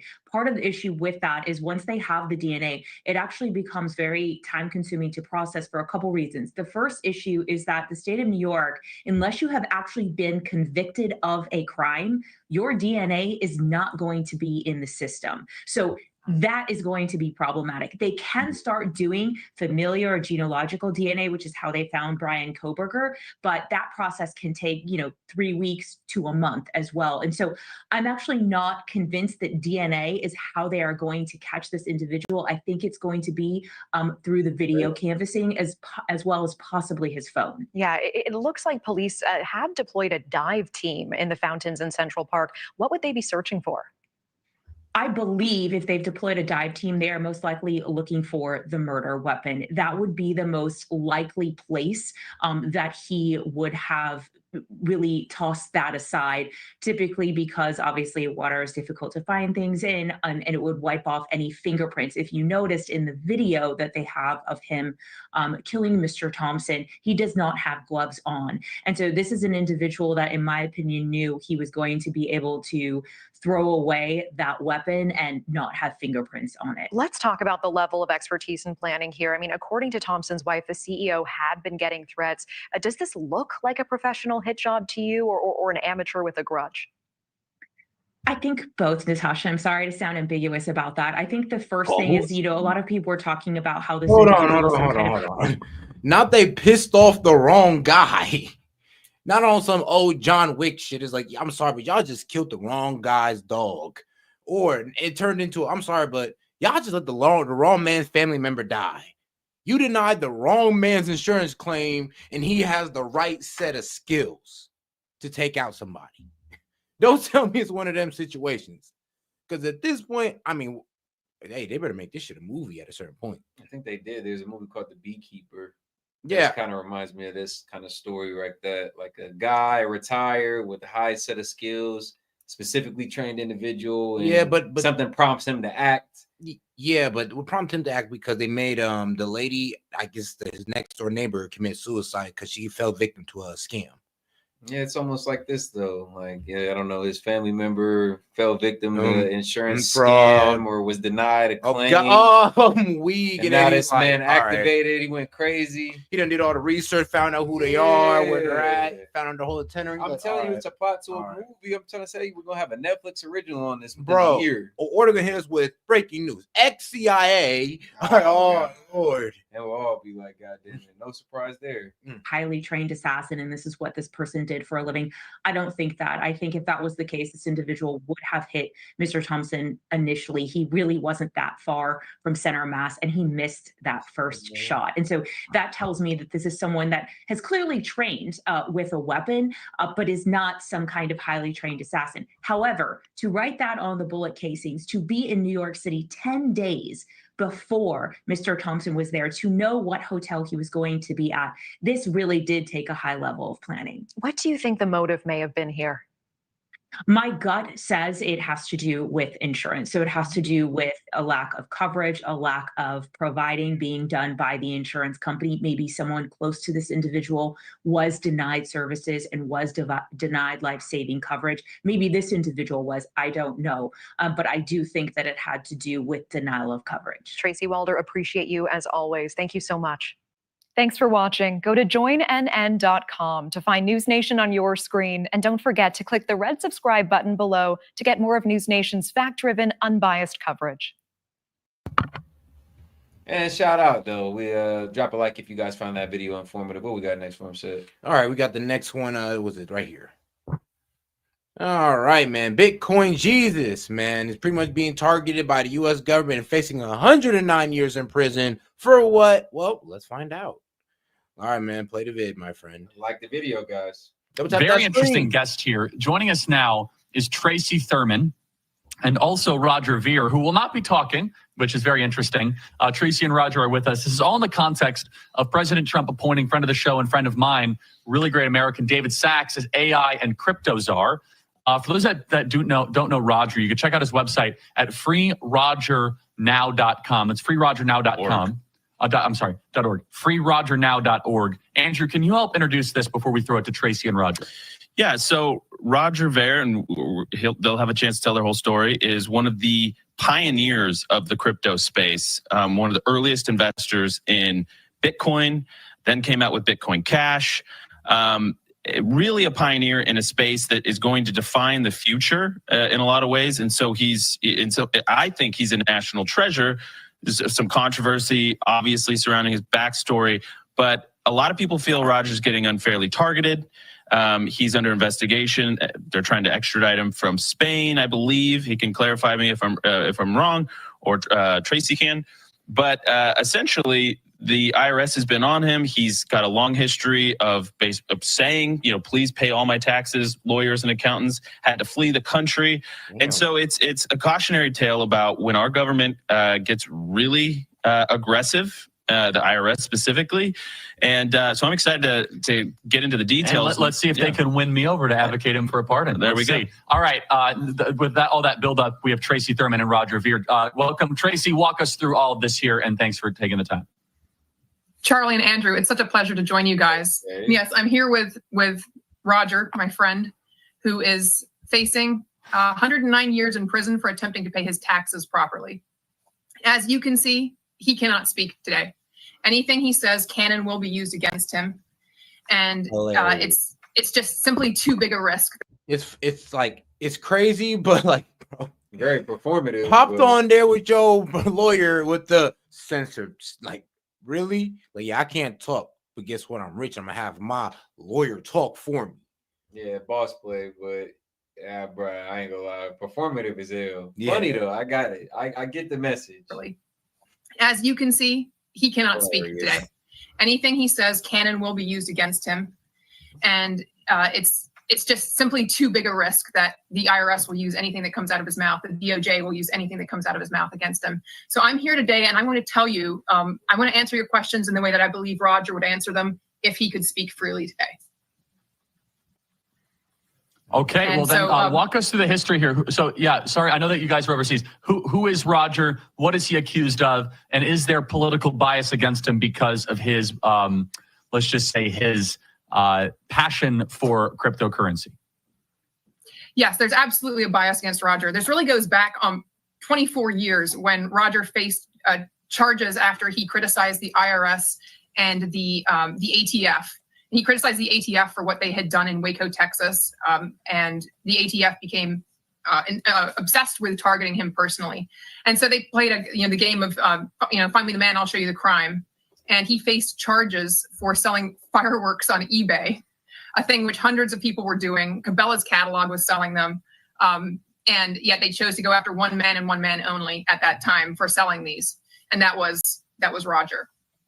So he actually served time in federal prison for that, at a time when nobody else selling these was being bothered at all. And then, so when he got out of prison, it was clear to him that he was a target of the U.S. government. The ATF, by the way, in a meeting with his attorneys and with the prosecutor, went as far as to say, when the prosecutor was saying, maybe we should just give him a fine, just tell him to go get a license to sell these things, said, but you didn't hear what he said about us. So this was clearly a case motivated by hatred for what he had said about them. So the minute that Roger could leave this country, he did. And in 2006, he moved to Japan. And as soon as he could, he gave up his U.S. citizenship and got citizenship in St. Kitts and Nevis because he needed somewhere else to belong and did not feel safe being an American any longer, which as an American is horrible to me, right? We should be proud of our country. We should keep our best and our brightest. We shouldn't be chasing them out. And so at that time, he had to, when you renounce your U.S. citizenship, there's something called the exit tax, which is this unconstitutional tax that you have to pay upon leaving if you're worth over $2 million. And Roger did his utmost to fully comply with that. There's a motion to dismiss that you can find on freerogernow.org, which lays it all out and shows without beyond a shadow of a doubt that he did everything he possibly could to comply. And shout out Jazz from work. She says, I hope that we can do a call-in show. This is the one night my truck is parked and I'll have good reception. I'll have good reception. Man, Shout out Jazz. Let's help us reach our goal. If anybody's tuning in, I think we need a little bit of over 40 super chats to reach our goal. Our goal of 50 chat to open up the call-in lines. We appreciate the support, but yes, support the stream, support Set and Key Media, and hit us with a super chat, guys. Anything over $1 or more, we'll go ahead and engage with thoughts, questions, comments, anything you want to get off your chest. Go ahead and interact with the stream, guys. Yeah, and we appreciate it. If not, go ahead and double tap the screen and like the video, man. We do appreciate the support and all types of support. All right, let's go, guys. And yet the U.S. government has been going scorched earth against him since that time, attempting to take him down. And why are they doing that? Well, Roger's been one of the biggest critics of the U.S. government's, many of their programs. He has been funding the anti-war movement. He's been funding the anti-lockdown movement. He's been funding the medical freedom movement. He's been funding the anti-censorship movement. And he's been one of the biggest voices behind crypto, behind decentralized finance, behind permissionless peer-to-peer exchange of value. And that is a threat to the deep state. And that's why they're after Roger. You know, this is a pattern. We saw a similar type of lawfare against Ross Ulbricht, who definitely did some things wrong, but does not believe, deserve 2 life sentences for that, for similar type of cryptocurrency related pioneering. Tracy, can you explain that a little bit more? That people that get into cryptography, that get into some of these alternative ways of disrupting the antiquated currency model and in new technology, seem to be recipients very forcefully from the federal government and the traditional banking system. There is no greater threat to the traditional banking system than permissionless peer-to-peer decentralized exchange between individuals. There's simply no greater threat. And so if you are a person who supports that, if you're a person who pioneers that, if you are one of the people who enables that, you have a target on your back. There's absolutely no question.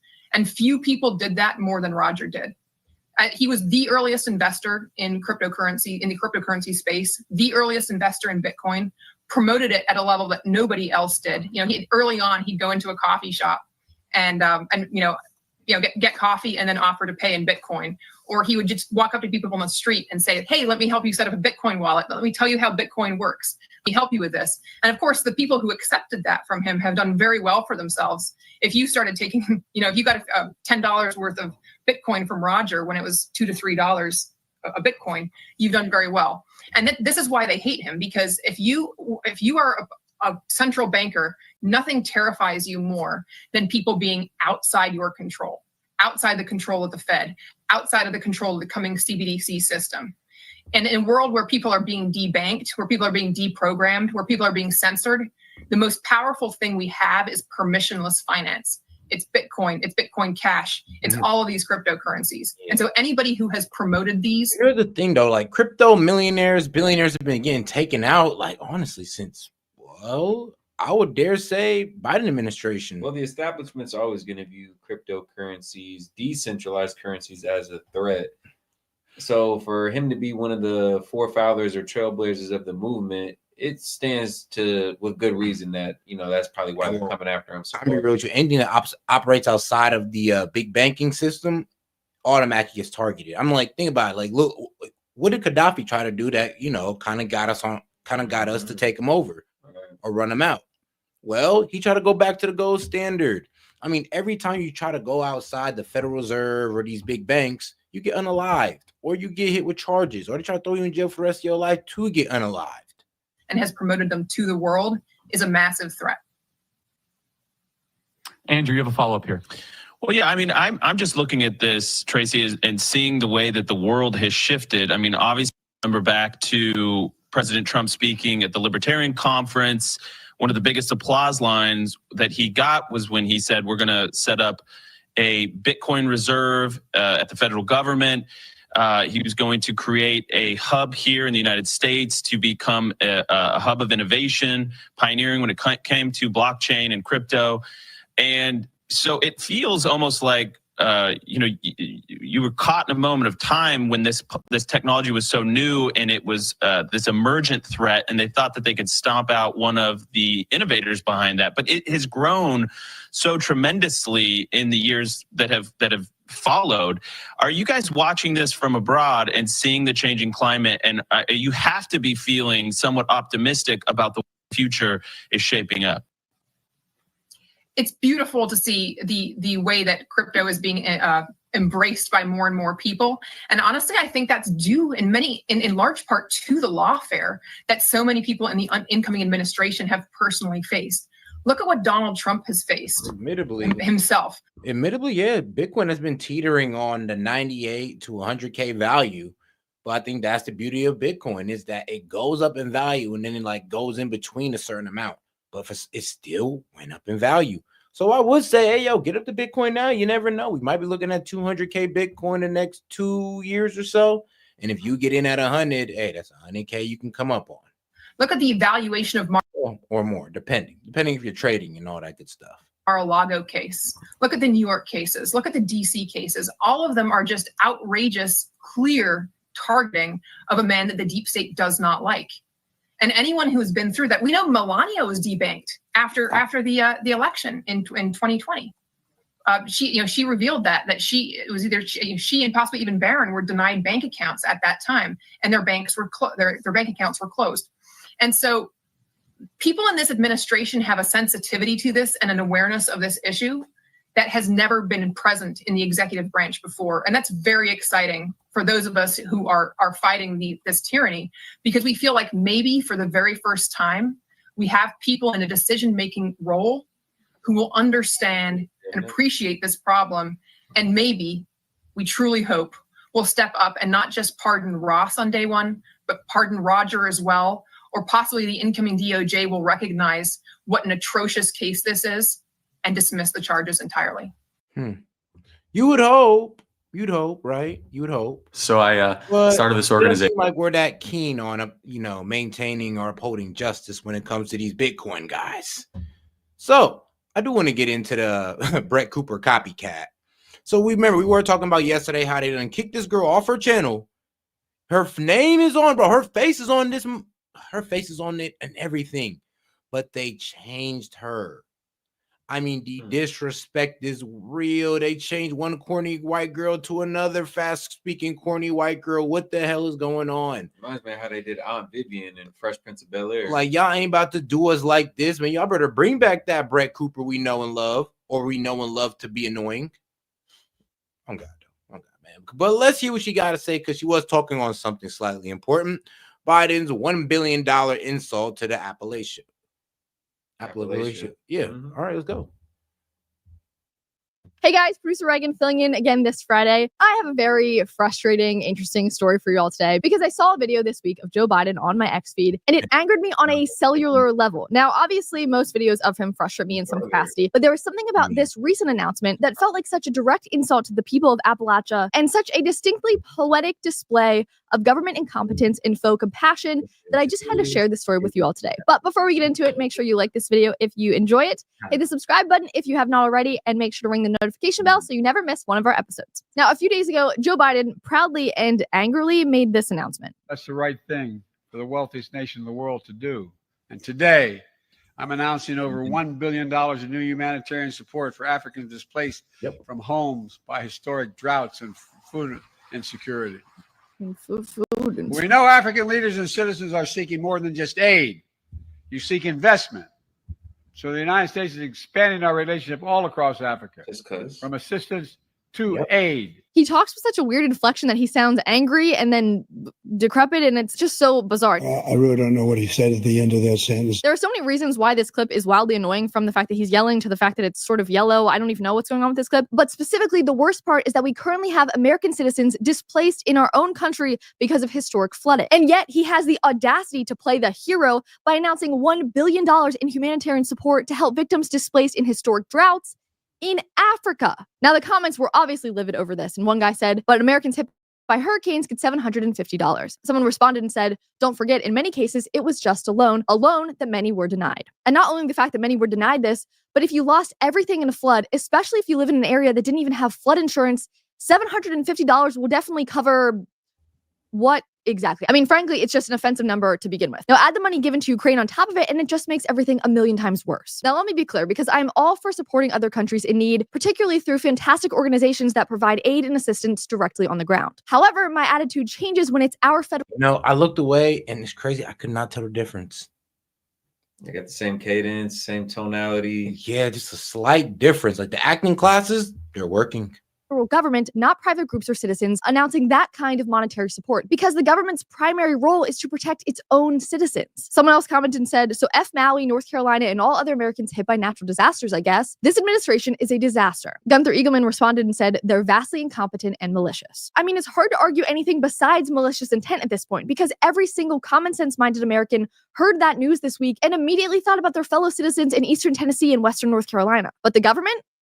They do not care. Now, to make matters even worse, here's a clip of Joe Biden, currently in Africa, out cold during a meeting with African officials. He is the president, and he's sleeping. Now, unironically, it reminded me of mothers in Western North Carolina who are attempting to sleep in tents with their young children while temperatures drop to well below freezing because they still do not have proper living conditions 10 weeks after the flooding. Now, here's one woman who's been on the ground providing updates of what's going on. We have traveled much farther into Western North Carolina, where I told you there were people living in tents, right?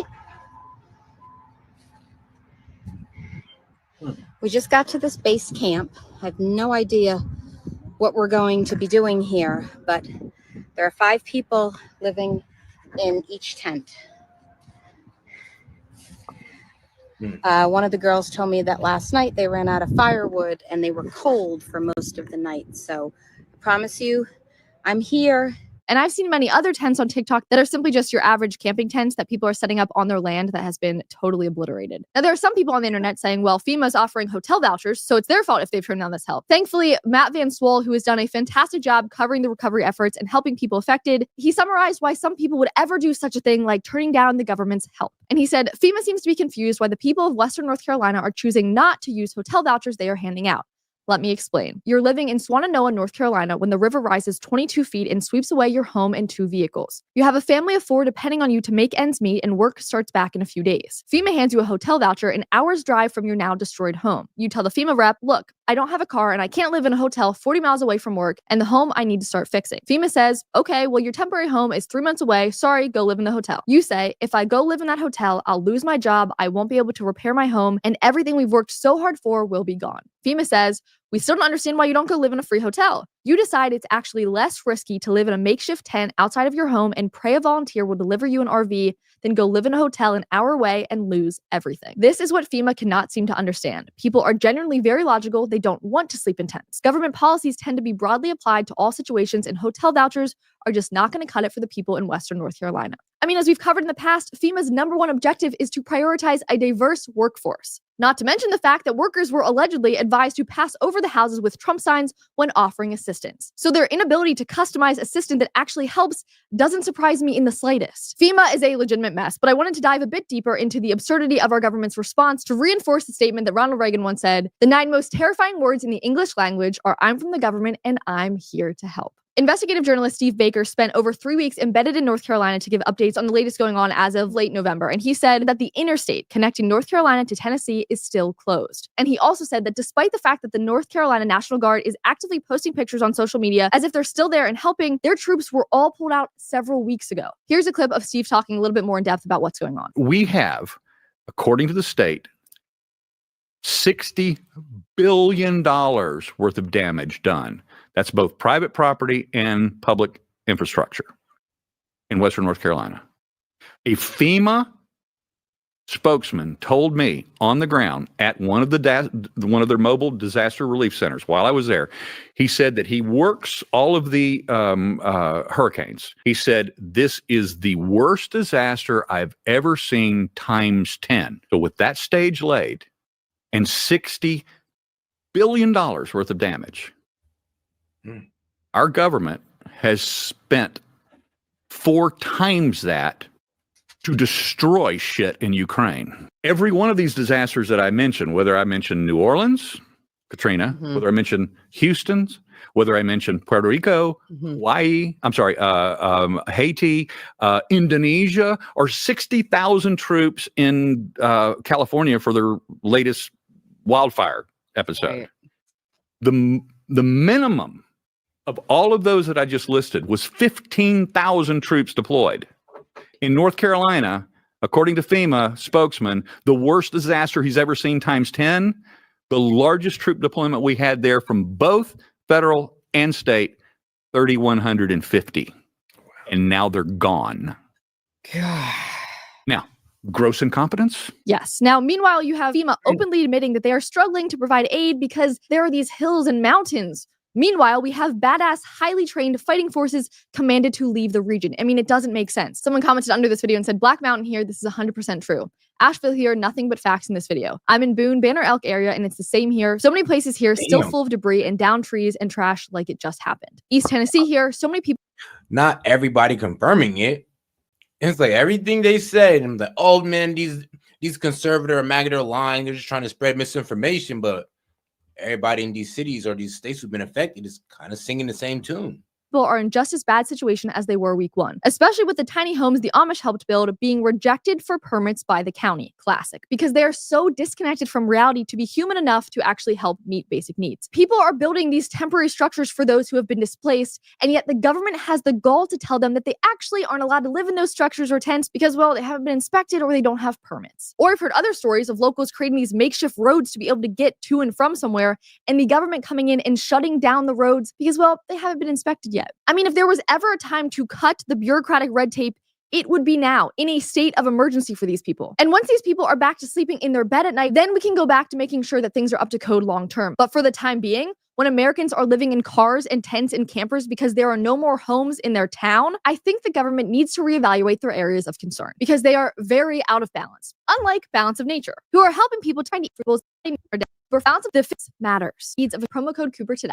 I mean, this all reminds me of the Maslow hierarchy of needs. If the physiological needs of a human are not being met, things like food and shelter and water, then nothing else matters. Because you know what else isn't safe and wouldn't pass codes? Babies and children sleeping outside in the winter. I mean, I just saw a TikTok of a man this week helping out in North Carolina who came across a dead body while walking by the river. I mean, people are still in active need. Meanwhile, you have FEMA actively praising themselves online for their hard work. Matt tweeted again and said, FEMA just released an infographic touting their successes in Western North Carolina for the past 67 days. In the graphic, they proudly display that they have delivered only 42 housing units.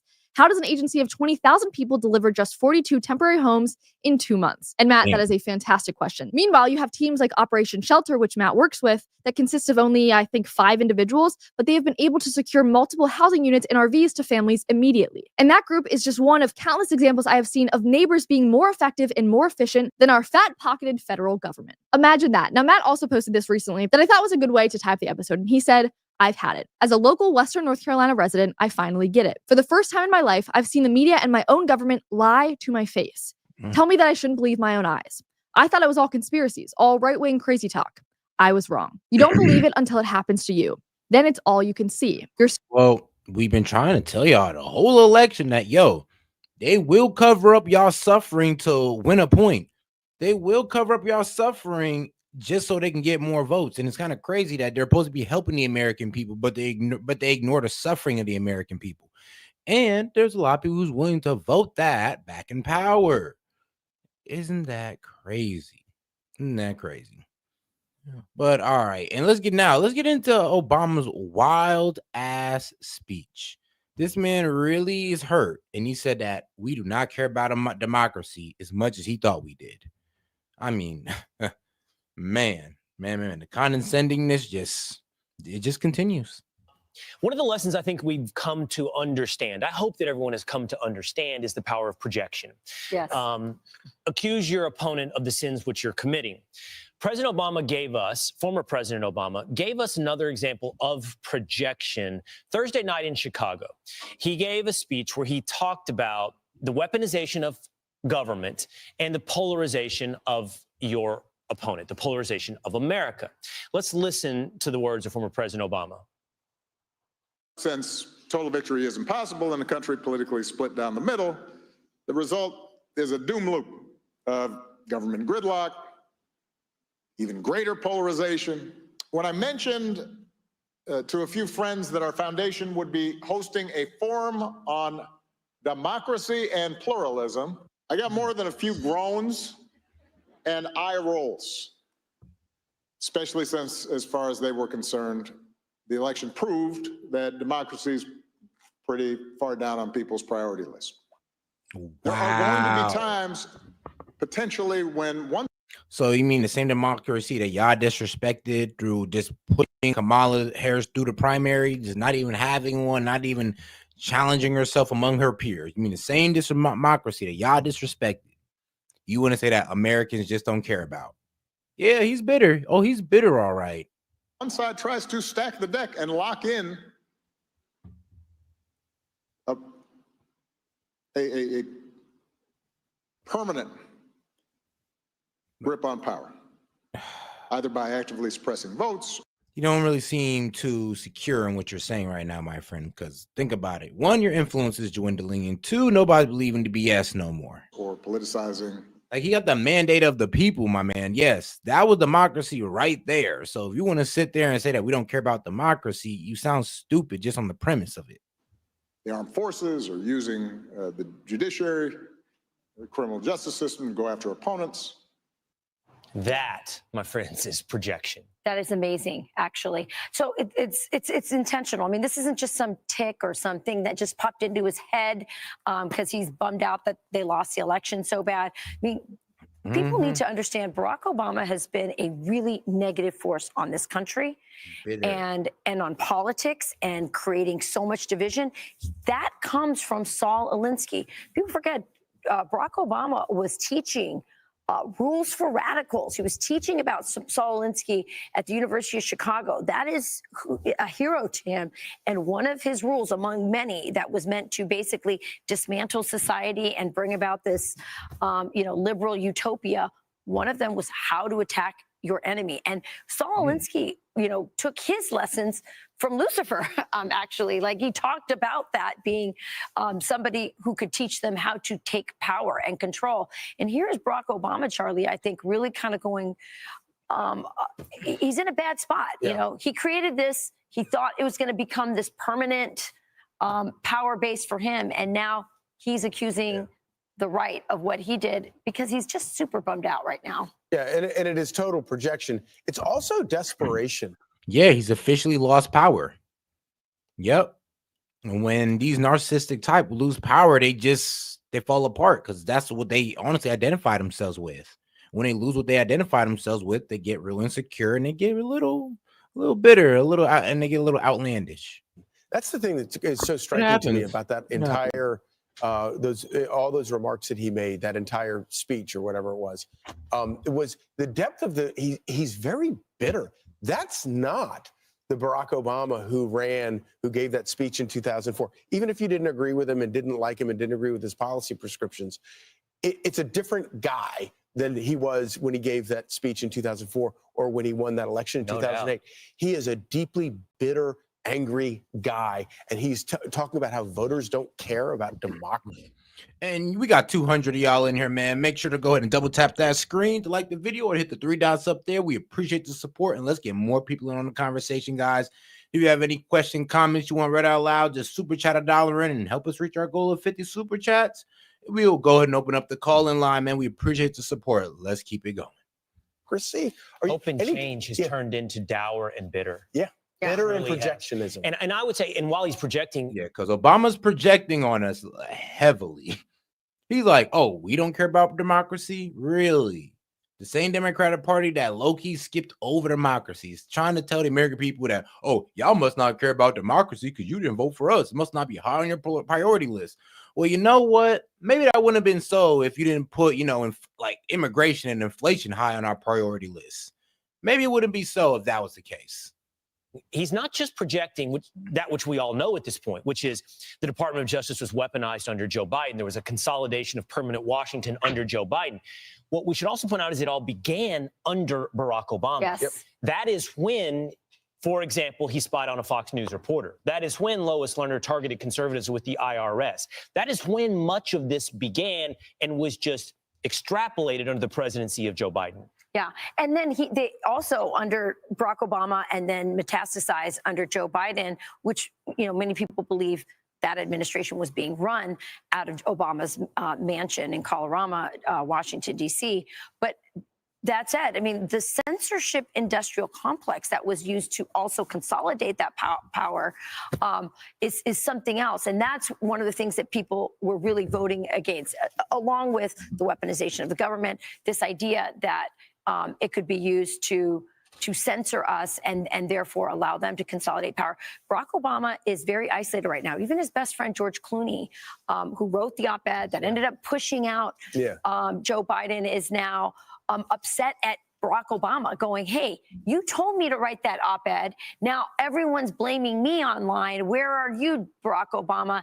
Barack Obama's becoming, he's not used to not being glorified. And this is an interesting moment for him. Yeah, and meanwhile, across the aisle, you have Donald Trump, who has taken over the mantle of sort of occupying the broad center of American public opinion on things like illegal immigration, to the point where you even have New York City's mayor, Eric Adams, who has previously supported sanctuary cities, so he can't be let off the hook entirely. But he's open to the idea that Donald Trump and Republicans might very well have some solutions to solve the grave problems in the city. Watch this. Would you ever consider rejoining the GOP? The party that's the most important for me is the American Party. I'm a part of the American Party. I love this country. This is the home of the free, the land of the brave. So Eric Adams there, who has taken the side, to your point, Charlie, of Donald Trump, or at least tilted in the direction of Donald Trump when it comes to illegal immigration. They're even leaving the door open to a return to the Republican Party. Yeah, now that the bills are coming due, he's like, wait a minute, maybe this wasn't such a great idea. But also, don't forget, Mayor Eric Adams was the subject, I think, of the weaponization that we were just talking about. You know, you said he was for sanctuary cities. He saw the effects on his city. He was listening. These people are goddamn liars. They're duplicitous as hell. They're sycophants. They're hard to trust. Like, are you really serious? This overly liberal, overly democratic ass mayor is coming out after the fact. Hindsight is a motherfucker, right? Coming out after the fact and saying, well, you know what? Yeah, I wouldn't rule it out. Land of the free, home of the brave. Like, this is after you've seen how far some of these policies effed your city up. They damn near got you caught up in the process. And if Kamala Harris would have won, he wouldn't have walked back shit. So yes, I'm saying it's really hard to trust this man, because I'm like, bro, you would have said this if Kamala Harris would have won. You can't and you shouldn't trust him. If you do, then if he lies to you again, then it's your own fault for believing him. The only reason why he's saying this is because, like you said, they got caught up in their loss. And everybody's kind of wondering how their next step. These are the real grifters. Everybody's wondering what their next money play is going to be. How do I stay in line with the money? How do I stay in line with the people? With the donors. The real grifters, guys. Listening to the feedback coming from the Bronx and Queens, and people saying, this is horrible. Our crime is up. We can't walk the streets. You know, there's, illegal businesses on the sidewalk. The place looks like crap. And so he started to respond to it and draw attention to what was happening at the border. And all of a sudden, he had a big investigation on him. And so Donald Trump famously at the Catholic event here in New York City just before. And shout out PRS, man. Welcome to the family. You done join the starter fan pack. Hey, yo, man. Email us if you want to go ahead and join that Discord as well, man. Appreciate the support. And remember, only members in the members only Discord. We appreciate y'all. And make sure to join that Discord. Remember, from 2 to 3 a month, you can go ahead and support the show and get in on the Discord and exclusive content. Let's go. For the election, sort of reaching out and saying, hey, I know what that feels like. This government can be weaponized. And I think that's why he's losing his thrill with the Democrat Party. And again, it might just be, that he's just being politically savvy, reading the tea leaves. People are in no mood for Democrats and their radical agenda right now. But I also think that he has experience enough to know that this was not good for his city and also what happened to him personally. So it's a lot going on there.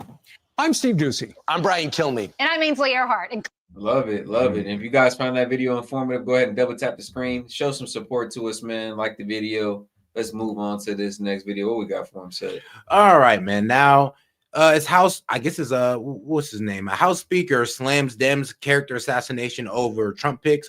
Of Trump picks. And he calls it over the top. I think this is Mike Johnson. Let's do it, guys. Like the video. Double tap that screen for us. Now on Fox and Friends. Good morning. All right, let's bring in Speaker of the House, Mike Johnson, who joins us now on Fox and Friends. Good morning. Good morning. Good to be with y'all. So you heard the report. It seems like when it comes to the confirmation of Pete Hegseth as Secretary of Defense, there is a very positive momentum. Senator John Cornyn came out last night, expressing his public support for Pete. And it seems like things are moving forward with Joni Ernst as well.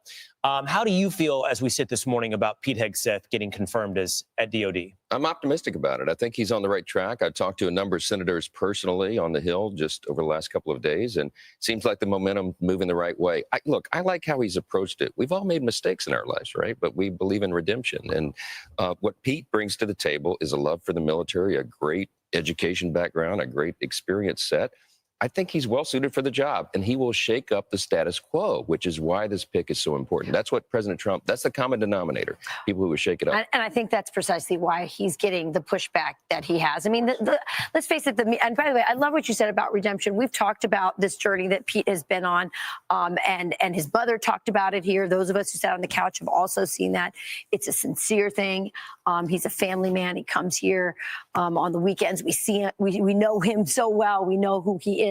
Nobody who's made those reports has ever come to us and asked us about it. But it's so interesting, isn't it, Speaker Johnson, that the media and so many of the people who are clutching their pearls over Pete's past are the same people who want to put pornography in our school, who are responsible for basically the degeneration of our culture. It's always a double standard with the other side, and he's a threat to them because he will shake up the status quo. I got here a little bit early this morning. I was in the makeup room, hair and makeup, right? These ladies, professionals, extraordinary staff you have here at Fox News, they're back there, and they were telling me how much they miss Pete. Yeah. We love him so much. He's so professional. He's so great. They showed me their social media posts where they're defending him. These are people who have been in work with him for, what, 8 years he's been at Fox? Yeah. They're his biggest fans. So talk to the people who actually know Pete, who've worked with him. I talked to him a few days ago. He was in good spirits, and I hope he gets this done. It'll be a good thing. My oldest son is a freshman at the Naval Academy. And I'm glad Trump doubled down on his support for the guy. Like I said, Chad, it was like I was joking about in the stream earlier. I'm sure Trump debriefs these cabinet picks on that phone call. The same phone call, he's like, hey, I'm choosing you. But understand, Trump co-sign isn't always a good thing. These people are going to come for you. Might be some media attacks. Might be some death threats. Understand that, though. But if you're down, then you're down. And like, think about it, I know he had disagreements, but once I nominate you, they're going to call you a loyalist. Yeah, you're going to be a loyalist. You're going to be a fascist just like me, racist, all this good other stuff. If you got skeletons in your closet, they're going to dig them up. So be ready. It's an opportunity of a lifetime, but be ready because they coming. They coming. This is a live fire exercise for me. We got to fix the DOD, and he's the right guy to do it. You know, nobody in Washington spends more of his time than you do recruiting people to run for public office.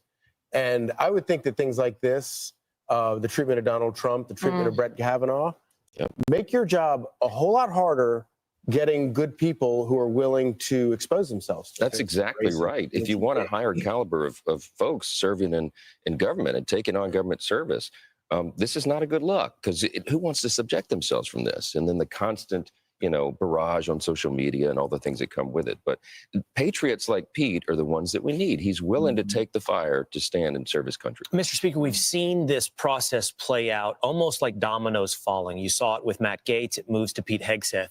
There are talks now that Tulsi Gabbard will be on the Hill this week. Why should we have any expectation the same treatment? They're going to keep coming for whoever Trump aligns himself with, whoever his next pick will be. I mean, the current picks aren't safe either. Yeah, but it's funny, though. The biggest reach, though, Tulsi Gabbard. I think that's the biggest reach ever. Like, and look, guys, none of these people are saints. So everybody has done things in their past. Everybody has done things that, I don't know. They're not necessarily proud of. I give it to Tulsi. She damn near is a saint. Like, the guy picks, no, not a saint. But Tulsi Gabbard, I mean, like the fact that they're trying to reach and call her a Russia collusionist and all that. Think about that. That's all they got. That's all they got. I don't necessarily think she's guilty of what they claim. I wouldn't stretch and call any politician a saint. It's just the fact that when you align yourself with Trump, they pretty much hate you. They effectively hate you. Yeah, but with her, it's just even more like gruesome because in my opinion it's just gruesome as hell because like damn, she done fought for our country, she done seen war firsthand, she's anti-war, y'all call her a Russia collusionist is wild. Is a veteran. Wildly disrespectful. Chaos. $1 ain't had too much to say, just wanted to show some support. And that was your first super channel live stream, man. You honor us with that support, man. Appreciate it. Now be moved to Tulsi Gabbard, and perhaps after Tulsi Gabbard, Robert F. Kennedy Jr. Does the president not have a right to his confirmation selections? It certainly seems that when Democrats make their selections, Republicans go ahead and confirm the Democrats like Joe Biden's selections. This is a really important tradition and principle that the president, a new president, gets to choose his or her team, and he has the right to choose the people that he wants to fulfill this mandate that he's been given by the American people. And so it's not right for them to go through and do what they're doing. This character assassination, I think, is over the top, and it does have a deterrent effect of better people getting involved in the system. You bet it does. You bet it does. You talked about all the different cabinet members who are disruptors. This is what Donald Trump ran on, indicated. I mean, we kind of pretty much knew that if he won, he was going to put somebody like Robert Kennedy Jr. in. One of the other developments that's been fascinating has been this new agency, DOGE, that will be run by Vivek Ramaswamy and Elon Musk to look at all the government spending and cut it. And what's been interesting is I actually thought that was even just for PR's sake, was kind of a bipartisan thing. But like the Democrats are actually going, we don't really like this agency. What is it? And and they've been calling it a fake agency. And so I want you to listen to what Hakeem Jeffries, House Minority Leader, said about it. And I want to get your thoughts on the other side. It's unclear to me what exactly the objective is related to this so-called DOGE initiative. From our perspective, we want a federal government that is effective and efficient and equitable. And to the extent the other side of the aisle shares that objective, which is what is right for the American people, then we'll see if there's common ground that's possible. Speaker, how is the objective unclear? It just sounds like more scrutiny. It just sounds like more people that are trying not to understand the objective. It's clear as day. They clearly stated it is to cut government spending for some of these bureaucratic agencies who have no respect for the American tax citizens' funding to their bureaucratic agency, spending money unwisely, spending over their budget, spending money just to approve a certain budget. So, I mean, the goal is as clear as it can be. So for him to say that, it just seems like more people that are trying to avoid those hitting their department. Yeah. Look up on the wall behind you there. There's some of the government Trying to protect their lazy ass workers. Yeah, pretty much. spending, the wasteful government spending, $7 billion. Yeah, it's as simple as that, guys. Like, those is just, if you doing your job, if your department is operating as it should, you ain't got nothing to worry about. It's as simple as that, guys. Empty government buildings. This one, $3 million. Just think about that. $3 million on girl-centered climate action in Brazil. Why wouldn't they want to even just from a PR state, even if they didn't want to cut their programs, just say, yeah, we're not for that? Yeah, exactly. Look, Doge is exciting. We had Elon and Vivek on the Hill, as you know, a couple of days ago. And it was an amazing time. I brought together the Senate and House Republican leaders first, the chairs of the committees of jurisdiction, the people who do the budgeting and the sort of the infrastructure of government. We had a very productive discussion. Everybody was really excited about that. And then I brought them into the big congressional auditorium, and we had, I mean, almost all the House Republicans and many of the senators. And it was a great dialogue, brainstorming session. We're putting the groundwork in place to make real transformational change to government. We have to make government more efficient and effective. It needs to be more focused in what it does. But are the Democrats as excited? I mean, that doesn't look like they're excited. Well, that's Hakeem's talking points. But meanwhile, Democrats are joining the team. I mean, you heard several Senate Democrats and House Democrats, even on the day that they were on the Hill, Thursday, Friday, joining on. Hey, I want to be part of this. Great. We welcome them with open arms. This ought to be bipartisan. We all ought to aspire to have a government that is more responsive to the people. So we're really, really excited about the potential here. We believe we can cut it down. Even Bernie Sanders even Bernie signaled that he was open to this. Senator Fetterman and Jared Moskowitz in the House and more. I'm going to talk to all my Democrat colleagues. If you really care about this, join us. We could do this together. That'd be a great thing for the country. Mr. Speaker, thank you for joining us. Yeah, thanks for being here. Thank you all. All right, man. Let's circle back around to this Jon Stewart and Bernie Sanders, because they had a lot of interesting things they were touching on. And like I said, we like to call them, the very few, the proud, the sensible Democrats.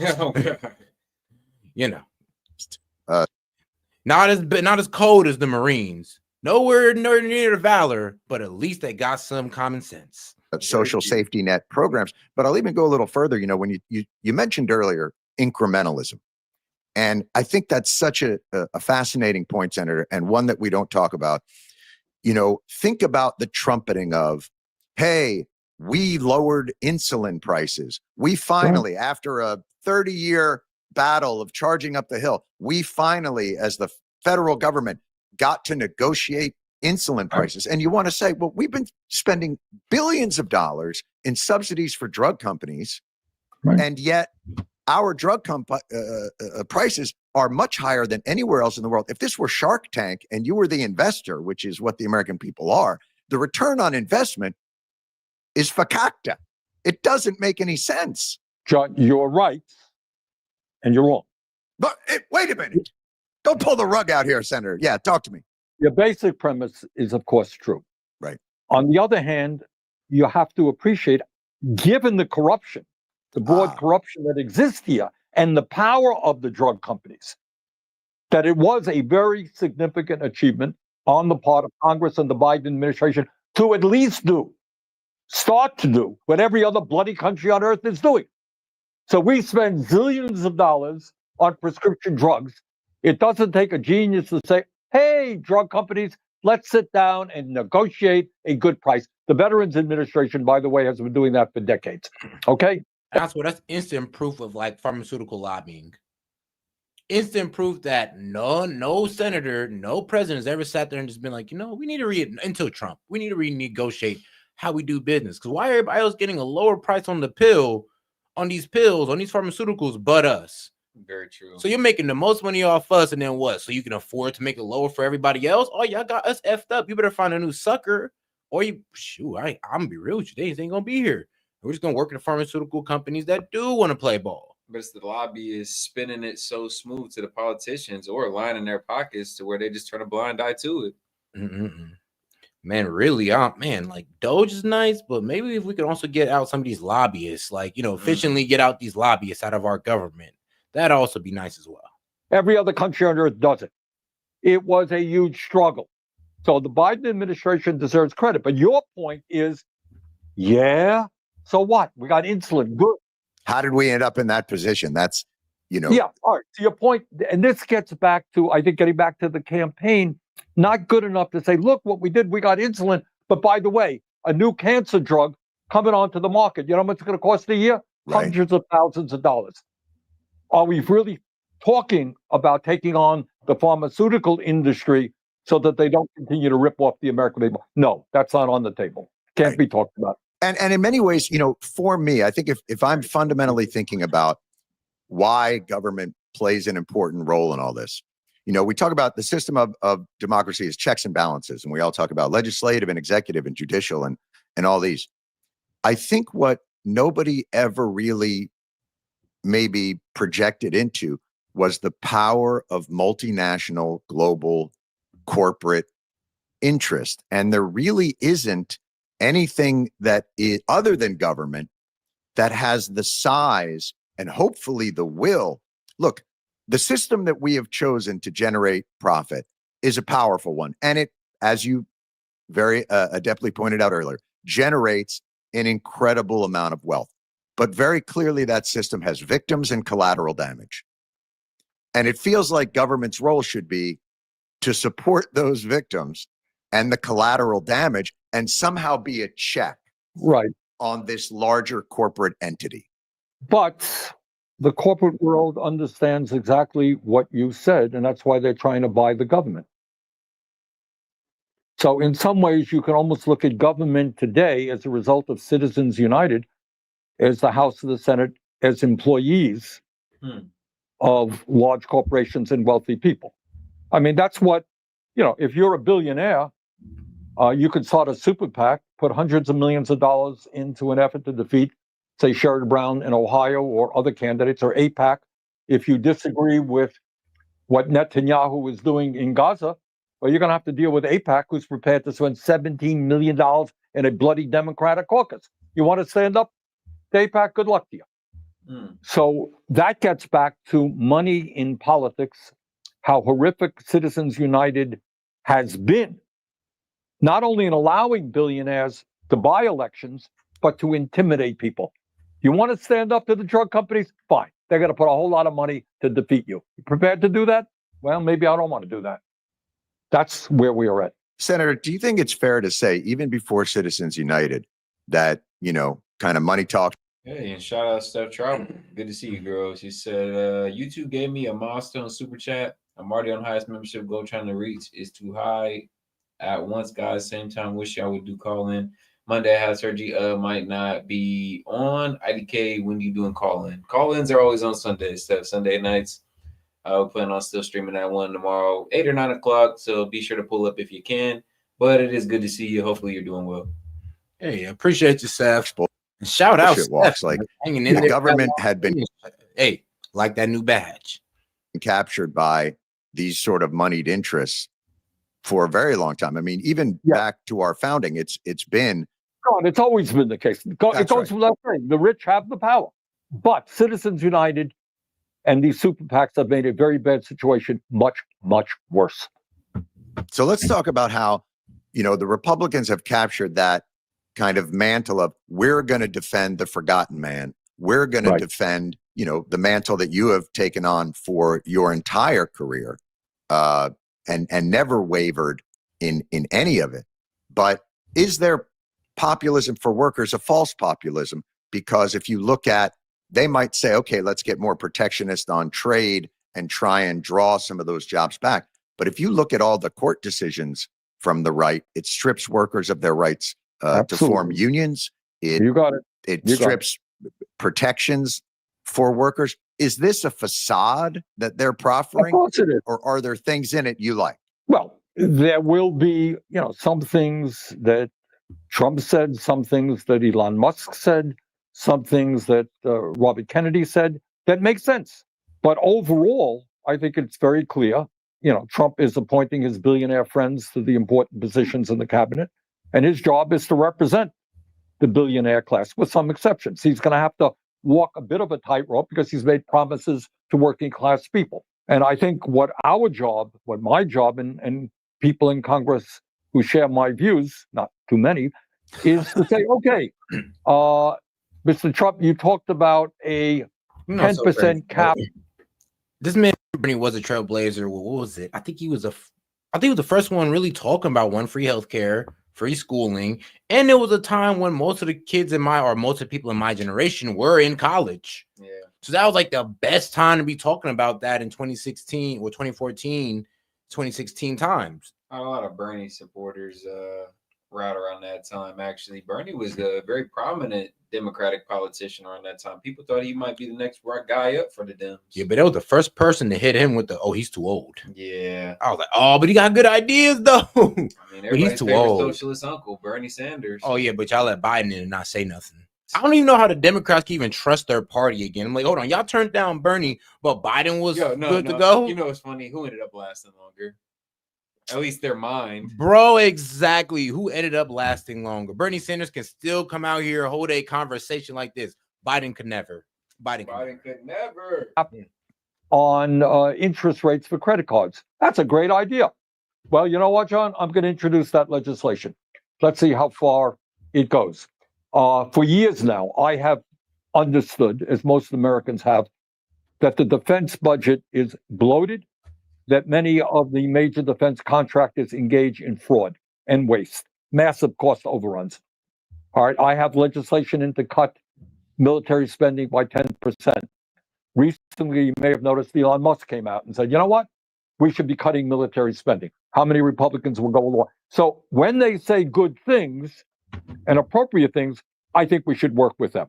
How do you walk that tightrope? Because what I find is there is a gag reflex from, and I think both parties have it, a gag reflex on Robert Kennedy says, ultra processed foods are killing Americans. And I'm like, yeah, that's right.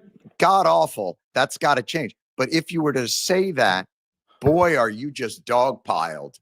How can you agree with Robert Kennedy Jr. on anything? He's this and that. And Elon Musk says we've got waste and inefficiency in the government. And we're like, yeah, we've been yelling about that for years. And as soon as you do that, how can you? How dare you? It's really interesting. John, that is exactly what the challenge is. I'm holding a hearing as of today and for the next month. I am chairman of the Health Education Labor Committee. You know what I'm holding a hearing on tomorrow? To demand to know why the commissioner of the FDA has not, in fact, at least gone forward with strong labels to warn the American people about the nature of the food that they are eating, which is leading to obesity, which is leading to diabetes. We have been absolutely irresponsible. Kennedy is right on that issue. Your point is that he wants to take fluoride out of water. That's a disaster to my mind, plus many of the other crazy things he says. So you're saying, how do you walk that line? Well, that's exactly what we are trying to figure out right now. Because they've identified, look, the system that we're currently operating in, Senator, is you've got food companies that have scientists that are working to design foods to get past the chemicals in your brain that tell you to stop eating, to get past those defenses, which creates diabetes and obesity. And then you have the pharmaceutical companies who come in and say, well, here's Ozempic and here's Mounjaro. And now we're caught in this bananas cycle where these corporations are just profiting off of our incredibly poor health outcomes. Right. All right. And that's exactly the issue we're talking about. Now, we have talked to scientists, to your point, who are saying that the food that they are advertising massively on TV, which is another issue, is addictive. It is, I want more and more of that crap. And it stays with me my whole life, which is why we're seeing an epidemic in childhood obesity. 20% of the kids now, 40% of adults. We're spending $400 billion a year on diabetes-related illnesses. How's that? 1/10 of the healthcare budget.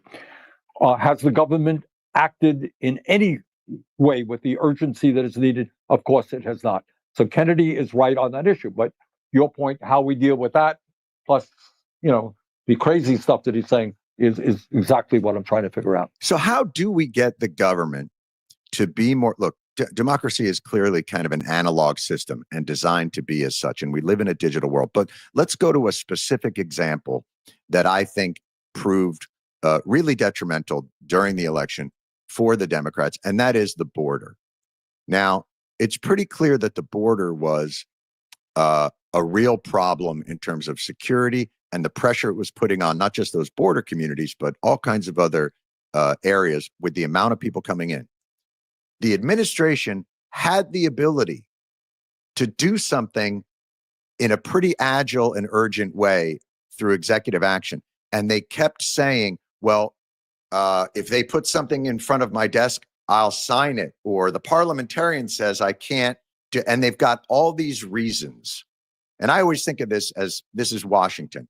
It's rules, it's loopholes, and it's norms. If you don't want to do something, it's complex enough. There's always a rule that tells you that you don't have to do it. But there's always a loophole if you really do want to do it.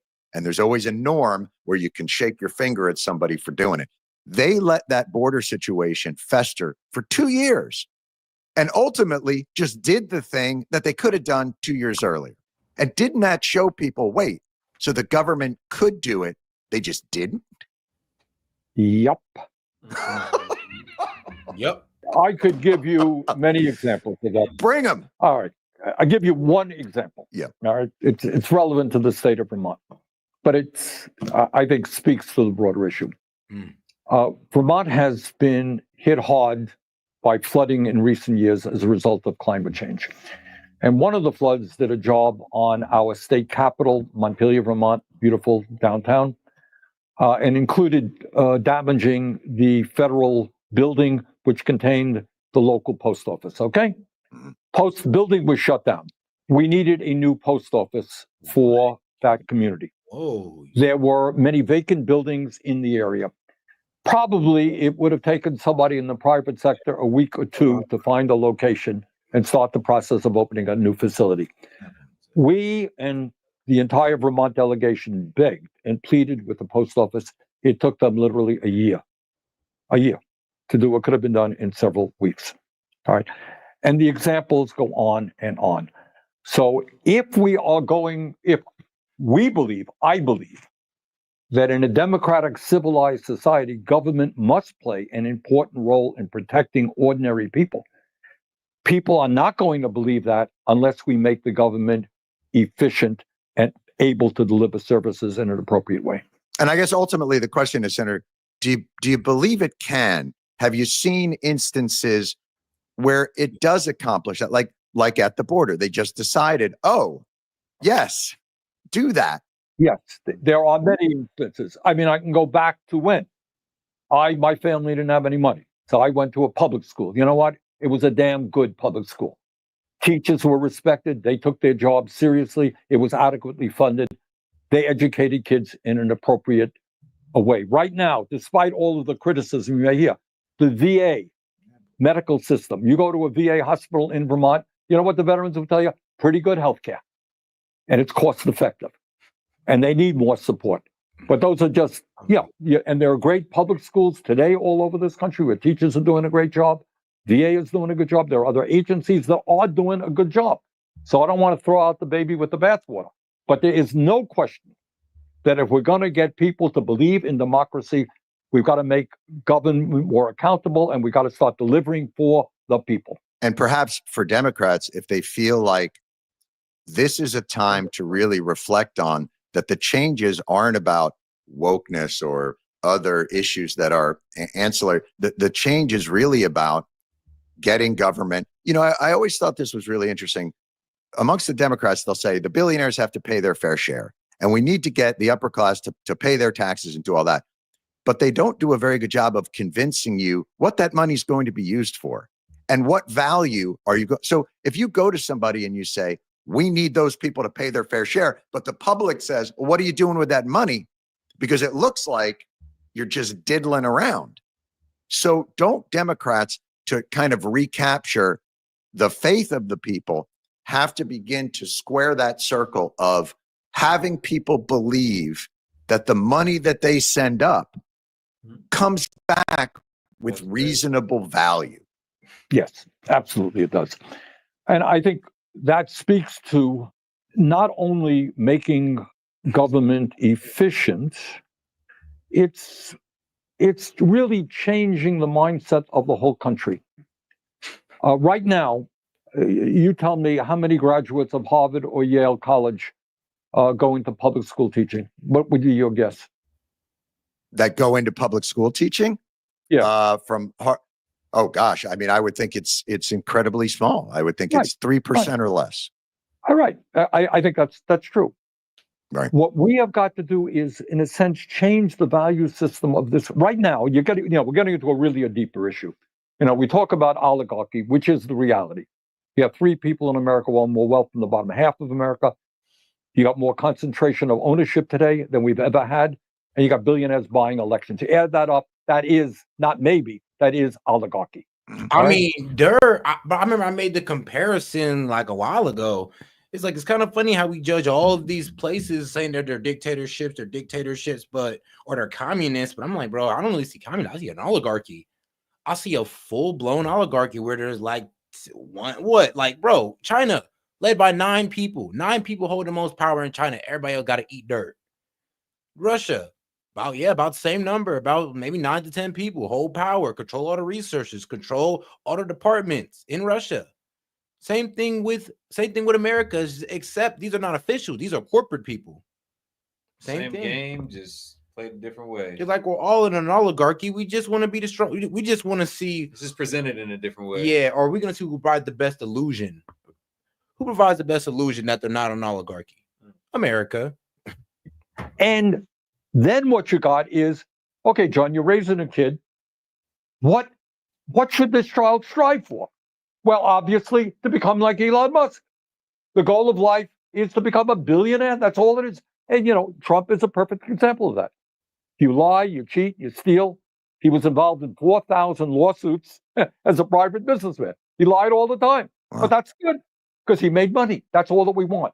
Turn on the goddamn television. You can't watch a program without being flooded with ads, right? All right. That we got to take a deep breath and ask ourselves, is that really the society we want? Everybody going out, becoming a billionaire? Or maybe how do we work together to create a good healthcare system? How do you come into teaching? We respect you. We love you because you're teaching kindergarten kids. That's important. You're respected. You're well paid. That is revolution in values in America. That's what we've got to do. No question, because it's, But something that the left preaches is like feminism, right? Of course. And feminists don't respect no workers like that. Yeah, that's true. Let's be real, unless it's females doing it. I mean, they don't respect male teachers. They don't respect male nurses. They'll literally criticize you for working any type of female dominant job, unless it's a female, of course. So you want these people to go after these and be recognized and have high merit, but look what the atmosphere that liberalism created. Like what y'all want is literally what y'all worked against. Well, listen, we pay lip service to essential workers. There's probably no worse phrase to be called than an essential worker, because what that probably means is if they call you essential, they're underpaying you and overutilizing you, and you're not getting the advantage. Right. And by the way, let me add a little bit of drama here. During COVID, you died. That's what happened. Tens of thousands of these workers died, and after COVID was ended, forget about them. So, grocery workers, bus drivers. I remember there must have been 100 bus drivers that died of COVID. But it speaks to that idea that labor has been devalued, and I think what you're talking about is focusing on a bottom up, and I hate to call it Keynesian, but a bottom up approach to building a much sturdier society, a society that's less concerned about Zuckerberg's 50th billion, but more concerned about a family's first 1,000. That's right. And how we change that. But doesn't that speak to how does Washington get out of that bubble to understand the trap that most people are in? Childcare is too expensive. Then when the kid's finally old enough, education is too expensive. When you finally pay that off, your parents are older and you got to take care of them. How do we get them to understand that? Yeah, you're missing the point here, John. It's not a question of getting them. People think the members of Congress and the Senate are stupid. They're not. It's not a question of knowing or understanding. It's a question of who controls what goes on here. John, I give you an example. I won't mention any names here. I have been very critical, I don't know what your view is, of what Netanyahu has been doing in Gaza. Okay? Brother, preaching to the Okay. I would say choir, but you and I both probably had to go to a synagogue, so I don't know what I'm preaching to the cantor. Okay, good. Yeah. I introduced legislation that would stop arms sales to Netanyahu. We got 19 votes, which observers thought was very significant. Right. Significant majority of people who consider themselves Democrats agree with us. I got 19 votes. Okay? The American people do not believe that we should be supporting a government that is starving children right now as we speak.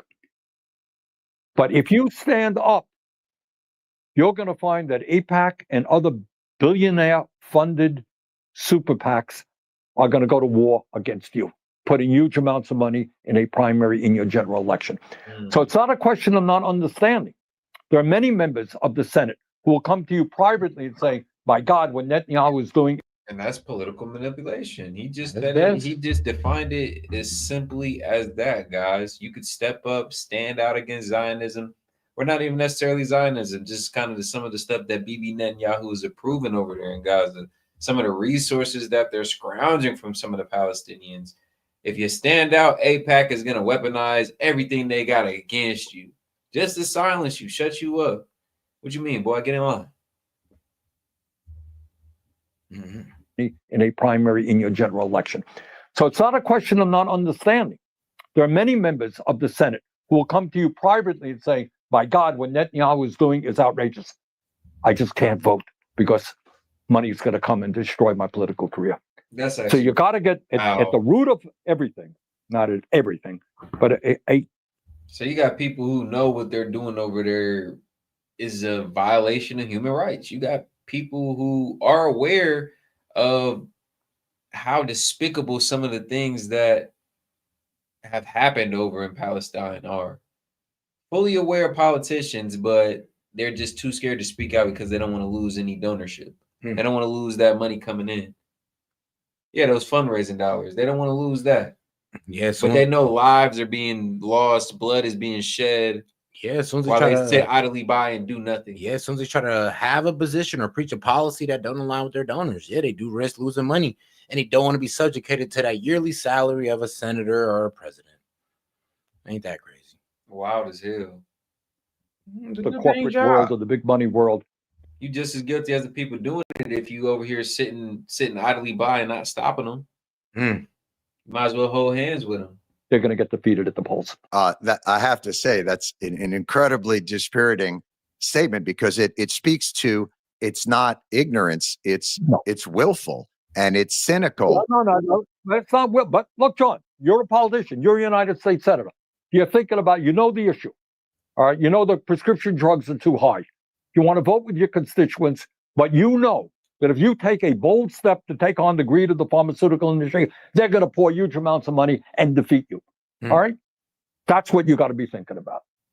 Now, so, you can blame the politician there, but he said, yeah, well, I'm going to get beaten by somebody who do worse, right? The system is broken and corrupt, the political system. Right. And that's what we have to address. Boy, that's a tough one. And it almost, it almost makes you think you have to design a system that can function outside of that incentive. And that's, again, we started this discussion talking about the rest of the world. Every country has this issue, and money always plays a role in politics, but it is much worse in the United States. Can we address it? We can. You can move toward public funding of elections. I can, Maine, for example, the state of Maine keeps doing good work in this area. So it is not an issue that cannot be effectively addressed, but we got to focus on it and make it a major, major issue of concern. But think about the sort of the directionality of it. I mean, I'm remembering the days of McCain-Feingold when, they sort of struck this bargain and we're going to rein in campaign finance. And 2 years later, everything's blowing up and you've got the Koch brothers and Soros and everybody's okay with it as long as it's their billionaire. If it's our billionaire, it's fine. If it's their billionaire. And, there was something I was talking about with somebody. Well, hey, I like how he's speaking on it. It's like, they take money from Soros. Oh, well, they take money from this guy. It's like, okay, so it's okay that y'all Democratic billionaires is funding y'all, but when our conservative Republican billionaires fund their ideals, it's a problem. Y'all want to call that out? Then let's call out the billionaires on y'all side. Let's call out the fact that Kamala Harris received the most money from the rich, but you say that Donald Trump's aligned with the rich so much recently, which was maybe the way to deal with this is, I don't know that we'll ever be able to fully regulate the money on it, but maybe we can regulate the time. What if we just made the election cycles much smaller so that it's not a permanent campaign? And look, the Supreme Court has watered down any of our corruption statutes. I mean, unless you literally write on a piece of paper, I'm going to give you $1 million for this exact legislative outcome, it's considered business as usual. I mean, they've basically legitimized all corruption. Look, if somebody says to me, Bernie, I want you to vote for this bill, here's a $5 check. That's bribery. If somebody says, hey, Bernie, I'm willing to start a super PAC for you, put $200 million into it, perfectly legal. That's absurd. Right. And let me take you on a little trip. I want to comment on your length of campaigns. Again, it is no secret that in the UK, in Canada, and many other countries, the length of time of their campaigns is much, much less. And I think in one way or another, that's what we've got to do. The idea that, literally the 2026 campaign has already started. It never ends. It's perpetual. Your point is well taken. We've got to figure out that as well. It's the kind of thing that ultimately, when we really break it down, a lot of the things like what Musk and Ramaswamy are proposing, boy, is something I've wanted for years. I'm just not sure those are the guys that I wanted to do it, because maybe I don't trust their, I feel like they're too focused on woke or retribution or something along those lines, and we'll go in there. Is it Democrats' inability to? So you want to hand tailor the people that go about the operation, and it just stands to reason. Like I said, it's like people don't really care about the cause; they just hate the people behind it. They got a personal vendetta with Elon, depending on something he said or done. They don't like Vivek, maybe because of something he said or done. But you can't argue that their cause is completely beneficial. Bro, Chang said it best. Is like, bro, my party won't take the win. They're just mad about who's giving them the win. It's like you're getting a win. Oh, but it's Trump though. But it's still a win. They just don't get that. They sick. Like I don't get it. Like if something is gonna benefit all of us, every person on the individual level, because that's exactly what Doge is planning on doing. Returning some of these returning some of this money that's going into some of these bureaucratic agencies, putting that, injecting it back into the economy, ultimately putting money back in our pockets. How can you hate that? Regardless of who's pushing it, how can you hate it? You can't. To reform those processes that has opened the opportunity for this more nihilistic approach. Yeah, Democrats are, in many cases, not all, defending a system which is broken, and people perceive that it is broken. And Trump says it is broken. Now, his remedies are going to make it even worse. And I think what I fear very much hasn't been discussed all that much. If I give you an example, the post office, the mandate of the post office is a very good mandate. It is to deliver mail to every house in America, no matter how rural it can be. It's a money loser, but it's the right thing to do. You can privatize the post office tomorrow, make it more efficient, and yet you will lose the beauty of what the post office is supposed to be. The challenge that we face is, can you have a post office functioning in the year 2024, which is efficient, which serves the needs of its customers? I believe we can. I believe we can, and I'm fighting for that. What these other guys, I suspect, want to do is privatize, privatize, privatize, so they'll have even more power in the hands of the large corporate interests. And that's the tough part. And that's why I always thought there should be, people always talk about a moonshot. We need a Manhattan Project.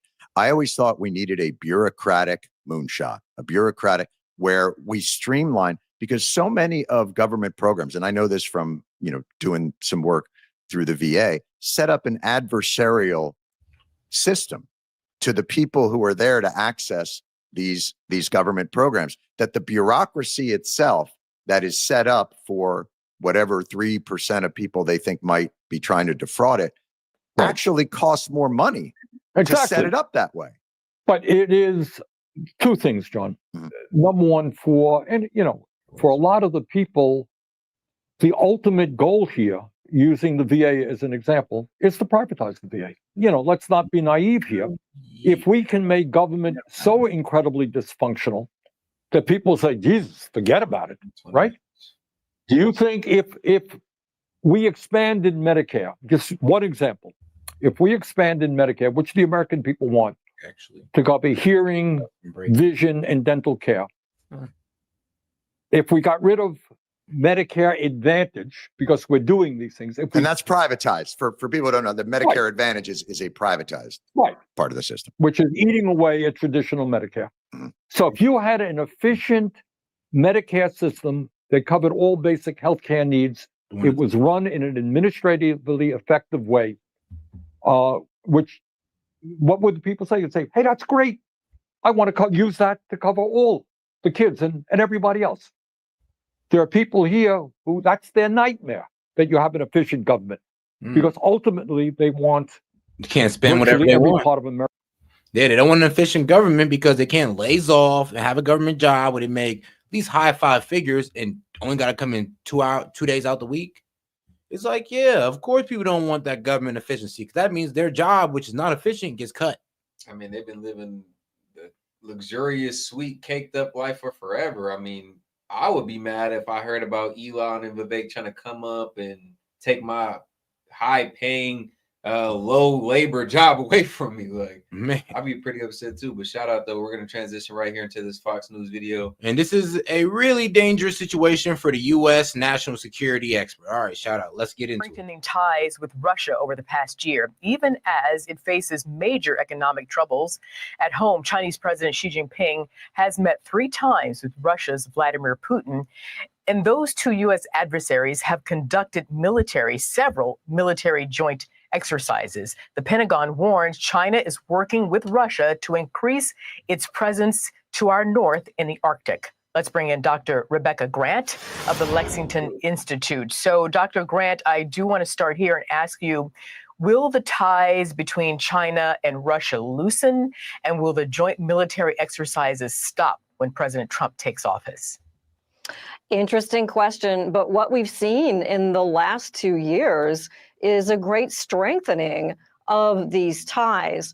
the joint military exercises, Arthel, they've already gone way beyond what the Pentagon initially expected. And so I think that China and Russia will continue to operate together. And, you know, Russia is completely dependent on China for support through buying energy and oil. Russia can't keep fighting in Ukraine without China's agreement. So for now, these two are stuck together, and it makes a really dangerous situation for the United States. And China is a formidable foe, guys. We covered yesterday on the documentary. They really have a monopoly on energy, manufacturing, a lot of things, a lot of dominance coming out of China. Arguably the #1 economy in the world, depending on who you talk to, right? So China, listen, guys, when we talk about China as an opposing force, put some respect on their name. Is there daylight between Xi Jinping and Vladimir Putin, space for President Trump to come between them, especially once they are no longer partners in crime, as you pointed out with Russia's war against Ukraine? Right. Well, that's the bright spot. Although we've seen this really tight partnership, don't forget that China and Russia don't really like each other all that much. They have some territorial disputes. They look down on each other a little bit. And back in history in 1961, there was a huge blow up between the two. So in a way, they're only just recovering from it. I think that China and Russia, it's such a danger that this has got to be a top priority for President Trump. And I'd like to see. And shout out Daniel Castro. He said, sent a little comedy skit to lift the spirits. I believe you mean in the email. Let's go ahead and check. I'll go ahead and check that out, man. See him try to put some pressure on both countries and maybe chip away a little bit at that dangerous no limits partnership. I want to come back to the possible pressure that the president can put on, but let me read right now a quote from the Deputy Assistant Secretary of Defense for Arctic and Global Resilience on Russia-China cooperation in the Arctic. Here it is. It says the increasing. And shout out James Foley said, let's turn up a bit. Juicy J, Stoner's Night Part 2. We'll think about that. Levels of. We got you, James. Collaboration between Russia and the People's Republic of China and unprecedented styles of collaboration, especially in the military domain, give us, or again, pause. So with China and Russia in the scope, Dr. Grant, what will be the biggest challenge facing President Trump's Secretary of Defense on day one? Well, the fact that Russia and China can really stretch our military forces, you know, that's kind of Pentagon speak for saying, hey, we are getting really worried about the Arctic. The joint bomber flight between Russia and China back last summer included 2 Chinese bombers that are nuclear capable, the H-6N. And then there's all sorts of things going on under the surface, under the ice. You know, this is why we need to have a really capable submarine force and to have, you know, our unmanned types of submarines like the new Orca that can really keep Russia and China's submarines at bay. That high north is very strategic. It's very close to the United States. We have a lot of forces up there in Alaska, F-22s, F-35s. Of course, Canada helps us out as well. But this basically means that we really have to be on guard. And James Floyd says a good one. I'm surprised you don't know. I believe I heard that song before. Trust me. I believe I heard that song. If it's Juicy J, I most likely heard it. In the high north in a way that we just haven't seen, I think, since the peak of the Cold War. And like you said, both Russia and China, they're upgrading their nuclear weapons, and China is on a rapid expansion. They both have dangerous cyber tools. So how strategic does President Trump have to be to make sure these two untrustworthy leaders don't covertly team up against the U.S.? And what about that pressure you were talking about? Right. And like I said, I think for President Trump, this has to be just a long-term overarching priority. You know, step one, strengthening our U.S. military forces. But as you say, China, which has always had a small nuclear force, is on track to have as many deployed nuclear weapons as the United States does within about 10 years. It's a huge buildup. There's no reason for them to be doing this. Put China and Russia's military power together, and they are, on paper at least, the biggest danger the U.S. has faced. So it's a big priority for President Trump. And all of this, as Jennifer Griffin reported earlier in our newscast. Hey, and shout out Daniel Castro, $5. He said crypto's going well, so send a little up to the channel, up 5 times on XRP alone. Hey, shout out XRP is doing well. Oh God, it is. Here's to me making my first million, bro. Hell yeah, bro. Hey, my man Catcher made. He's yeah. like, here's me making my first million. My man. Hell yeah. Big dog. Global threats are at an all-time high.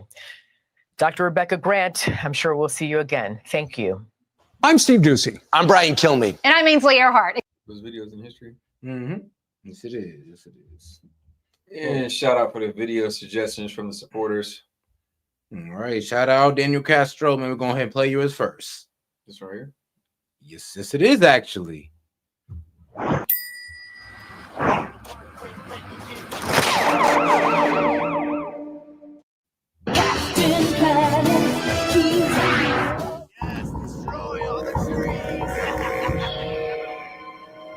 They're going to destroy the forest. We have to do something. Let our powers combine. Earth, fire, hide! With your powers combined, I am Captain Planet. Well, Planeteers, what seems to be the problem? They're cutting down the trees. Then I guess we'll have to plant some more. Hold on, man. We're going to have to roll that back. My bad, Chad.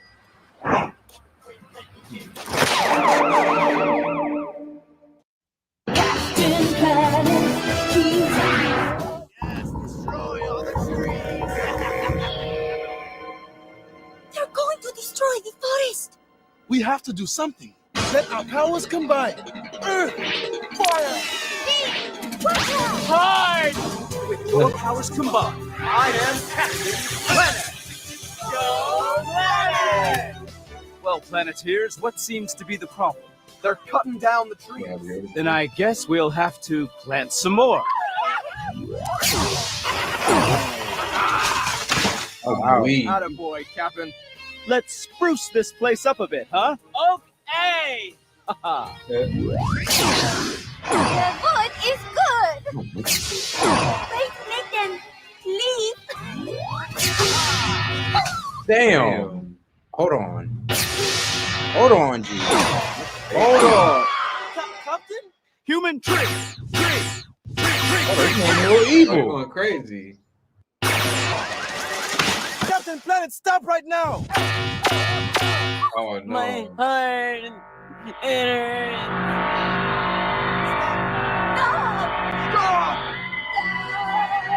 Oh, this man. Stop, Captain, please. Like, yo, Stop. they say. Holy Gaia, that's enough. That's all you can say is stop. Nobody gonna beat his ass. Right, they ain't trying to apprehend this man or that tree. I knew I'd do it. I can't let you do that, Captain. Bro, it's too late. You're next. You're next, bro. You should have pushed that man on. Anybody else want to go green? Go green. Huh? Hey, this man is wild. Right? That's what I thought. Your punk asses. Hey, Hold back yo. up. Don't summon me again unless you're ready for that pain. Peace, dickholes. Yo. Power is mine, bitches. Complaining if he was a dickhead. Oh, God. Hey, all you Planeteers at home. You want to summon me for no Remember, reason? turn off the faucet between usages and recycle those plastics. Or else, I'll turn you into a fucking tree. Captain Planet, motherfucker. Yo. Hey, shout out, though. Earth. All right, we're going to go ahead and pause it right here. We're going to go ahead and get into the James Foley one real quick. Daniel, let us know if you want us to finish the rest. Oh, man. I love it. God, I love it. Mm-hmm. Yeah. Where we... Let's see here. We're going to want to freeze right there. All right, cool. Yeah, why not? False flag operations. Let's get into it. Oh, shout out. Share tab. Is when a country or group does something with the intent of making it look. What's this set? All right, so these are all of the espionage pretty much explained. So every espionage tactic explained. Let's get right into it, guys. Go ahead and pop this up on the screen real quick, Dig Dog. False flag operation. A false flag operation is when a country or group does something with the intent of making it look like somebody else did it, usually an enemy, to have the justification to do something else, be it declare war on the enemy, or have a reason to increase security measures without being accused of being authoritarian. It most commonly manifests in government attacks against its own country in order to have a reason to attack the fake enemy. Chicken feed. This one is a technique used to gain the target's trust, and it consists of giving him small, seemingly valuable pieces of information, while the real, crucial information is kept hidden. It's important to note that the given info is true. It's just not particularly useful or damaging to the leaker. Canary trap. A canary trap is a method to find out who is leaking secret information by giving different versions of a sensitive document to each of several suspects and seeing which version gets leaked. This way, the leaked one can be traced back to the person it was given to, and the leaking source can be eliminated. Agent provocateur. An agent provocateur is someone who is employed to incite others to break the law so that they can be arrested and punished. January These agents often infiltrate groups or movements and encourage members to commit illegal acts, thus discrediting the group and providing authorities with a reason to take action against them. Front or January 6th. Organization. A front organization is any entity set up by and controlled by another real organization underneath it, and it's used by the real one to do stuff without the actions being attributed to it, thereby allowing it to hide certain activities from the authorities or the public. When used by intelligence agencies, they're mostly used to provide plausible occupations and means of income for their covert agents. Honey trapping. Also called sexpionage, it's the use of sexual relationships for espionage by either distracting the target or by directly gathering information from him. It also refers to an operation designed to compromise an opponent sexually to elicit information from that person, such as taking inappropriate photos of him and threatening to release them if the requested information isn't provided. Sexpionage isn't that good to recruit a foreign official in the long run, but it was employed successfully to solve short-term problems. Need to know restrictions. It's a doctrine that ensures the minimum risk of leakage of information possible, and it consists of telling pieces of information only to people who require them to conduct their duties. The goal of this doctrine is to limit access to the smallest possible number of people, and this might mean not giving information, even if one has all the necessary official approvals to access it. An example of this tactic is seen in the Battle of Normandy, where though thousands of military personnel were involved in planning the invasion, only a small number of them knew the entire scope of the operation. The rest were only informed of the data needed to complete a small part of the plan. Cutout.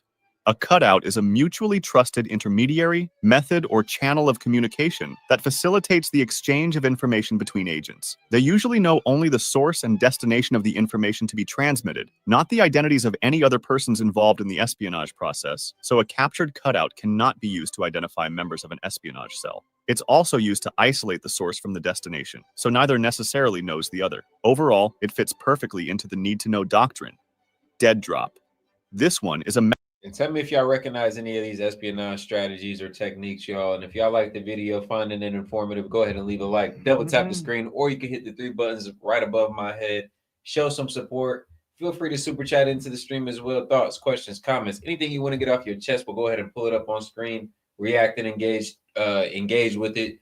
We appreciate all the support, guys. Like the video. Method of passing information or objects without meeting the other agent to both avoid suspicions and the need to know the other agent. It consists of a place, like a mailbox, where the first agent drops the info or object, and after a while, the other agent will come and pick it up. Double agent. A double agent is a secret agent for one country with the goal of spying on the enemy, but he's actually working with the enemy to spy on the country that employed him. It might result from an organized attempt by the enemy to infiltrate the secret service of that country, or it might just be the result of an agent switching sides, be it spontaneously or after he's caught by the enemy. These types of agents are really valuable, and they're usually used to transmit disinformation or to identify other spies. To avoid raising suspicion, the double agent may even be given true, but useless or even counterproductive, information to pass along using the chicken feed technique. Non-official cover.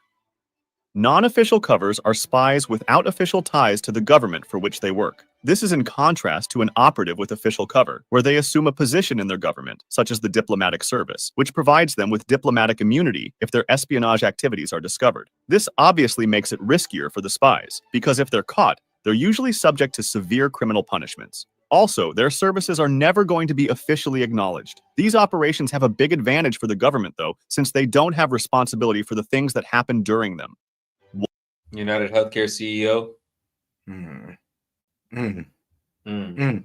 One-time pad. A one-time pad is a technique used to encrypt messages that cannot be cracked, but it requires the use of a single-use pre-shared key that is larger than or equal to the size of the message being sent. Each letter or number in the message is combined with a corresponding letter or number from the key to create a coded message. The key is used only once and then destroyed, making the encryption impossible to crack if the key is truly random and kept secret. That's hard. It's like a key that I made one time. Use it for this one message. And then I make a whole nother key for the next message. So A could equal 1, A could equal 4, A could equal fish, depending on the damn message. Number station. I like that. These are famous in conspiracy theories and horror movies for how scary they sound, but they're basically just radio stations with a voice, usually generated with a computer, that say seemingly random numbers. These numbers are allegedly encrypted messages with a one-time pad used by spies, and some stations have been active since World War I and have never stopped ever since. They're a form of one-way voice link, which is a method considered unbreakable if the proper instructions are followed, and if the spy can justify having a shortwave radio without being put under technical surveillance. Steganography. It's the mix of techniques used to hide secret messages within ordinary and unsuspectable stuff in such a manner that the presence of the information is not evident to human inspection. There are hundreds of examples of steganography techniques, like invisible ink that appears only under UV light, a CD with seemingly random noises that produces a sound wave with a text or image, or microdots, which are very small images or documents attached to normal, everyday objects that can only be visible with microscopes. Confusion agent. A spy from a country might fake defection and fake wanting to switch sides in order to spread misinformation to the enemy. Their main role is usually just to confuse the enemy, not to retrieve information from them by infiltrating them. Clandestine cell system. I'm sure that this one is the organization. Boy, I mean, election time. confusion can be a very dangerous thing, especially in like high tension moments. I'm pretty sure that happens a lot. Yeah, high tension moments, maybe times of wartime, proxies, as well as election times. Imagine how useful that'd be for an enemy just to send somebody over here just to confuse the masses. Nah, facts.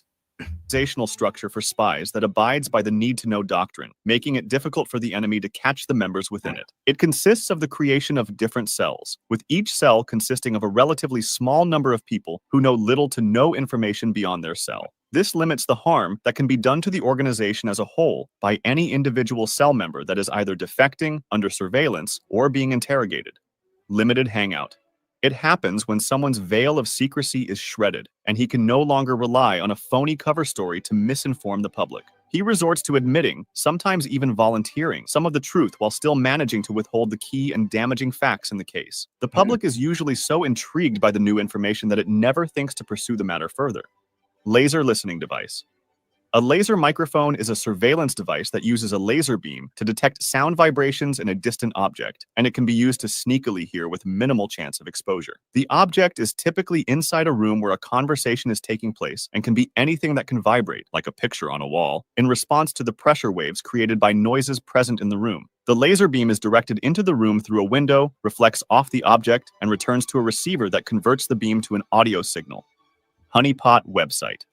A honeypot website is a fake website set up to attract people who are about to commit illegal acts or cyber attacks. It looks like a real site, but is designed to gather information on who uses it, and it's mostly common on the deep web, where people might take advantage of the extra anonymity to do naughty stuff. Insectothopter.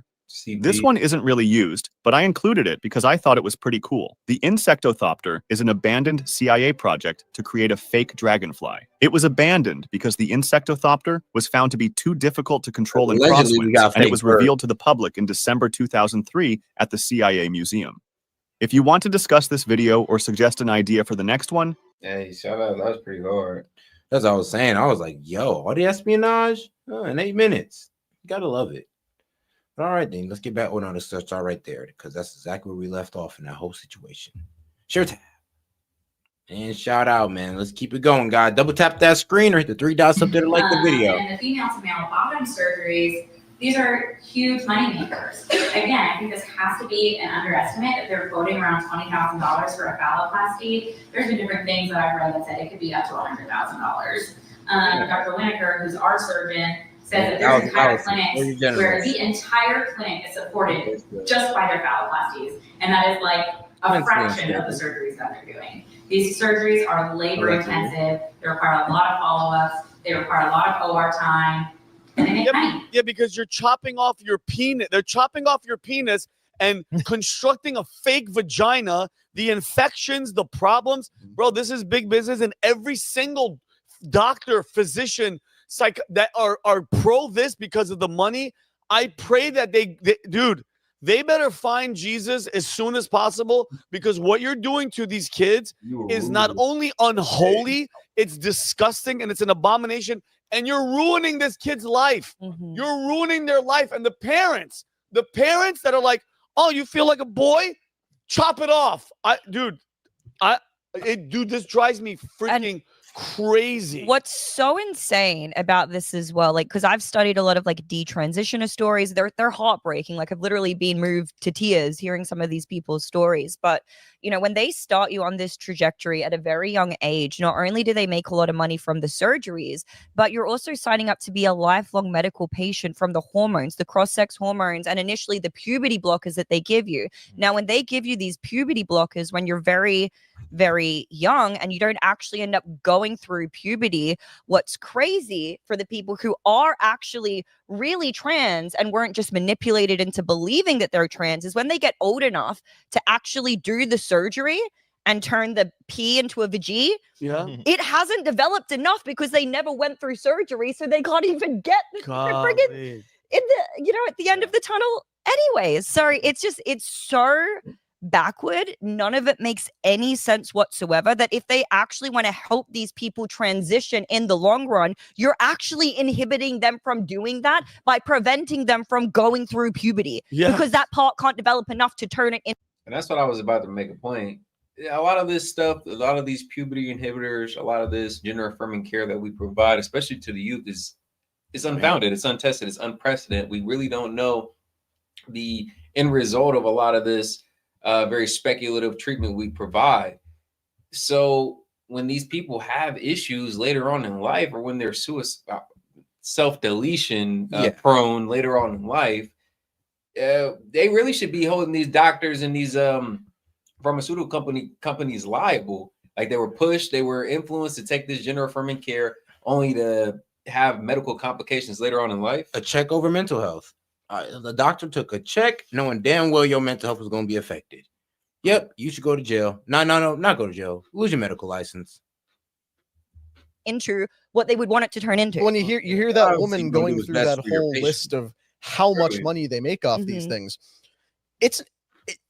the Supreme Court hearing is about kids, like trying to make it so you can't do this to anyone under 18. This is a horrible, evil thing to do to anybody over the age of 18 too. That's just not what they're talking about right now. Because if you look into what these procedures actually are, there's a reason why you sign up to be a lifelong medical patient, because this is a barbaric Frankensteinian operation of, oh, are you a man who wants to become a woman? Great, we'll cut your penis off, put it inside out, jam it up the gaping hole we just made, and then pretend like we made you a vagina. Oh, are you a woman who wants one? Well, guess what? We're gonna rip all the flesh off your forearm, roll it into a ball, and just kind of staple it on there and see what happens. That's literally what they do. It's and the vagina doesn't work, the penis doesn't work. These are non-functional masses of decaying flesh that are stapled onto things. Never have an orgasm again for the rest of your life in both cases with either transition. And that's what people like. Oftentimes they don't even know what they're signing up for when they go through this. And that's why Buck Angel never went through with the surgery. That's why Blair White actually never went through with the surgery either. And these are two people who actually speak out and try to inform the LGBT community of all of the inherent risks that come with going through the procedure. And when you mentioned they're just chunks of flesh, have you ever heard what men who have the surgery to become women have to do to their new vagina? Your body thinks it's an open wound that it constantly tries to heal. Yes. So you shove a medical grade dildo into an open wound to try to keep it open. Called dilation. So these women, or these now new women, or whatever you want to call them, they then have to take this medical device and they have to continue to insert it into their new man-made vagina. Yo, what type of mad scientist thought of this? It don't work, but you're still calling this a medical procedure? It doesn't work. It's medical mutilation at its finest. Like, what are we, Nazis? And people are subjecting themselves to this only because medical professionals claim that it's safe. it's pushed by medical professionals, psychiatrists, physicians. It's actually sick. A lot of these people, like I said, they need to be held liable for some of the stuff they put these people through. Citizens wouldn't be going towards this, turning towards this care if it wasn't pushed by the medical industry. To continue to keep it from sealing up and doing what the body naturally does. So how your body is naturally telling you that this is unnatural what you're doing to it, and you're ignoring that for what? Except to be part of a crowd? When it seals up like that, it creates an air pocket inside your body. You get sepsis and die within a couple of weeks. Well, and I listen, and I if that's what you want as an adult, go for it. Nobody's stopping you. I don't know why you would think like that, but do it. But the fact that we're talking about Supreme Court has to get involved with Joe Biden's administration, these freaking satanic demon sons of bitches. I'm sorry, I had to say it. Like, what are we even talking about? Why? What is the obsession with children? And I mean, I know it. I get it. The money, the depopulation thing, because there's too many of us. But oh my God, bro, their souls. If you have anything to do with any of this whole procedure, any of it, and you're talking positive about it, God help your soul. Seriously. But like I said, this whole thing got started in Tennessee because of Matt Walsh's report there. We have this New York Post article where a member of the Republican Tennessee State Senate actually cited that report in why they backed the bill. Jack Johnson, the Republican Tennessee State Senate Majority Leader, told the New York Post that Matt Walsh's investigation into Vanderbilt University Medical Center giving puberty blockers and hormones to children was the reason the state legislature passed a bill banning the life-altering procedures on minors. There's the report there. So this whole thing was implemented in 2023, and it's been challenged, like we said, by the Biden DOJ and the American Civil Liberties Union, who are trying to argue that it's a question of rights, according to them. The ACLU sued in April 2023, claiming trans procedures were, quote, medically necessary gender-affirming care for Tennessee's transgender youth to prevent suicides. This is their... That's what they tricked Elon with. Because remember, Elon said that one of the reasons why he hates the woke-minded left so much is because, like, bro, they turned his son. They pretty much said, yeah, if your son don't get this surgery, he's going to commit suicide. So they made it a medical procedure now because it's like, oh, it used to be cosmetic, but no, now it's medical because you might unalive yourself if you don't get this procedure. That's how they frame it. That's how they sell it to people, and they sell it to people off their weaknesses. They play on your emotional weakness. If I was Elon, I'd hate the left and the woke cause too. Like, what do you mean you turned my son against me? Bro, you turned my son gay. You turned my son against everything that's right. You turned my son a eunuch. His son can never have kids again, G. You turned my son into... I mean, we'll never be able to be like a man. You turned my son into a science experiment. Like, bro, it's effed up, but this is what really happened to that man. And you wonder why he's going so hard against the left. Their main line of, okay, if you don't affirm a trans kid, they're going to kill themselves. You want a living daughter or a dead son? Yeah. Or Of course, to say nothing of the countless studies that show that suicidality actually goes up after these procedures. Right. When you look at the ruined remains of your body as you're constantly hooked on like 18 different kinds of medication in order just to survive now. Yeah. And you realize you made a mistake and these kids will kill themselves. And they ignore and silence the detransitioners. Exactly. They actively threaten them into not speaking out about this. Many people who suffer from like real gender dysphoria as well, like they have other pre-existing mental health conditions as well that are extremely taxing on their well-being and their mental health. So oftentimes the reason they're unaliving themselves is not because of the gender dysphoria, it's because of all of the other mental illnesses that they have as well. Right. So on this next slide here, we have the two sides of the argument. On the left is a Tennessee Attorney General Jonathan Skrmetti, who is being sued by all these organizations. On the right is Chase Strangio, who is very strange, who is the lawyer arguing the case before the Supreme Court on behalf of the ACLU. That is a woman who identifies as a transgender man. Oh my God! Dude, really? Good for you, Chase. Looking all strange. The ACLU has advertised that Strangio will be the first openly trans-identifying individual to argue a case before the Supreme Court, describing her as our nation's leading legal expert on the rights of transgender people, bar none. Wait. So that is a woman.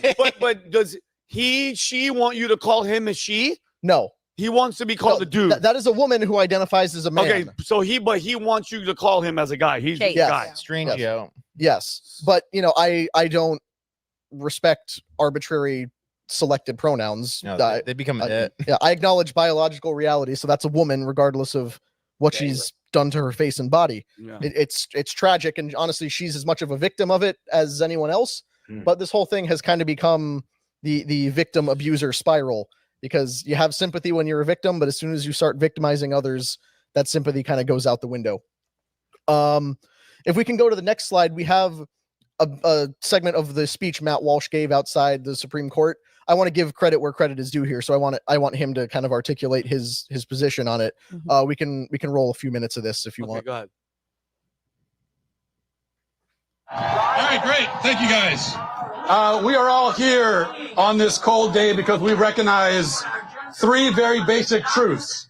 First, that biology is real. It is immutable. It is not subject to the whims of any individual or government or medical organization. Men are men, women are women. That's all there is to it. You cannot change a person's biological identity. You cannot change their sex, and you should not try. Second, that the most essential and fundamental duty of any... That's the crazy thing about these liberals, is we keep telling them what's going on to say it's not happening. I mean, bro, when I had to sit there and prove that, yes, there are transgender immigrants that come over here and get gender-affirming surgeries paid for by the taxpayers in California, then I had to go pull up a whole lawyer to prove the point. It's like, when we tell you this, why can't y'all go look at it? It's like, you think we're just saying this for no reason? Like, you think we want this to happen? Think about how stupid y'all sound. Talk about, oh, you're just fear-mongering. You think we want this to happen? I'd rather it not happen, so I don't even got to talk about it. Y'all just be crazy as hell sometimes, though. It is what it is. Society is to protect their children. A country that cannot or will not protect its children is a country that deserves to die and will. Children are innocent and helpless. They know very little about themselves, very little about the world around them. They rely on us for clarity and guidance and protection. They trust us, the adults, implicitly. So when they're confused and scared, they look to us to be the ones who light the way and lead them down the right and safe path. It is our moral obligation to be the source of wisdom and security that they need and that they deserve. If we will not fulfill that obligation, then we are worse than useless.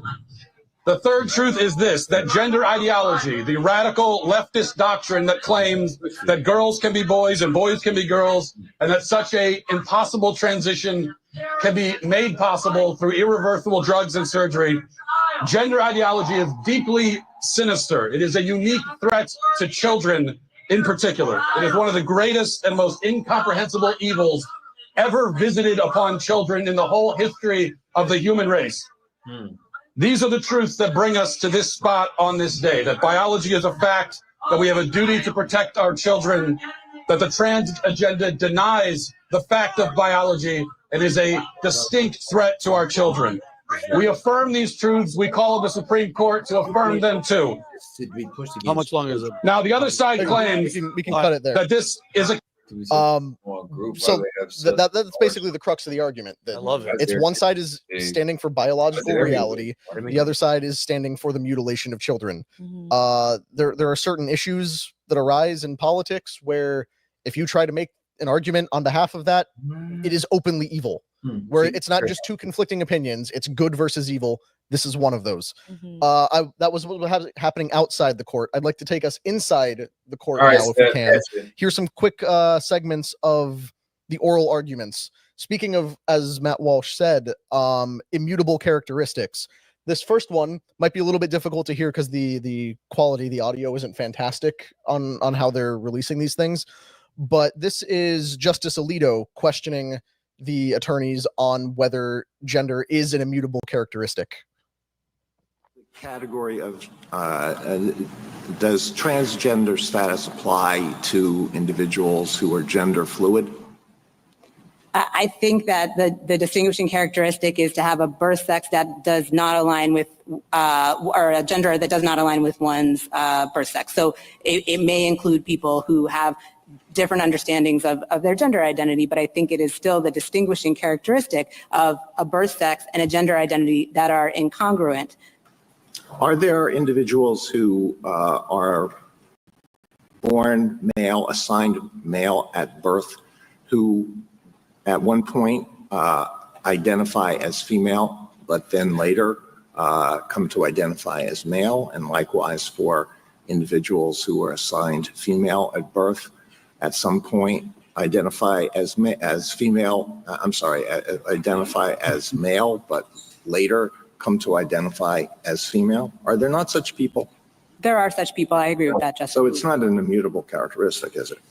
Well, I'm just as confused as the motherfucker transitioning. Me too. I think people's understanding of it shifts, but the evidence shows that there is at least a strong underlying basis. And I think the normative reason for that particular consideration is whether or not this is something that someone should or could change, and whether they should have to change it in order to receive constitutional protections. And I think transgender status squarely fits within that. And I want to break down what we just heard there, because it's really important.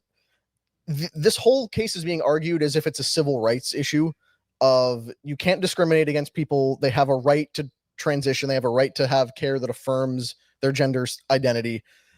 But what Alito said is, and made them clearly admit, is that gender can change.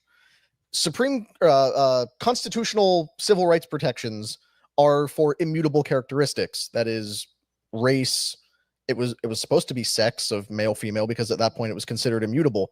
Things you can't change. You cannot discriminate against people for things they cannot change. But if you can change your gender, that means gender is not an immutable characteristic and therefore should not be protected. Wow. And he made them admit that.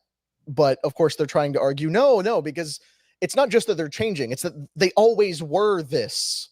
And we're just making their bodies represent that. But it's an incoherent argument.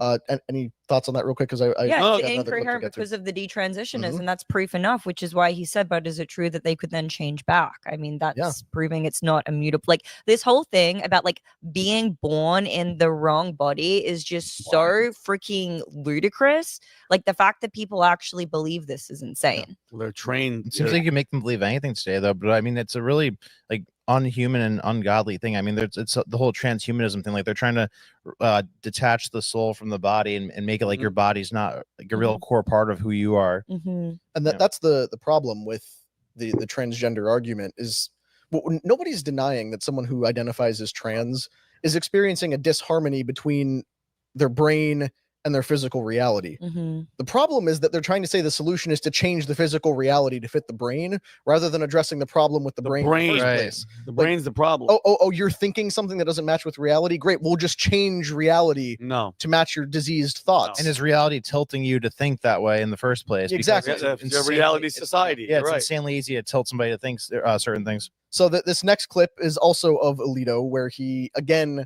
basically makes the lawyers dismantle their own argument. Is he Republican or Democrat? Well, technically the Supreme Court's nonpartisan, but he's one of the conservative justices. Got you. True in every respect, but on page 195 of the Cass report, it says there is no evidence that gender affirmative treatments reduce suicide. What I think that is referring to is there is no evidence in the studies that this treatment reduces completed suicide. And the reason for that is completed suicide, thankfully and admittedly, is rare. And we're talking about a very small population of individuals with studies that don't necessarily have completed suicides within them. However, there are multiple studies, long-term longitudinal studies that do show that there is a reduction in suicidality, which I think is a positive outcome to this treatment. Let me ask a question about another issue that came up during Justice Kagan's questioning and Justice Barrett's question. So that's the lawyer. Jay, can you show the lawyer? I want to hear him and see him talk. Did he lose his? Did he chop everything off? I have no details on operation. You don't know about the operation? Listen, look, Rob. If you saw this, remember, that's a woman. Oh, wait, I'm sorry. Girl. So yeah, do you think he added the clipped off meat from his forearm? This guy. I mean, that would be easy to see if he wasn't wearing a long. Look how weird this doesn't make sense. Look, man, it sucks when a trans man is more attractive than I am. That's a better looking dude than I. Oh, it's a girl though. Well, it's a girl that took pills and shots to get. Look, play this clip. say is nobody has to provide this medication. What? These Look. are not doctors being forced to provide this medication. Yeah. These are That doctors is a who are mentally, wanting to treat their patients in the best way that they know how, based on the best Based on the- available okay, evidence pause to it. us. And He these sounds like a gay dude, but that's a woman. That's a she sounds freaking like a woman. gay You're a dude. woman. Amanda finds a better man. job, and she's the I man. know. 100%. Yeah, but if we can jump to my last clip, this will show what's happening on the liberal side of the court. Right. Chop it off. Where basically it's essentially Sotomayor. These people kind of live a pipe dream as well. We can say it's mental health, but think about it. Some of these people really transition thinking that the grass is greener on the other side. Oh, well, men have it easier. I'm going to go be a man. Yeah, the patriarchy is what run things. I'm going to go get the power influence of a man. Or when men when they transition into women, like, oh, well, women have it easy. Like, pussy runs the world. I'm going to go have it easy on the other side. I'm not going to have to do anything as a woman. The world is going to be my oyster. Everybody's going to cater to me.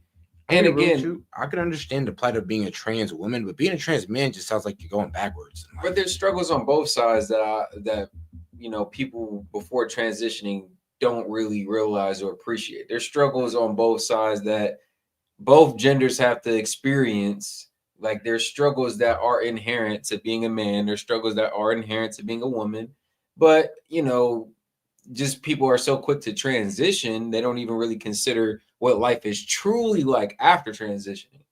Like, you're going to have some struggles as a man after transitioning. You're going to have struggles as a woman after transitioning. It isn't all peaches and roses. And Ketanji Brown Jackson, who are very pro doing these people a disservice. Actually, we're failing these people, not letting them know, like, look, I know you think men have all the power, but that doesn't mean you need to cut your genitals off. Yeah. To try and go be one. Like, look, I know you think women have it easy out here, bro, but that doesn't mean you need to cut your testicles off. Oh God, like, bro. And then with women, I really don't know what you're going walking into. I'm like, hold on. You went from a life of privilege. They want to do it because to a life of struggle. They want to do it because they think men have all the power. Yeah, I know the illusion. You know, it's funny. There was a woman who did that. You know what she did? Unalived herself because she realized how hard it was to be a man. I was like, no shit. People don't talk about that. They want to hype it up like, oh, well, be what you want, identify as what you want. But they don't talk about some of the realities of transitioning, the psychological effects and the physical effects. I'm gonna be real with you. That they kind of base the life of a man off like a guy who's like 6 foot The plus, alpha guy. 6-figure plus, muscles and all that. They think that every man's life runs like that. For Like, some baby, reason. you're 5'5", you're still gonna be a 5'5" man. Oh God. Like, it's not that much different. And Like, bro, every time a girl says, oh, if I was a male, I'd be slaying. I look at they 5'2", 5'3" ass, and I'm just like, no, you'd be miserable. And like, dude, just because you transition to a female doesn't mean life is just gonna be easy for you. It's not gonna be a cakewalk. You don't got that natural feminine feature just attract. Yeah, like somebody's gonna pull up on you and know, like, hold on, there's something off about old girl. Oh yeah, and what you gonna do? Get offended? That's what they do. It is, ma'am. You remember that viral GameStop video? Or the dude that was in game? It is sir. It is, ma'am. It is, ma'am. Yeah, lop off your crotch. Like, sorry, I'm not disillusioned like you, man. Brown Jackson, who we recently found out talks like 2 times as much as any other justice on the Supreme Court. Make of that whatever you will. This was her argument regarding this legislation. In the same kinds of arguments that were made back in the day, 50s, 60s, with respect to racial classifications and inconsistencies. I'm thinking in particular about Loving, and I'm wondering whether you've thought about the parallels, because I see one, as to how this statute operates and how the anti-miscegenation statutes in Virginia operated.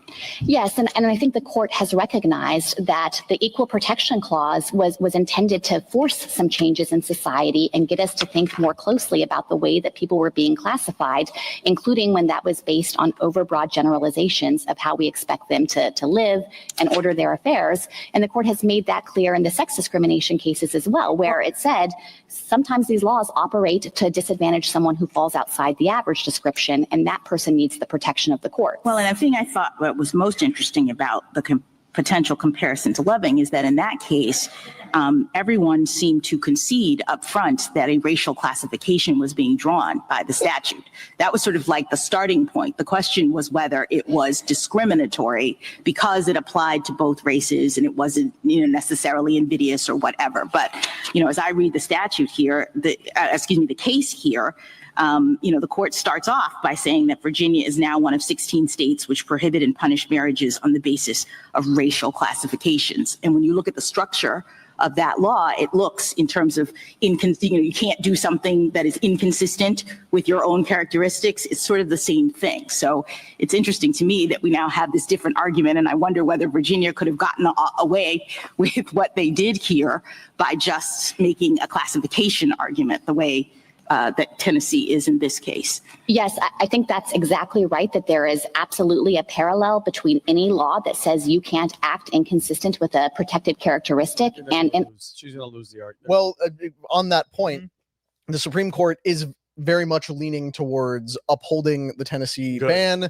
which means it will set precedent for many other states to enact similar things. Hopefully one day we can even see a federal ban on gender transitions for minors. Nice. But that argument she made, she referenced Loving v. Virginia, which was a Supreme Court case that struck down bans on interracial marriages. It's like, oh, if you're doing something outside your category, you're not.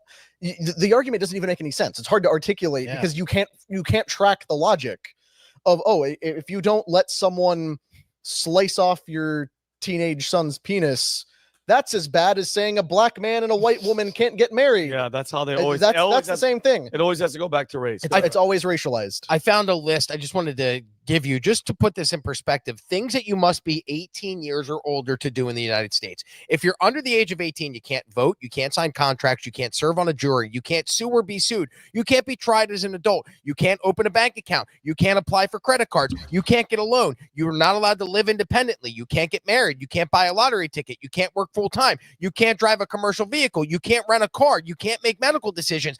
You can't make medical decisions. You can't have access to medical records. You can't join the military, run for public office, buy tobacco products, purchase firearms, enter casinos, attend certain events, buy mature content, adopt a child, be a notary public. That's a weird one. Or get a hunting or fishing license. But you can mutilate your genitals if you have been brainwashed by the woke left to believe that the identity that you feel on the inside does not reflect the sex that you were born with. Help me make sense of that. You can't do any of those things if you're under the age of 18. But if you want to chop your dick off, go ahead. Yep.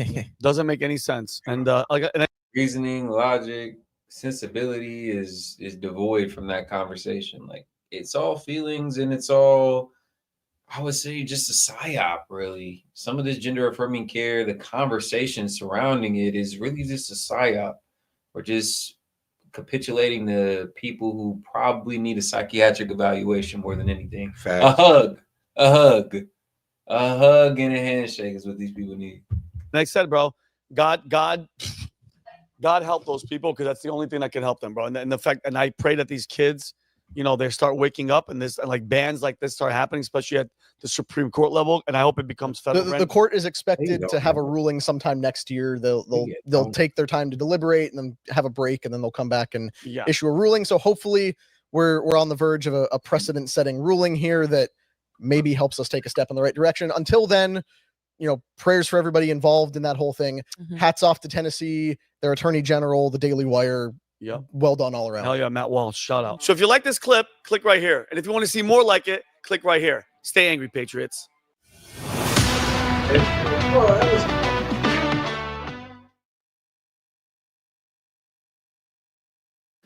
Back in 2000. All right, guys. Hope you found that video informative, man. Shout out PBD. Oh man, it's actually Vinny, bro. Vinny doing very well. Oh God, the unusual suspects. He's made a very good stride in his own personal brand this year, I would say. Shout out Vinny, shout out. Man. An inspiration, really. But again, shout out PBD Valuetainment, Vinny.